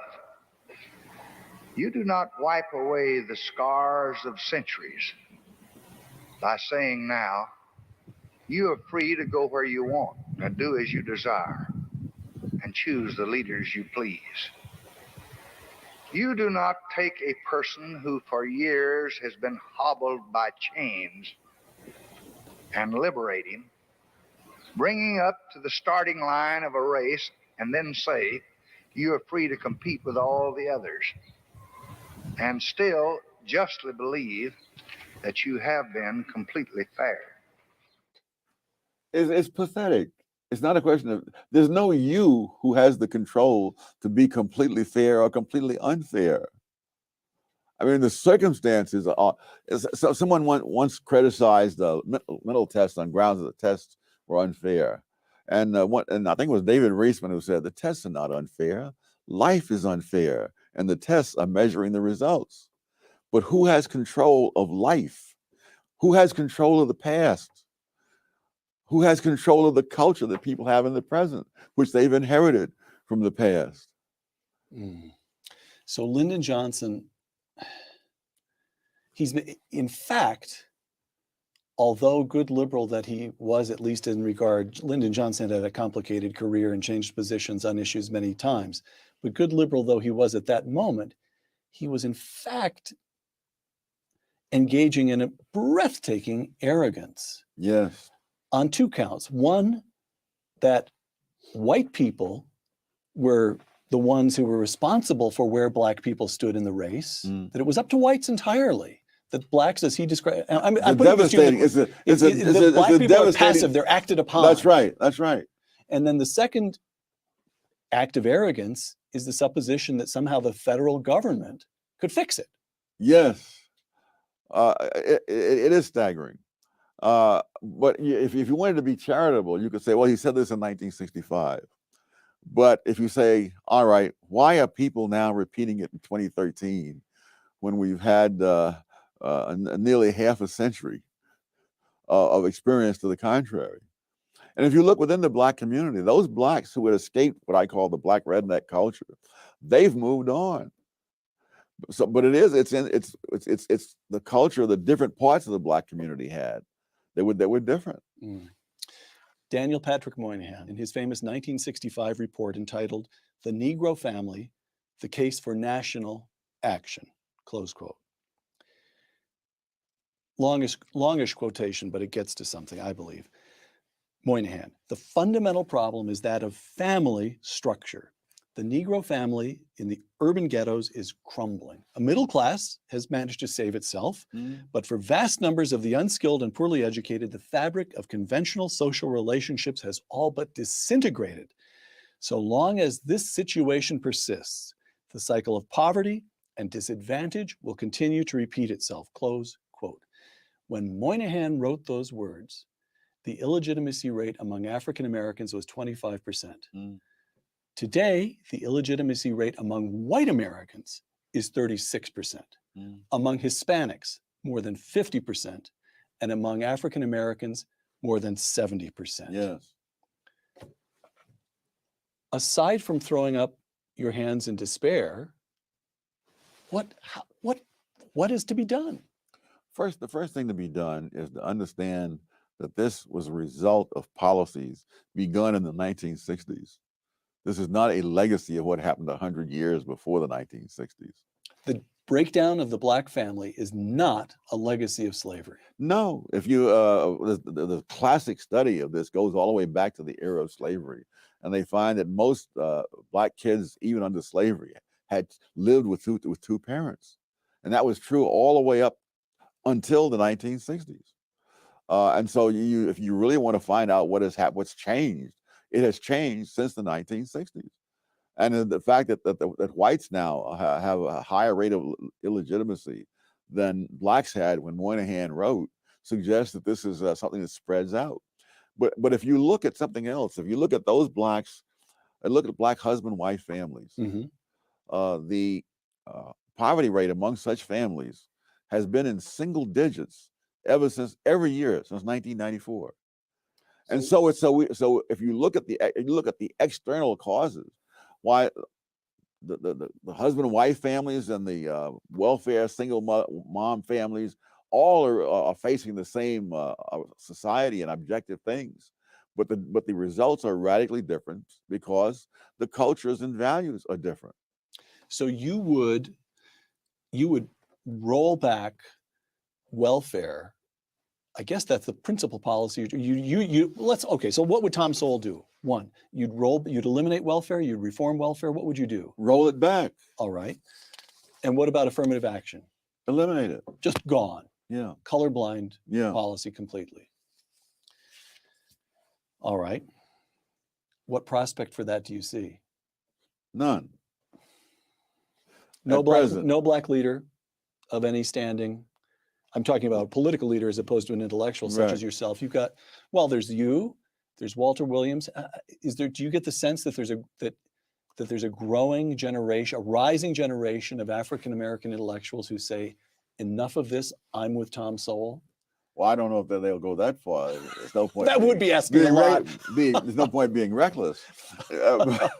But I think there are people like Shelby Steele and many others, Larry Elder. You can run through a long list, and there are more such people now than there were, say, in the 1970s. But in terms of political leaders, all the incentives politically are for Black leaders to blame all problems in the Black community on the larger society, and that enables them to take on the role of being the defender of the Black community against enemies, which in turn creates the situation in which many Blacks don't feel that anything that they do is going to help themselves unless it's done politically as a group. That there's no point. I mean, why would you, if you believe what they say, why would you want to knock yourself out in the school knowing that the man is not going to let you get anywhere? One of the most pathetic things I heard in recent years was a young Black man saying that, at one point he thought he would join the Air Force and become a pilot. And then he says he realized that the white man is not going to let a Black man become a pilot. And he was saying this decades after the Tennessee Airmen had established their reputation in combat in Europe. But the hopelessness is one of the big products of the race industry. That you have no chance. I remember giving a talk at Marquette, and at the end of the talk, among the questions that was asked, a young Black man got up and he said, "Even though I am graduating from Marquette University, what hope is there for me?" And having gone through college when I was in the 50s, I don't remember any Blacks saying that in the 1950s, when there was a lot more obstacles to overcome than there were when this guy is graduating from Marquette. But you have to produce that kind of feeling in order to serve the interests of those in the race industry. Final question then. Maybe we can think in terms of that young man at Marquette. Or let's put it this way. Somewhere watching this interview, there's a young Thomas Sowell. There's an African American who's smart and wants to do something with his life. It seems to me we've already got one piece of advice you'd offer to him is stay away from the races industry. Stay away from the race hustlers. What advice would you give a young Thomas Sowell? How do you make something of yourself as an African American in America today? The way anybody else would. You equip yourself with skills that people are willing to pay for.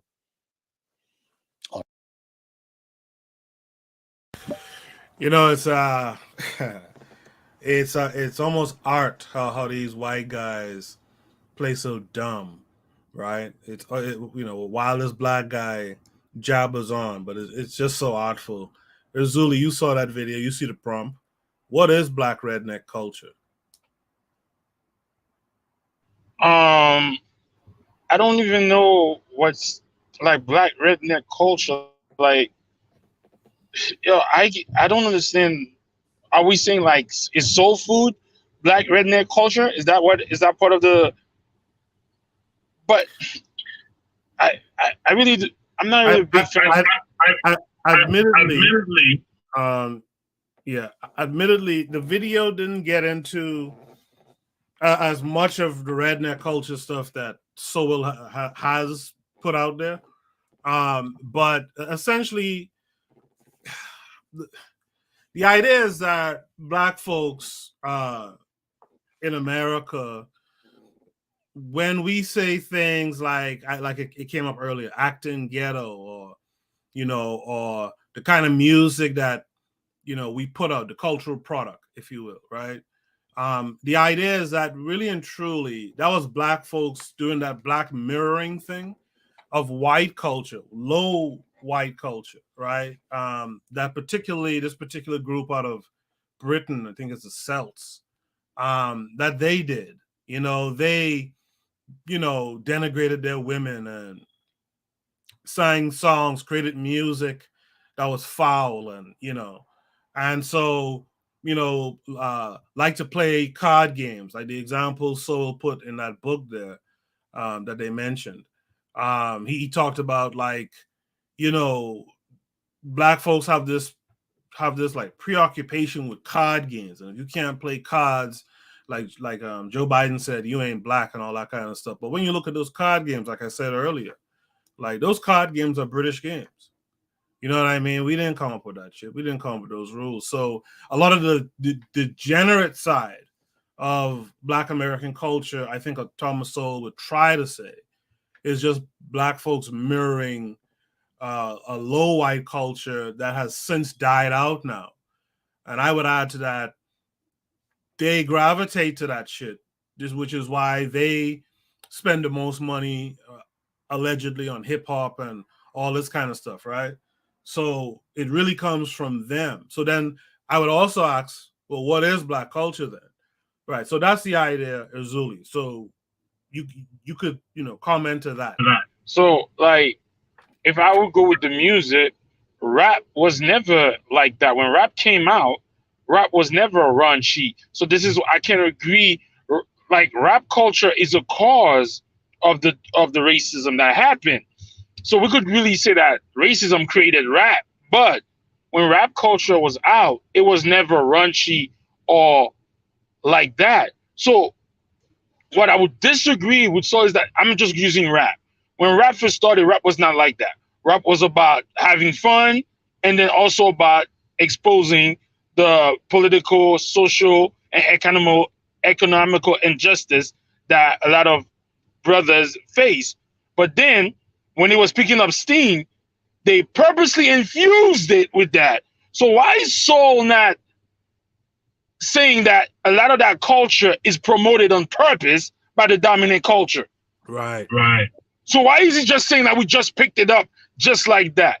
And number two, why he doesn't want to say is that a lot of those people that are like Harvard educated, the talented 12, they look down on the people, and a lot of them have sold us out. So which makes the ghetto, so-called, quote unquote, look at them sideways, because we equate sometimes education with selling out, because a lot of the people that were educated, they'll sell out the communities, they sell out the community for crumbs.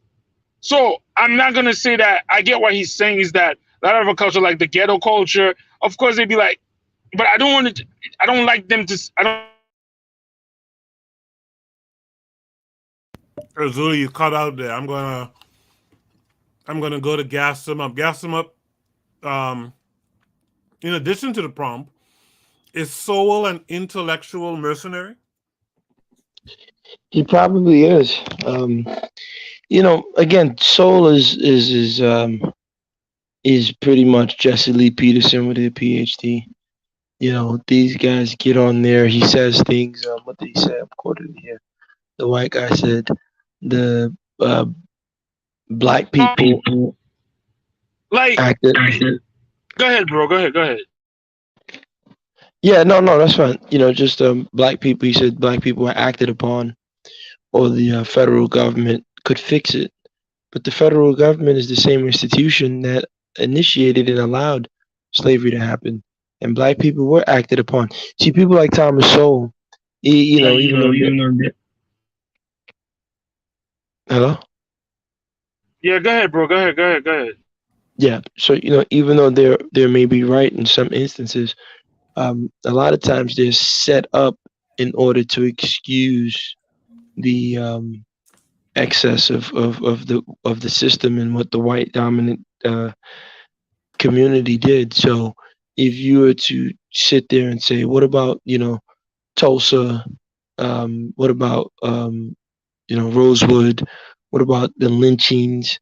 What about the segregated places where the schools got less amenities? The so-called separate but equal, but the schools got separate. The school got the school budgets were not the same.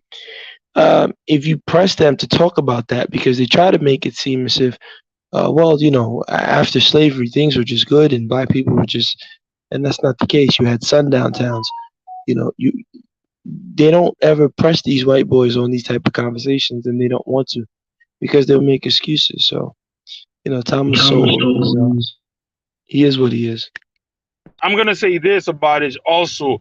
Thomas Sowell, he said something. He already told on himself. So what happened in the late 1960s and 70s that destroys the black family?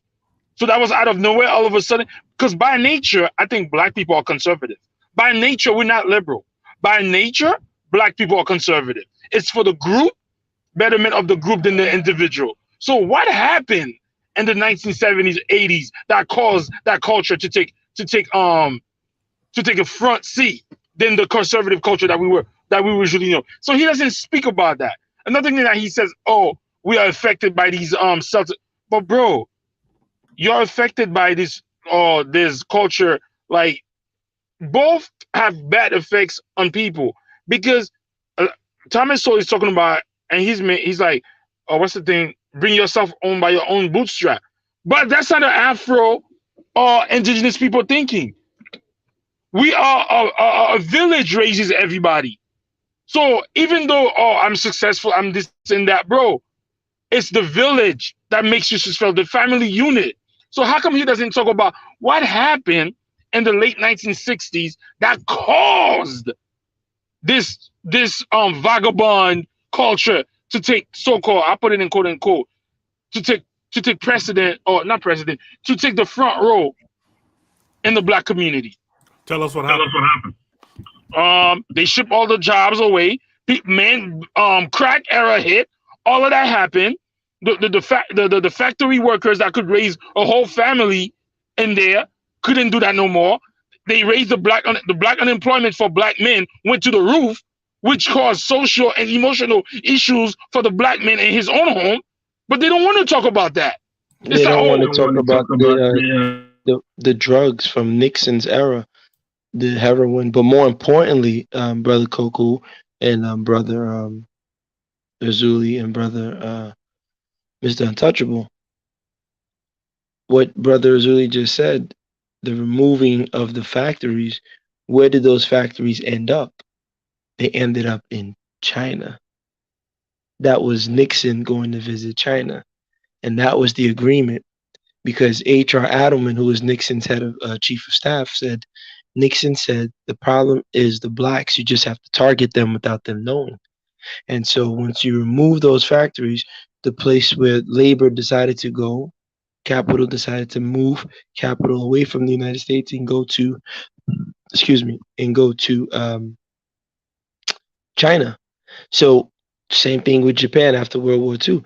When Pan-Africanists and people who keep talking about, oh, Africa can develop and blah, blah, blah, China did it and Japan did it, they don't want to acknowledge that the white man picked them and they were selected to do it.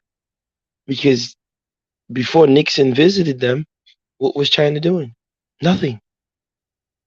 So it's not like these countries just magically, like Lucky Charms, they're magically delicious. No, they are actively seeked out or sought out and selected by the dominant white structure.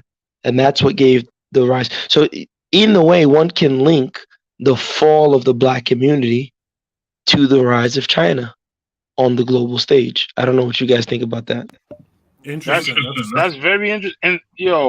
And Detroit, for example, was a very booming society for African Americans. They shipped out the jobs and they introduced heroin, drugs, and crack. And they want you to, and brothers like that soul guy will not say this. And this is why people be like, oh, soul. No, why are you not talking about the whole thing? So, like, I get what you're saying, Koku. Like, some of us, we gravitate toward that. But why? We are naturally conservative. Black people are naturally conservative. We are not liberals. So what switch? How come he don't talk about that? That's what I have to say. Let's go to D-Web. D-Web, what say you to this? Interesting perspectives, yo. My question is, who forced these people to do crack? Who forced these people to do heroin? You feel me?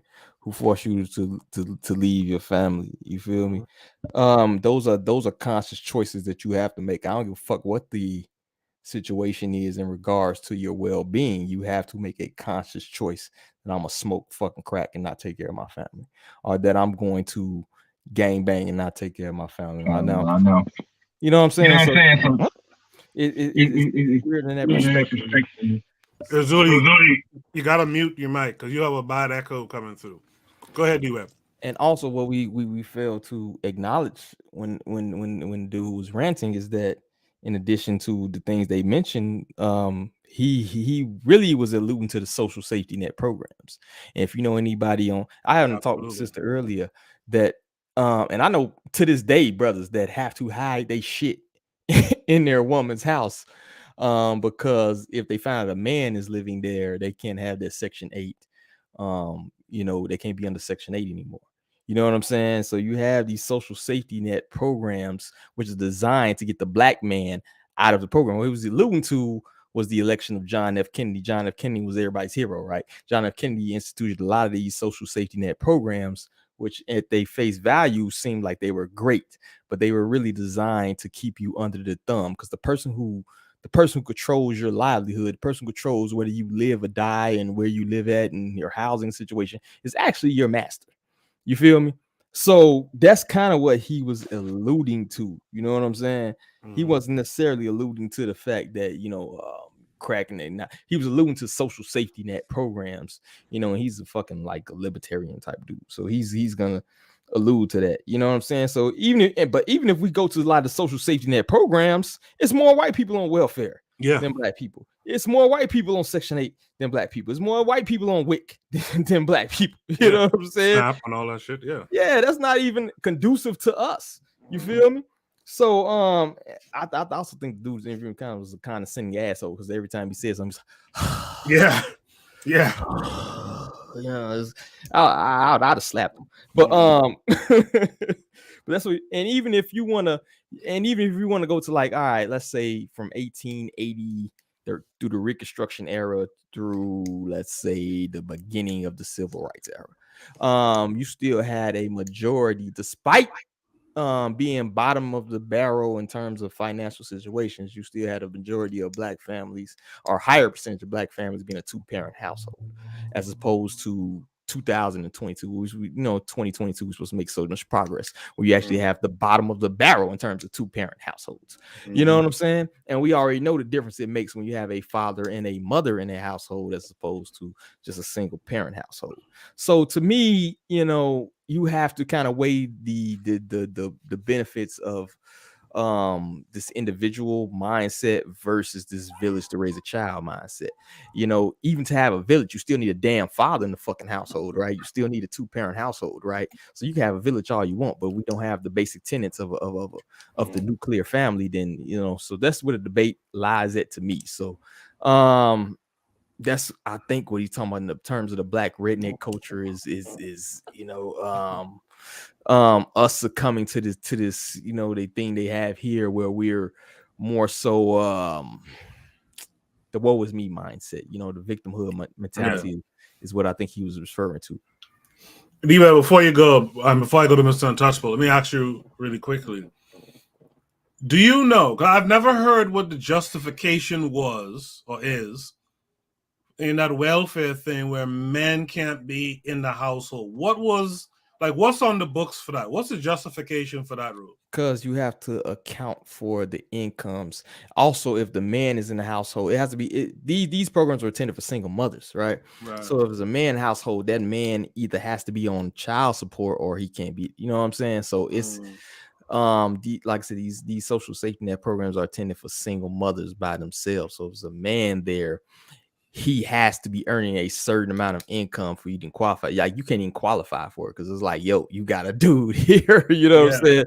So it's supposed to be two income households. I've even myself, I like accidentally went to a place where it's like supposed to be like low income housing, but it was a suburb, so I didn't really understand it. But I went to go to these apartments, which I thought was regular apartments, and I wasn't making no crazy amount of money, man. And I went there and they's like, yo, you qualify for more than a family of 4 would be. So the thing is, when you have more people in your household, the threshold, particularly adults, the threshold for the amount of money you can make is it lowers. So you having a man there, okay, so the threshold was 20,000. You have a man here now, it's 40,000 or it's 50,000. You know what I'm saying? So they don't qualify for that program anymore. That's the government basically saying we ain't giving you no money, and you have a big grown man laying up inside the house. Yeah. Exactly. Mr. Untouchable, what is Black redneck culture? First, to begin with, let's talk about that, and then let's talk about, is Sowell an intellectual mercenary? Well, okay, so I'll limit it to the questions. So when I read or listened to some of the audiobook of Black redneck culture, what he was saying is that the immigrants that came from England and Ireland and Scotland, when they came to the United States of America, and when they participated in the slave trade, they came with certain ideas in their head. The culture of like dissing. You diss me, and I gonna kill you. This culture of even in the language itself. The languages that they came with. It kind of was infused with the people who they was in charge of and the people who they own. So a lot of the isms, a lot of the Black isms, as far as the language that some of us currently speak to this day, we really inherited from their culture, and different other nuances in the book that I could get into. But that's what he referred to as Black redneck culture, because it didn't necessarily come from completely from Africa. We really inherited a lot of that stuff. You basically saying even in card games from England and from Ireland and from Scotland. And so it's a mix of all these different so-called subcultures that we kind of like took on to ourselves, and there are different changes and different manifestations of it, but we really had ideally kept a lot of these different nuances that existed in these particular areas in Europe. So that's what he really defined as Black redneck culture. As far as him being an intellectual mercer, of course he is. But I would say this too. There are some things that Thomas Sowell talked about that I agree with. I agree with personal responsibility. I agree with that. I agree with the idea of doing for self. I agree with when the man talks about having or qualifying yourself with a skill that people will pay you for. I agree with doing things of that nature. These are things what most men do. That's a responsibility of mine. Where we disagree is where when he talks about the idea of marriage, as if that's the panacea to all wounds that exist in the West, and that I don't believe that to be so. And for instance, he talked about the fact that slaves were married. They had a woman and a man together in a home taking care of a child. But what if those slaves suffered from PTSD? Because we talking about slavery, the mother may have been raped all night, but the fact that she's coming home to a house to take care of her children, what is she going to teach them children? She's suffering from PTSD, let alone the Black slave too, the male slave too. What he had to deal with on a daily occasion, just because of the fact that he comes home at the end of the night and you're seeing a mom and a female and a male. That means they're going to raise a child that is properly formed and has certain intelligence. You're going to have lapses. You have lapses because these people coming into a situation from a very traumatic situation, what I mean, and trying to have this so-called idea of what a family is. And even within our culture, African culture, I would say that this nuclear family is a new invention, because we always had grandma, we always had aunties, we always had different relatives. We used to see and help to grow us up and aiding in growing children up to becoming adults. We always had this idea around us. So this whole premise of the nuclear family, that I feel like that's a new invention. Some of us grew up with our uncles. What we define as family may have been different from what they define as family. But as far as redneck culture, what we inherited, what he debases, this redneck culture is as American as apple pie. because it really is it is these people who in fact develop what America is today. So why you could try to get away from it and pretend to be something else, but at its core, that's what Americanism is. You know what I mean? When you pull away certain things, at its core, that's what it is. That's who built America or helped to build America. You know, in a very big way. So I just think that he leaves out different arguments, whether purposely or not purposely. That's that's needless. That's neither here nor there. But I believe that that this whole bending this whole thing on family and what we define as family, once it's nuclear, everything will be okay. I think that that's being really intellectually dishonest. But he is an intellectual mercenary, though. He is that, though. You know, interestingly enough, it was through Thomas Sowell that I learned that, there was this phenomenon. It was big. I don't know if it's still big because I don't really hear about weddings and stuff anymore, but there was a time where it was like real big for Black folks, Caribbean and American, to do this jump in the broom thing. And I learned from Sowell that, that's really a Briton thing. That's not really an African thing, as I was led to believe when I was coming up. Does anyone want the last word on this topic? If not, let's go to Shoot the Breeze topic number 10 tonight. It's the final topic for the night. So let's have some fun with this. This topic came with a video as well. Let's check it out. All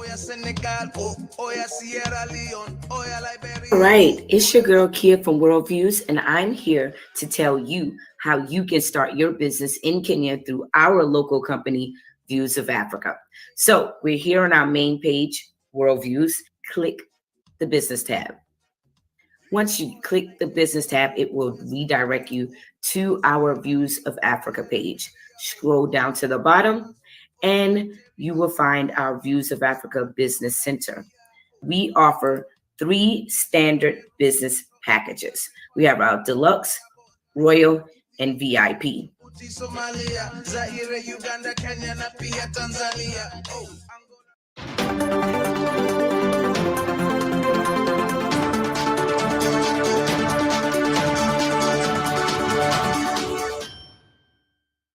So they said Black and indigenous groups across Jamaica, Belize, and the Bahamas have formed a coalition as part of a collective for slavery reparations from Britain and to remove the Queen as the head of state in each country. So the Prime Minister of Belize said, we have already passed a resolution on reparations in the National Assembly, believing that some kind of compensation need to be paid. He said how that will be worked out. Well, then we're still just at the initial stages, but we have done that already. We believe that a great injustice was done to our ancestors here in Belize and that somebody needs to be held responsible. And in this case, it will have to be England or the UK as our former colonial masters. Now, some of them have said they want to join with CARICOM with their reparations plan. And I had the chance of reading their reparations plan, and I'm going to go through it with you.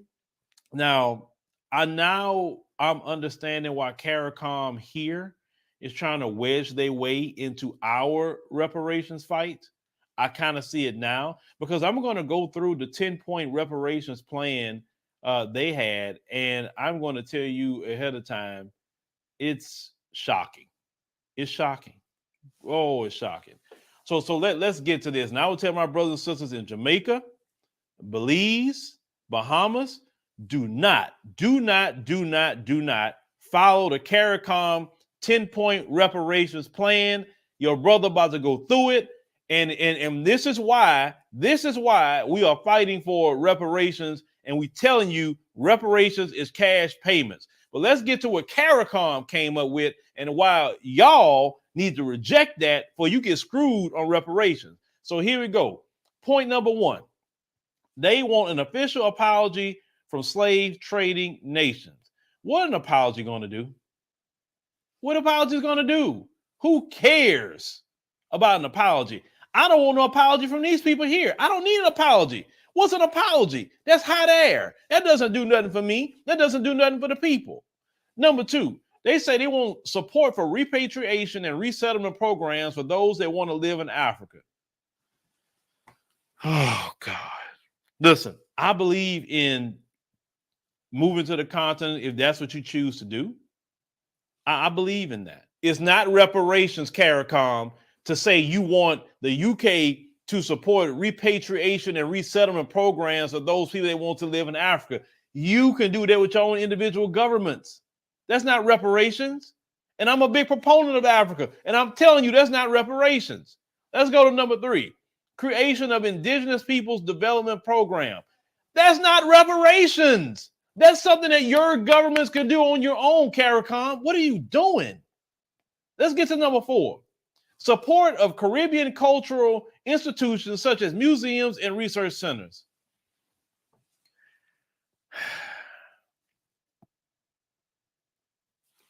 I'm barely through this. I can't. So you mean to tell me, let's go through it so far. An apology, resettlement programs for people who want to live in Africa, Indigenous Peoples Development Program, and Caribbean cultural institutions such as museums and research centers. That's reparations. If I was the UK, I'd give you everything you're asking for so far. That wouldn't cost me nothing to give you. That's supposed to be reparations? Seriously?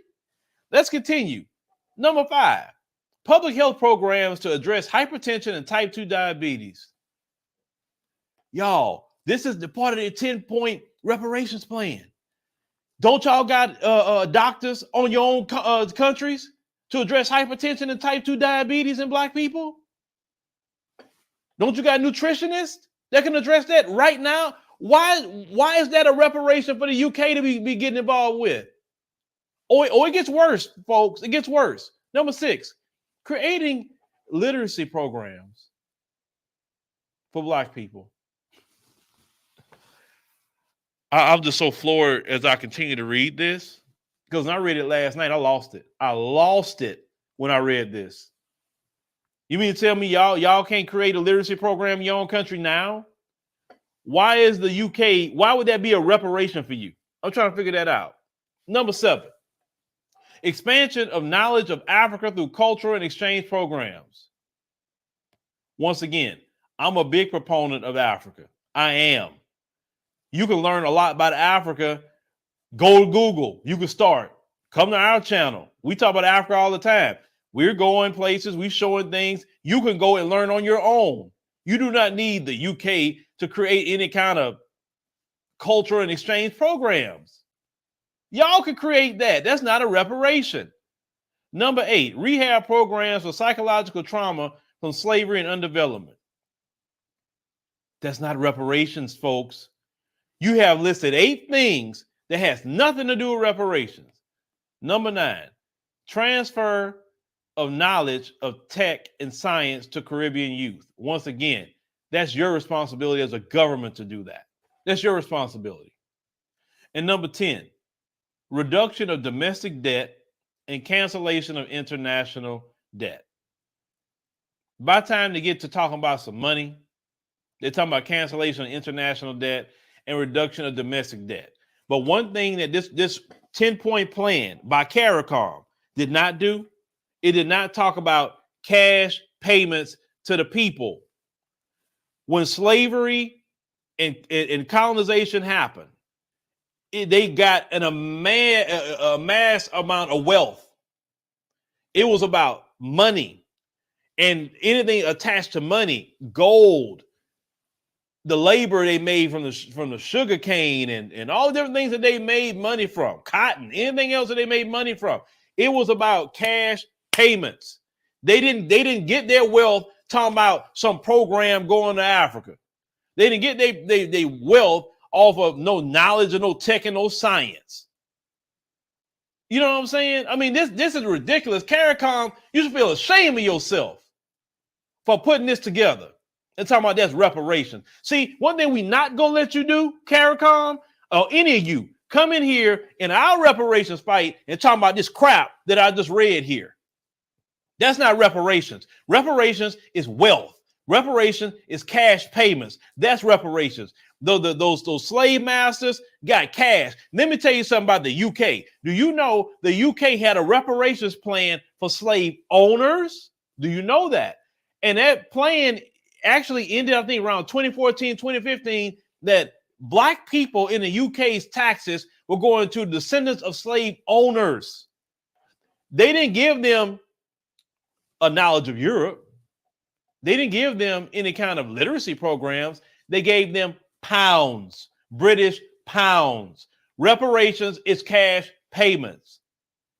CARICOM, you need to tear this mess up, throw it away, and I'm just going to be, you can call me arrogant. I'm going to be arrogant right now. You need to listen to Black Americans right now on this fight for reparations.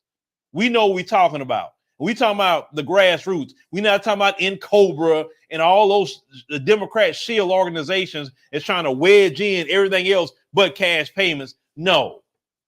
Reparations is cash payments. If it's not cash payments, it's not reparations, period. The white man got wealth and cash off of black people, and that's what reparations is. It's addressing those problems. In America, how many times have people gotten money for this pain and suffering? Because I hear some of you silly Negroes pop up and saying, well, you know, there's no amount of money to quantify their pain and suffering. It's not enough. Listen, they always going to quantify an amount. Let's look at something like 9/11. They gave them cash payments. We all could say it's not enough for what happened. We all could say that. It's never an amount of money that can replace the lives of those people. We all can agree with that. But they got cash payments. You look at the situation with Sandy Hook. They recently had a $70 million settlement come with that situation, and they end up suing Remington Firearms. What ended up happening? A $70 million judgment, cash payments. No, nothing their amount they give them going to replace those children, right? But it's still cash payments. You're the only one talking about everything else but a cash payment. This is already standard operating procedure for pain and suffering in America and even throughout the West is cash payment for pain and suffering. So anybody that's trying to come up here and undermine what's already in the norm, then you own some nefarious reasons. And black folk, we got to come hard on the paint on anybody that's trying to speak up in any kind of reparations conversation, talking about anything outside of cash payments. CARICOM, you can mess up your reparations if you want, but you ain't about to come over here and mess up ours. I'm telling you right now. And that's why you were trying to wedge yourself and saying it's not right when black folks over here said, no, it's based on lineage here. Well, it's not right. Oh, now you see it's a good idea. Well, maybe you need to go change your reparations plan up and just say reparations is cash payments and we need that. Period. All this other stuff you talking about in your 10-point plan, that's something you can do in your nations just by the government. That's not reparations. And that's not those people's responsibility either to go do all that for you. Why should they do all that for you? No, get the reparations. You can create whatever program you want. If people want to go back to the African continent, cool. Let them get their reparations and so they can go buy their house or whatever else, land or anything else they're going to buy. But they need their cash payments. They need that. Black people all over the world, anywhere that the British Empire had colonized, you need your cash payment. South Africans, you are in the Commonwealth too, a Commonwealth country. You need to be talking about reparations. Kenya, you could be talking about reparations. You know, people in Hong Kong could talk about reparations too. People in India could be talking about reparations too. I believe it needs to be a global movement about reparations, definitely for black people, but anywhere that the British Empire had colonized, you could talk about reparations. Put the pressure on them. They got it. They got it. They need to pay that. And you want to be real, the British owe black Americans reparations because it wasn't no America in 1619. America didn't start to 1776. So from 1619 all the way to 1776, the British had my ancestors enslaved. So the UK, you owe my ancestors reparations too.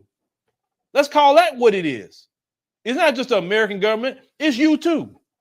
So we all got a claim against Britain about reparations. Yeah, we need our reparations, Britain. We need that too. Because don't just call out the American government when Britain enslaved our ancestors first. Well, y'all let me know, with some class participation. Leaving your comments what you think about this reparations plan that's garbage by CARICOM. And we have to all start applying pressure to these governments. Like say, don't let Britain escape, because they actually more responsible for the slavery in a lot of nations, way more than just the US. Britain was horrible on the colonization, what they did to people. And they owe reparations big time to a lot of people. They owe that. And make sure in your participation in the class, click that like button. We trying to. Yes, indeed. I guess Phil is still making videos. I haven't seen Phil in a minute, a few years, I would say. We got a confo in the chat saying not at all. He doesn't support it. He says, yeah, Phil is still working. A confo goes on to say the only reparation, in my opinion, is end racism, white supremacy. The richest black person in the universe is still just a N-word and mistreated by 5-year-old white children. One of the things Phil kept hammering on was these other groups that got reparations. They didn't get things like what's on the CARICOM 10-point plan. They got cash money. But a part of that, too, is because CARICOM is looking to build institutions here. Those folks had institutions already. So cash reparations was what it was, right? But the CARICOM, from what I could tell in their 10-point plan, they're trying to build institutions that take a lot of money to build. And so they want the Brits to come in and repair in that way. One other problem with that, too, is what's going to happen. These dudes are going, if they were to ever even agree, which they won't, but they're going to want their rules to it as well. Yeah, we'll build these institutions, but here are the rules for it. Azuliism, you see the prompt. Do you agree with the 10-point reparations plan? No, I agree with Phil. That whole shit is fucking trash. Throw it in the garbage. And as a matter of fact, I don't want to hear what Phil said is what? All the shit they talking about, they could do that themselves after they get the reparation money. I don't believe reparation is only money. It's land and money. That is embarrassing. What? So you're gonna ask for reparation and you're gonna ask those so-called people to educate your people again?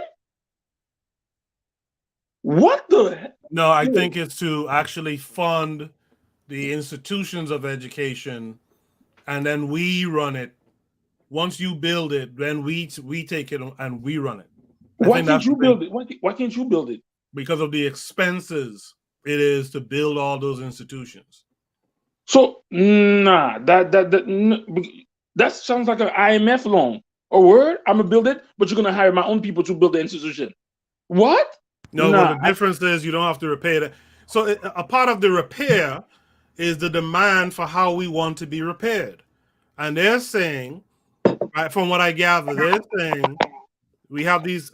I gotta mute you because you have too much feedback. They're saying that to build these institutions, you guys will never give us the funds to properly build these institutions. So you guys build it, right? And I don't know if they're denying cash payouts completely, but I believe, if I'm understanding it, not just from this story, but other things I've seen, I think they're saying, build the institution. Thank you, please. We'll take it from here, right? And that's the demands for our repair. Razuli, continue. Yo, I'm sorry. I agree with Phil on this. Those little things you're talking about, build the institution. So you think you're gonna tell them to build your institution? Who are they gonna hire? Your people to build it, or their people are gonna build it? I feel that I don't know who's behind the 10-point plan. Who's behind that? Who's helping them write it? Because this sounds like a bunch of caca to me, and I agree with Phil. What? Building all right. An educational system of health, diabetes. What the? Nah, I cannot see this. I don't understand this. Like, give me cash, give me land, and take the debt. We don't owe you nothing anymore. That's what I see. I agree with Phil on this one. Yeah, they give you cash, but who you spending your cash with? Let's hear from D-Web next. Do you agree with the 10-point plan by CARICOM, or are you agreeing with Phil? I mean, the plan is trash, but at the same time, like, what the fuck they got to do with Phil? You know, stay in your lane. If that's what CARICOM is advocating for, that ain't got nothing to do with you. To me, I heard a lot of fucking ADOS FBA rhetoric, whereas though your whole agenda is just to bash other black people. You could talk about anything, bro. You could have talked about anything. You talk, you know, it's a whole bunch of Asian people got their ass kicked, ain't got no reparations. How about you go in on them, right? No, but your whole thing was to go in on CARICOM, right? You could have went on anybody. The Philippines got conquered by how many empires? And they raped and pillaged. They had to close a U.S. Marine base in the Philippines because they was raping so many Filipino women. You know what I'm saying? But that doesn't get talked about. You know what I'm saying? You could have went on that.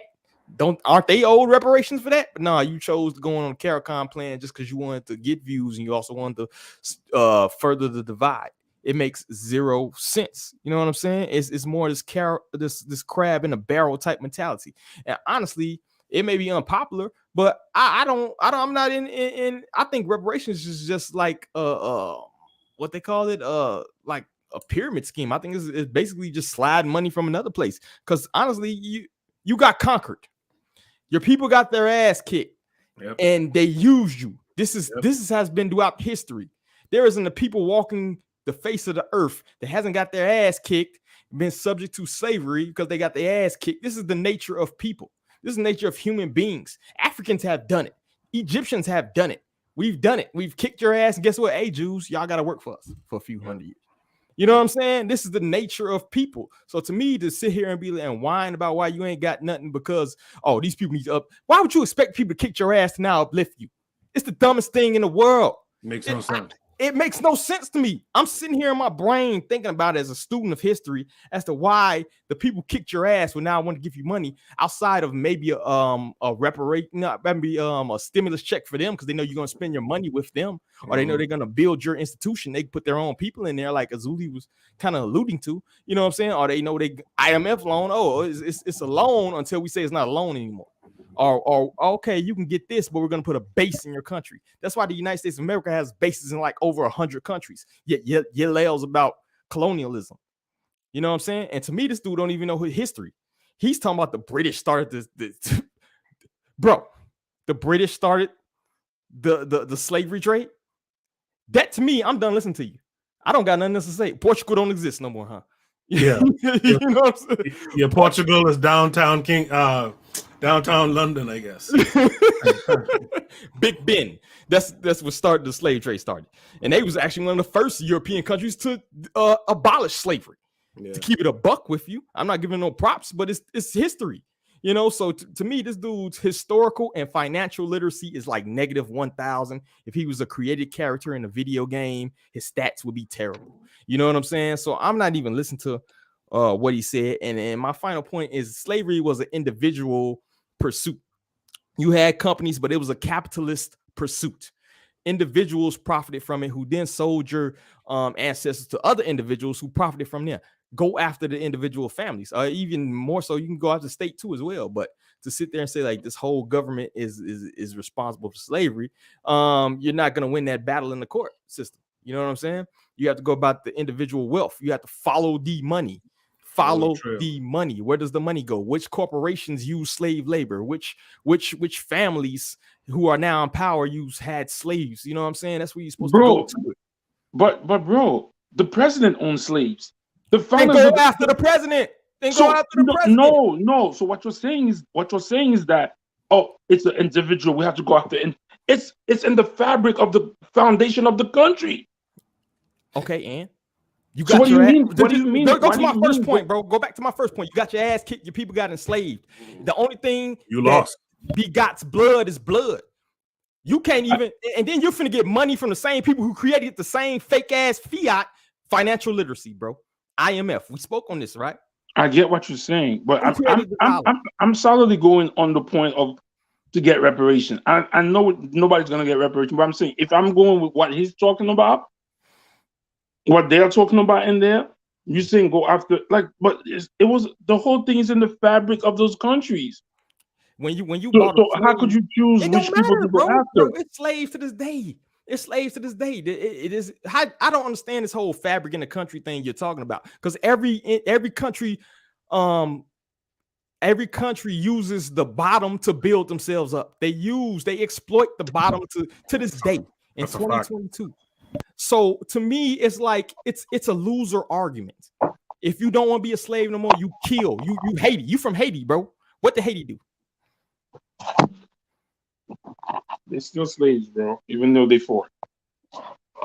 But Haiti fought, right? They don't got chains. Let's just put it that way. They can be slaves financially, whatever. It's not a person with a chain on their neck and a piece of document saying they own you. You know what I mean? That's what you need to do if you want to get through that. So to me, this whole reparation thing, bro, it's plenty of people right now who are successful who didn't beg their oppressors to give them money. You feel me? And to me, like I said, if you get it, that's great. That's fine. That's cool. I'm not against it. I'm not arguing. I'm not saying, yo, you need to not, but that to be the main brunt of how you attend upon, climbing to the top, upon, getting above your oppressor. To me, that's asinine mentality. If that's your only plan, then you might as well cancel Christmas. Slit your wrist. You know what I'm saying? Absolutely. You need to have a bigger plan than that, to me. A Convo in the chat said to what D Web said earlier. That's very true. Attacking other black people is easy. Phil didn't mention the people back in CARICOM. Let's get to Mr. Untouchable tonight. This is the final prompt again. Thanks everyone who tuned in tonight. Thanks for all the likes and the watch hours. Please share the show or segments of the show with people that you think will get something from it. Mr. Untouchable, do you agree with the 10-point reparations plan CARICOM is proposing? No, I think the plan is not well thought out. I think it is garbage, and I don't think it is a representation of the sentiments of the people from Belize. I know it ain't from the Bahamas, and I don't think it's from Jamaica either. And I say this: if your intention is to give me cash payouts, pay me in gold. Pay me in gold coin. I've heard you say that before. Yeah, something with a store of value to it, so I you don't need to give me the dollars, just give me the coin. But it's interesting that D Web talked about the individuals that participating in slavery. And what's interesting about that is, I've been doing some history, into my own family. And on my mother's side, she is from a place called Roll Town, Exuma. And the person who was responsible for Roll Town, Exuma is an Englishman from Devon. His name was Dennis Rule. Dennis Rule was what used to be in the Americas, as a matter of fact, and he sent 400 of his slaves to Exuma.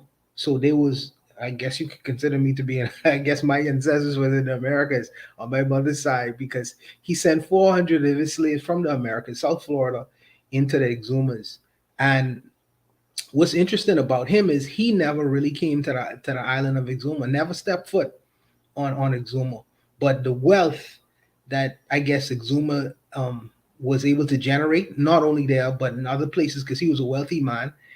If you go online right now, his house, and this is in the 1700s, his house is a nice big palatial house still in England right now. So if I was to point to anybody or go after anyone, I would go after him, because I could really, I could identify the person who actually owned my family, well, partially would have had responsibility or ownership of my family members. So it's interesting that he talked about the individuals, because it was a individual enterprise, but the state backed it. The state backed it. But it was an individual enterprise. But it's interesting that he would say that, because, like I say, you could go online right now and see his nice palatial house that still exists from the 1700s in the United Kingdom. But that's what I have on that. A lot of roles come from Exuma, boy. I went to school with a lot of roles from Exuma, from Black Point, and all that kind of stuff. Roll Town, yeah, and it's funny to think how like those surnames, Like most of the surnames we have, Strawn and you know. Yeah. My mother's a Strawn, so wasn't sure. Yeah. You see what I'm saying? All that shit is British, man. Like it's unnerving. But I just want to clarify. I'm just clarifying the sentiment for other pieces of information I've read about CARICOM's 10-point plan. The sentiment is that it's expensive to build those institutions, and so that should be. And again, Mr. Untouchable is correct. I don't know if the average Bahamian is thinking anything about no institution building on behalf of the colonizer. But I will say that I think D Webb talks about this a lot. That money payment, I think folks should really think about that, man. Like D Webb talks about that. The pro-black perspective talks about that as well. They could just increase inflation and just wipe you out. After they've given you your payments, like Mr. Untouchable said, consider gold, I guess. Any last words on this topic before we call it a night? No, I agree wholeheartedly, Mr. Untouchable. Gold and land. If you're not talking gold and land, you're talking nonsense. So, yeah, I agree wholeheartedly. That's all I got, bro. All right. I want to thank everyone who was here tonight. The list is too long to go through. A handful is more recent. KW Don 7, Daily Affirmation by Pauline, The Pro-Black Perspective, Marcus McGee, Jay, who's in the chat, Mr. Untouchable's partner who came through, BB Rodriguez, etc. NYC Sports Archives. Thank you all for being here in the chat tonight. Arthrizer as well was here. Mchako was here. Thanks to the guys on the panel. Thanks to Zuli for finally coming through. Thanks to Mr. Untouchable for a lot of these prompts tonight. I hope I did a good job putting them together. The extra prompts that we have, we'll do them next week as a part of Shoot the Breeze, episode number 44, I believe that will be. Let me just check something real quick. I put up a poll in the chat. Let me see if I could see what the poll actually says, what the results are. So let me check it out. So in the chat, the poll says that 88% of you. So the question was, how did you come across the Bitter Medicine podcast? And it seems like 88% of people came here for YouTube, 12% through Twitter, and some other percent through Mr. Untouchable, who I want to thank again for being a part of Shoot the Breeze and actually, inviting people to come through and etc. You know what I want to do? Someone reached out to me to, if I want to talk to Obadele Cambone, and I'm thinking about inviting Cambone to Shoot the Breeze.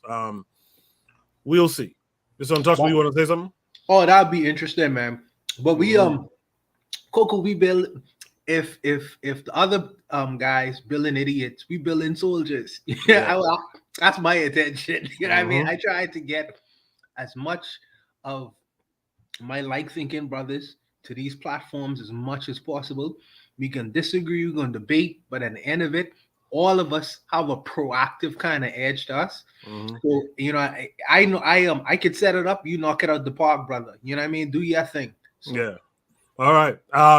I'm going to hit you up this week, too. I want to talk to you about something behind the scenes here. Razuli, thanks for coming through.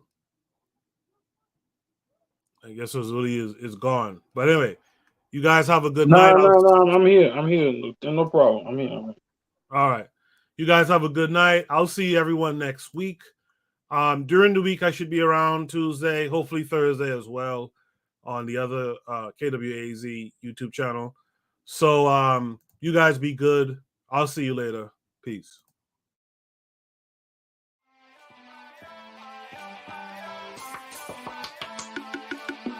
Thanks for listening to the Bitter Medicine Podcast with your host, Koku. If you like what you just heard, we hope you pass along our web address, bittermedicineblogs.com, to your friends and colleagues, and share our show to all your social media. Be sure to check out our archive section on our website for previous podcasts. This has been a KWAZ radio production. Join us next time for another session of the Bitter Medicine Podcast.